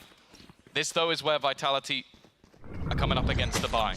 It's where Heretics will have those rifles, full shields on every single player, and the expectation again is this is where the tide will turn, but we've been saying that for a while now. Said it on the previous map, saying it here, and again, it's a similar sort of deficit that they have to fight back against. I'll say this as well. Mini Boo, you mentioned it earlier, he's been hypercritical of himself. You know, this is a guy right now that views himself as someone that should always be doing heavy lifting, should always be at the top. He had a 3K round in one of the first. He's got 5 kills right now. I mean, far be it from me to criticize him, but my goodness, the morale now has to be feeling low. I want to see him get around where he's activated, where he's finding a little bit more success and his confidence can go right back up high. For Rienz, well, it won't be his round to do that. He's been shut down by Runner with an opening pick, and Vitality, they've got themselves at least an advantage in numbers, but they still have a few nasty positions to root out. Mini Boo, inside of lamps, this could be his chance. The fight between the fades, and Trex is so patient. Mini Boo is only going to manage the one, and now already that defusal has begun. Molotov is not going to stop it from getting it to half. In fact, I don't know if it's going to stop it at all. It's not. Eventually they kill off the wingman, but it's too little too late. That was way too clean for a round that had some weaker weapons in it. Vitality now 3 away. Miniboo lands a couple of clean blows. That was it. He was isolated and had his chance, and he capitalized on it, but the rest of the fight's lost. There's not much you can do about that. Can't put all the weight on one man's shoulders, unless I guess it's Benji Fishy with a Sheriff. 10-5. Or safe. Well, listen, I mean, safe is just a guarantee. The exception that proves the rule. The man seems to have no pressure on his shoulders. I feel like this is the same as the last map. No, it is, exactly. He was 20-9 on the dot, about this stage of the last map. Maybe even a little deeper. As said, he's gunning for champions. Made it there with Liquid. Went out 0-4 in maps already. Sender under pressure from Miniboo, but again, he's going to survive. This man doesn't seem to fear the fight, but Safe has gone down. It was exactly the same in the last half, where they managed to win the bonus round and then ended up losing to a weaker purchase. This one definitely has a bit more in terms of investment, but even still, the advantage still sits with Vitality for now.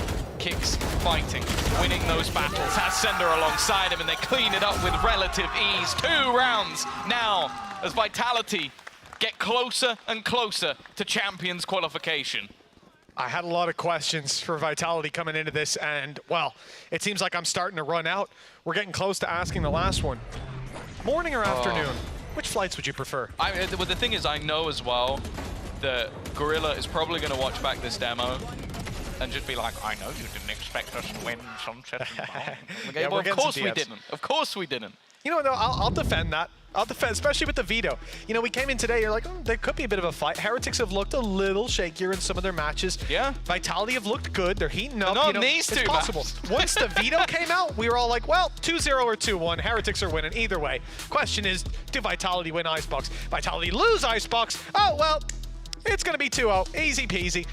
And then even then, even with Vitality winning Sunset, it's got to be 2-1. They'll take Bind. But Heretics now are using their last pause here on this map. 11-5 down.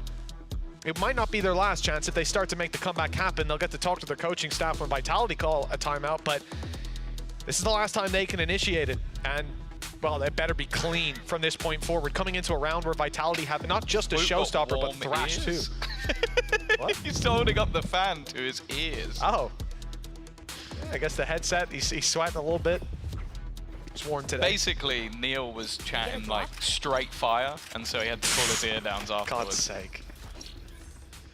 Well, I think the main thing, showstopper, off rip for Vitality. It looks like that's what's going to happen. Blast back immediately, and Safe is in. Seen this play before. Not as many players awaiting him, no. And Heretics have backed off completely. Space conceded. If he shoots this through the TP and kills one, I'm going to lose my mind. I think it ran out before he could. Or at least fire at an angle that wouldn't just fire it directly into the corner. Trek's under pressure. Sees has caught. And not going to be able to leave. Not going to be able to get out of that smoke. That'll be one of the blast packs gone. However, Rientest still managed the opener. Kicks with a response. Looking for a little bit more, but they hold the line. The Boo brothers strong. A more runner. A little bit too far away from the action. Well, that snake bite might have delayed, but it definitely wouldn't have delayed it for a minute. Oh, the thing is, they've got the finances. He can try and risk it through, but it's not going to be anything. After the fire pause coming out from Neo Zenio, they do win themselves around, but the question is, do they have 5 more in them to equalize? Well, that's it. Yeah, it is certainly a long road. We saw Heretics in a similar position on Sunset. They managed to make it close, got up to double digits, but Vitality had too much of a lead. And actually coming into this, you know, the fact that we only end up 7-5 at the half, and it could have been neck and neck, I still wasn't very confident, very wary of what Heretics can pull out on the attack, and we could still see those attacker rounds build up. But for Vitality, they have so many chances, so many credits as well. And sure, the showstopper was used in the last, and for Heretics, a lot of ults are coming very close to being online. Miniboo could even have showstopper of his own in this round. He certainly will for next. On Vitality, it's not quite the same story. Certainly not the same punchy ults that you'll have on the attack. Slow play. Waiting for Vitality's aggression, expecting them to go pushing up, but they did that last round because they had a showstopper. This time, much more passive face from this defensive side. Maybe a little bit wary. I don't think Minibu actually collected the orb there. Didn't want to get isolated. We'll get one on the other side, and while the aggression fails until Trex somehow corrects his aim in time, and he's looking for a little bit more. 3 kills. Spike down, though. They're going to have the Thrash available. Rian's desperately trying to find a place to use it. Both going in. He might just get caught because of it, but Boo has also found a kill. It's going to be left onto the IGL as he tries to escape. Boo looking to hold the line, but he's just not in a position to do anything. He wants to try and play that post farm, but it will go to half. There's nothing he can do to deny that. And now with the time ticking away, 2 players still to find. They are just waiting for him to make a mistake, to make a move, and kicks too quick. 12 on the board for Vitality. 6 chances to confirm their flight. 6 chances to lock in Korea. What an unbelievable journey this has been for the Vitality squad. They've had their troubles. They've had their ups and downs, let me tell you. But to get to Korea through Heretics on Sunset and Bind? Nice! This is a team the international scene will be terrified of. 6 in a row for Heretics, on the other hand. And it starts with a Viper's Pit and a Showstopper. Good ultimates to have, but you can't even just expend them here. I mean, you can, but you might want to keep them for future rounds. It's a long road, and one that you have to be tempered with. So you use up all of this util, all of these abilities. Heretics on their way to B. And already a bit of aggression. It's Kicks and Sender waiting there on long. Oh, they're in trouble. They're in a lot of trouble. Immediate Nightfall. That's 1 player killed. Sender's still standing, but only for a second. Minibu immediately looks to try and recharge that ult, picks up an orb, and the plant will come through. Trex already tagged up. This retake's not going to be easy. Nice snake bite. Boo's forced into the corner. His HP is ticking down. He's down to 14 before he eventually leaves, conscious of his spam.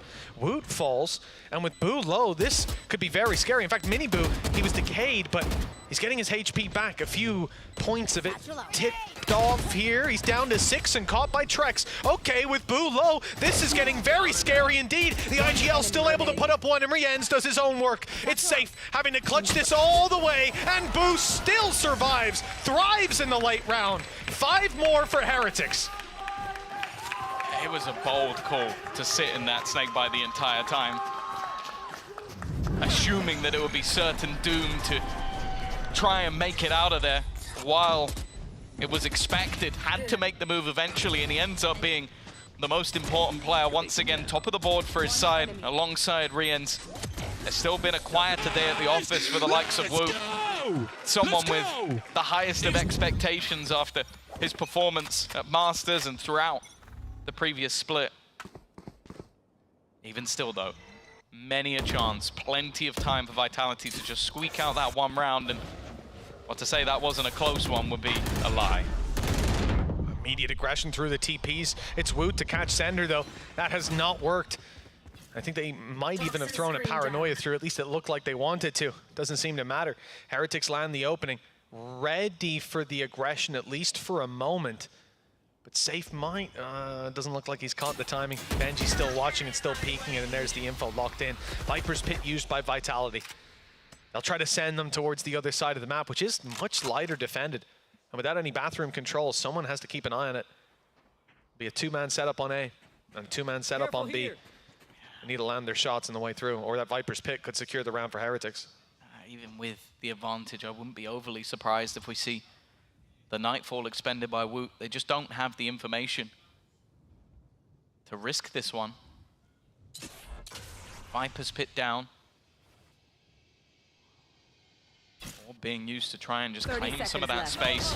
Already though, the Mosh, well, the hope will be to deny, and it is going to slow them down a little bit. There goes that Nightfall. Information garnered, but they will be able to stop the plant. 20 seconds late. Safe is now the last line of defense on this site. He's trying his best to deny that plant, but the Viper's Pit should confirm it unless he has something crazy with the spam, and in fact, it's back the other way. It looks now like that's enough. And Vitality are even conceding. Sending it to the other side of the map, but the weapons carrying them through. 6 in a row, turns into 4 in a row for Team Heretics with this round victory. It's the same again, isn't it? It's literally the same. Yeah, exactly the same as Sunset. Question is, will the result be the same? Last time, Heretics got up to double digits before they eventually met their demise, before Vitality pulled a big round out. And again, players like Safe are still activated, still having his rounds. It's only a matter of time. At least it feels like that. Before Vitality will have that one that pulls it across the line. Nice shot by Boo. Big punish with runner left as the last man alive. And the credits are struggling on the defense. This might hurt their next buy, leave Heretics with a way right back in. And yeah, it was the paranoia at the very start of the round by Sender, but he didn't catch a player on his left. Again, I've hyped up those Vitality pauses throughout this one. Gorilla and Comet again going to be given a chance to try and talk this one through. Financially, probably not the best time to be taking a risk. Sender, the only one with enough to really purchase into this round, and Safe could maybe get a pistol just as a bonus to try and play with. But it might just be even as simple as just quelling the nerves. You know what's on the line. For one of these teams, losing sends them into the lower bracket, and it is, okay, we're already qualified, move on with it tomorrow. For the other team, that sends you into an elimination match for your entire year. Like, that's the difference. The rest pretty much speaks for itself at this point. Vitality have set themselves up with 6 chances, 6 rolls of the dice to make it to the biggest event in Valorant. For Safe to go back there as someone who's done so much in his career already, but with trophies being the main point of call for this man, and for the rest of the team to join him alongside and take Vitality to their first ever Champions tournament. A team, as said, that played through the VLRs in the past, wasn't a big part of the sort of challengers landscape at the time. Now, though, they're right in the thick of it. But to say that Heretics are just going to go down without a fight, well, you'd have to be a fool. 4 in a row might seem like a lot, but this squad has managed bigger streaks of rounds than that many a time on this map. Miniboo, well, he's got that kill locked in with Safe down. Reveal is good. Trex is caught by a spam out from Rian's. Nice stuff. And they've got the information on Runner. Unlikely to see them push into that angle, knowing there's some weaknesses in play, or there should be, could be. It's left down to, I guess, Sender. He was the only one with a rifle. Just a shorty that's trapped, and they very much know where that player is from the utility a little bit earlier. Confirmed here. And okay, they do push into him, but just to tickle him up, get him into the open. 33 HP now. And any second, he'll be going down. Oh, I like that. Yeah, snakebite worked. It was supposed to go a little bit deeper. Lands his kill for it, and then gets wall banged out. 9 to 12. 3 more for Heretics. Rifles for Vitality coming up next. This is where the combo breaker came in before. Although I believe at that point there was still a bit more wiggle room. That was the difference, is that we were in a spot where Heretics still had an extra round to play with. Not this time. They need to double what they've just achieved, but we are starting to see some of the players come back up. As I said, Wu have been quiet. He's starting to move up that board. I think Boo's been fantastic alongside Rien's. And Safe has slowed down a little bit. I was talking about him being 20 and 9. He's now 21 and 15, but as you said, it always feels like at any moment that man could just end the game. Now Thrash has got far. Thank you, Stimbeacon. And they will be able to retrieve it if they keep up that fight. Although I look at Rien's position, and I don't think he's involved in that. They just wanted to take the space with the ult, and now reset into the post plant. For Heretics, full control with their back completely sectioned off. All they have to do is look forward. Orbital strike in play for Boo as well. A big factor for this post plant. That's why he's gone back down on mid, and they're just harassing them on the way out, spamming through smokes, blast packing out, and now they keep this clock running down, knowing that they've got the abilities to stop the defuse and to make it even more difficult. Miniboo's only goal was to buy as much time as humanly possible. Rien's are just spamming through the smoke.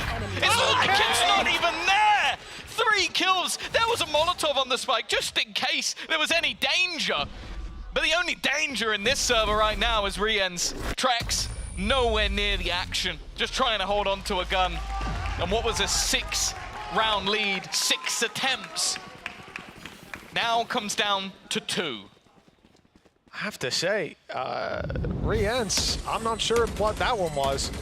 I don't know what you can do on the side of Vitality That's for a 4 round like kills that. were through smoke. Insanity. All of their kills were smoke kills, and then Trek saved. When you do something like when you have a round like that, there is reamp that your opponents can do. Absolutely nothing. 2 chances now for Vitality to close this out. They had 6. Yeah. And it started to slip from their grasp. Showstopper Orbital Strike online for the attackers as well. Thrash for Vitality. And well, Sander can rotate. This will be a devastating way to see this fall out of their hands if Heretics actually manage to fight their way back up, push to an OT and send Vitality down below, but there's a lot of room between here and there. Oh, look who's threaded the needle. It's Runner up close. He's got one for his trouble. Traded out immediately. Yeah, they've managed to hold on to some control. Miniboo's not expecting Trex. They'll keep that man advantage. Thrash being sent out. It will clear so much space, buy so much time back. And well, there goes the showstopper, but the player's already moved. A little bit of a waste in the end. It's cleared an angle, but bear in mind that Orbital Strike is still there. Bear in mind the guns are still not there on the other side, and Woot was still just that snake in the grass. It's left all on to Sender. Time ticking, Spike not halved, and they know exactly where he is. He's trying to bait someone into the fight. In fact, they are going to go check it, but at this stage, it should be too little too late. And even still, Benji will close it out. One more chance for Vitality to lock in champions. Otherwise, this might just slip out of their hands. One more round, and what a play by Woot. He's been a little quieter, but he makes that wraparound, reading the space that was left open perfectly and capitalizing on all these players. In fact, if he did that a second earlier, they wouldn't have bothered wasting the Orbital Strike. They had a player to do all the work that ult was meant for. That's why they didn't use it in the last round. It's because Rians just did it a little bit quicker. Well, you know, they might have expanded the ult, and indeed they won't have any ultimates to work with here, but that hasn't been the main factor of finding the success for Heretics. One more round and overtime is guaranteed. It's been a brawl, it's been a battle. Runner at least gets one. That's something to play with, keeps things even for now, but it's going to be pressure put onto Kicks. Desperately trying to slow them down. Safe has gone running. He's trying to sprint in to help his teammate out, but Woot's going to ruin him with that shorty. Safe, as said, he was 20-9, now 21-17. He has gone quiet, deadly quiet for his standards. A rotation coming through, and they've got to try and find a way back in. Yeah, 1-8 since that 20-9. It's not a pretty look. He was activated, but now shut down. So is Woot, though. Here we go. Team Heretics losing some players. Benji Fishy manages to answer back up onto Sender, but here, a big response from Vitality, leaving it onto Safe. He slowed down, but this could be his chance. The time is going to be a huge factor. Stepping in during the molly. Just one bullet needed, and there it is. Straight to the head by Boo. Heretics have come all the way back. 12-12, overtime locked in. And Vitality, with 6 chances to lock in Korea, have got to be devastated. But they've still got a chance to fight. It's not over yet. No, but it almost feels like it might be. Dreams potentially being shattered. Heretics, the demons that will keep Vitality awake all night long. And that's the thing, this means everything to every member on the stage. But as said at that moment, if there was any point to doubt the ability of this Heretic side, it was that one, where everything is on the line for you, and well, I don't want to say nothing is on the line, but a lot less is on the line for them. Oh, their reputation here on Bind. They've had 1 win streak taken away from them today, and they're looking for more. The studio's gone red. It's a pausa tecnica, as we will see the game resumed fairly shortly, but I'm imagining for both sides a welcome breath of fresh air. Fill the lungs, get that adrenaline down a little bit lower, although for Heretics, 6 in a row, moving back to the defensive side. It's anyone's game, but now we're starting to see everything line up for Heretics. It's going to be very difficult to stop them.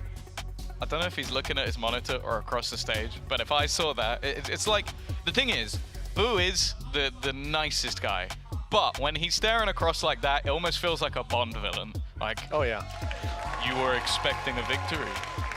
You thought wrong. And then he's just got his laser beams, like going towards whatever you like. The fact is... Kind of works, he's an orbital strike. True, true.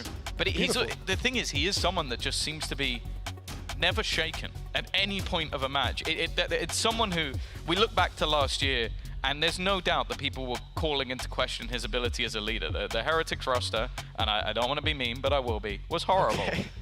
Now, he's got 4 youngsters, and the expectation was, okay, he has to do something here, or this could be like him disappearing out. There's been many in-game leaders before that have had that exact same scenario happen. You get a couple of chances when it comes to your time as a leader. But the fact is, he is the calm within the storm. You've seen Benji every single time screaming his lungs out. Mini Boo emotionally up and down all the time. Boo clutches out a round to take them to overtime. Doesn't even crack a smile. And well, we're going seemingly back into this one very shortly. Overtime for Vitality. Sure, the game is not over, but you've just lost 6 rounds in a row from a point that literally any one of those would have taken you to Champions, taken you to Korea, and given you a chance to fight versus the best in the world. Even if they lose this series, that is still possible. But you will be thinking about this for many days to come. The what-ifs will drive you mad. For Vitality, I can't imagine the emotional roller coaster they've just been on. Thinking about their flights being booked, and now, distant memory, they've got to fight for it yet again. The advantage no longer theirs. We're neck and neck. Heretics on the defense. It seems like they're working back as that well-oiled machine for Vitality. They'll need to show us that face. Orb taken by Kicks. Presumably, we're going to see a long wraparound to be long to fight for the extra orb there, to grab the plant, to have post-plant thrash. Very powerful strategy to bring in to the overtime. And it hasn't been taken, that orb. Not grabbed by Benji. Fishy. Not worth the risk. Run around like this. Much slower. Oh, they're going back. Stance for Vitality. And a much more passive one for Heretics. Think about how many times we saw them take over the showers and try and use that in the post-part. I do think that Heretics have just realized if we play retake, we win. Like, it's worked for them so many times. Boo, though, maybe taking the bait. It's going to go over a little bit earlier. That might actually be an additional smoke put down just to try and defend off in case they went towards Hookah. Instead, they're now making their move onto A. Remember Jan's flash B long 10 seconds ago. They know now that there's no one there. It has to be the A hit. They're ready for it, but Woot's still the first to fall. Trex and Safe are answering up. Vitality needs some hope, and it looks like they're the ones to deliver it. Although the Molly takes down Safe, it's worth it. They've taken the space. Runner and Trex both low. The utility damage is pretty massive, and Heretics have thrived in these positions because of it. But without Mini Boo and without Woot, this is a big challenge for the squad. Man disadvantage, and shots need to hit. Paranoia thrown through. 2 players here under pressure, and Rienz has managed to level things up. Runner already tagged, same for Trex, and the time is going to be ticking. I assume he's going to retrieve the wingman, but there just isn't time. Already peeking out one by one, and they take those fights. They take the round. The combo breaker for Vitality, and once again, they have another match and series point. Oh, they are back in the game. Vitality. If they lose this one, I actually don't have faith. If they lost the last one, I didn't have faith in them being able to bounce back into OT. After losing 6 rounds in a row, what would have been 7, and you go right back to that same position. But here, getting it done with Runner, 50 HP, with Trex on 26. They dig deep when they need it. One more, a solution on the defense. They had it. All those first couple defensive rounds, Heretics looked lost. They couldn't find space. They couldn't find picks. But now, well, their history is 6 in a row. Let's see if they can make it 7 on the attack and bring us to another overtime. It's definitely the side where they've looked more confident. There's no doubt about it. Be it attack side rounds or playing their defense rounds as retakes, it kind of shows that they like taking the site and not so much holding onto it. Vitality, it just comes down to needing one. An idea to force them back and try and take the fight, but instead, it's a lot of utility used, and it's given them some information, but it can't really pull a rotation just yet. It's going to be on to Runner, straight away taking that fight, but he's only going to get the one. It's close for Trex. Those bullets whiz past the head. We're still neck and neck, still equal. Sees through, doesn't land much. These players actually looking to fight. Team Heretics are upping the pace, trying to spam through that choke point. Already ahead of it was Safe, but he's tagged down low. A little bit of that is decay, and it will bring him right back. Sender, a little whiffy at the start, but he gets there with Trex up in heaven. It looks like Vitality might just be seconds away from closing this. They have to be careful of Riance. He wasn't cleared in the corner, and he manages to find one. The 1v1, the Thrash. Which way does he go? The right way, but a little bit shallow. Kicks is still ready to fight. The shot now going to be everything, and it's Kicks to land it. The shot that sends them to champs. The defuse will be found, and 14-12 on Sunset, on Bind. They've beaten Heretics. It is a first time for many different things. For a lot of these players, their first time making it to Korea. And for the organization, the first time making it to champions as well. For the side of Heretics, well, it's the first time in a while that they've lost on Sunset and on Bind. It was an uphill battle for the side of Vitality. And when they lost that many rounds in a row, the expectation was that it would slip away. But in the moments they needed it most, players stepped up. And well, credit has to be given across the board. New coaching staff, new roles, changes across the board for this team coming into Split 2. And well, let's say every single one of them has paid off. They will be the 4th team that represents EMEA over at Champions. And well, at this point, they could even challenge for a damn trophy because they've just taken down Heretics on their best damn maps. 10 win streak, 6 win streak. Both are broken here today. Many out there doubted Vitality, but that has to end now. This team is here to play, and on the international stage, you better watch out. Get up here, Comet. Get up here, squad, and take a bow. You've goddamn earned it. You can see the emotions when the game was slipping away. You can see even more right now. I think we saw the talk from Gorilla that this was a bit of a quick fix. This was someone being thrown in to try and fix everything at the beginning of a second split. Someone who put in an incredible amount of work. They've changed the stuff behind the scenes, and let's put it this way, this guy took a lot of risks. Changing so many different roles, putting Runner onto the Sentinel. But by the way, that was his first ever map of Viper, just in case you're wondering.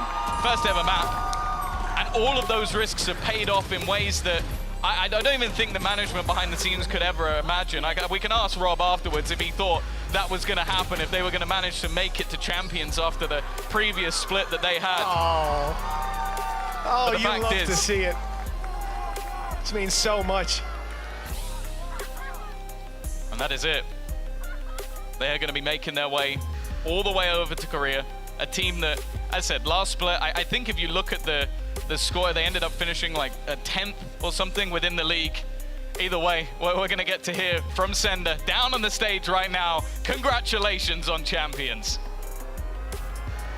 Thank you so much, guys. Once again, give it up for Team Vitality with this victory.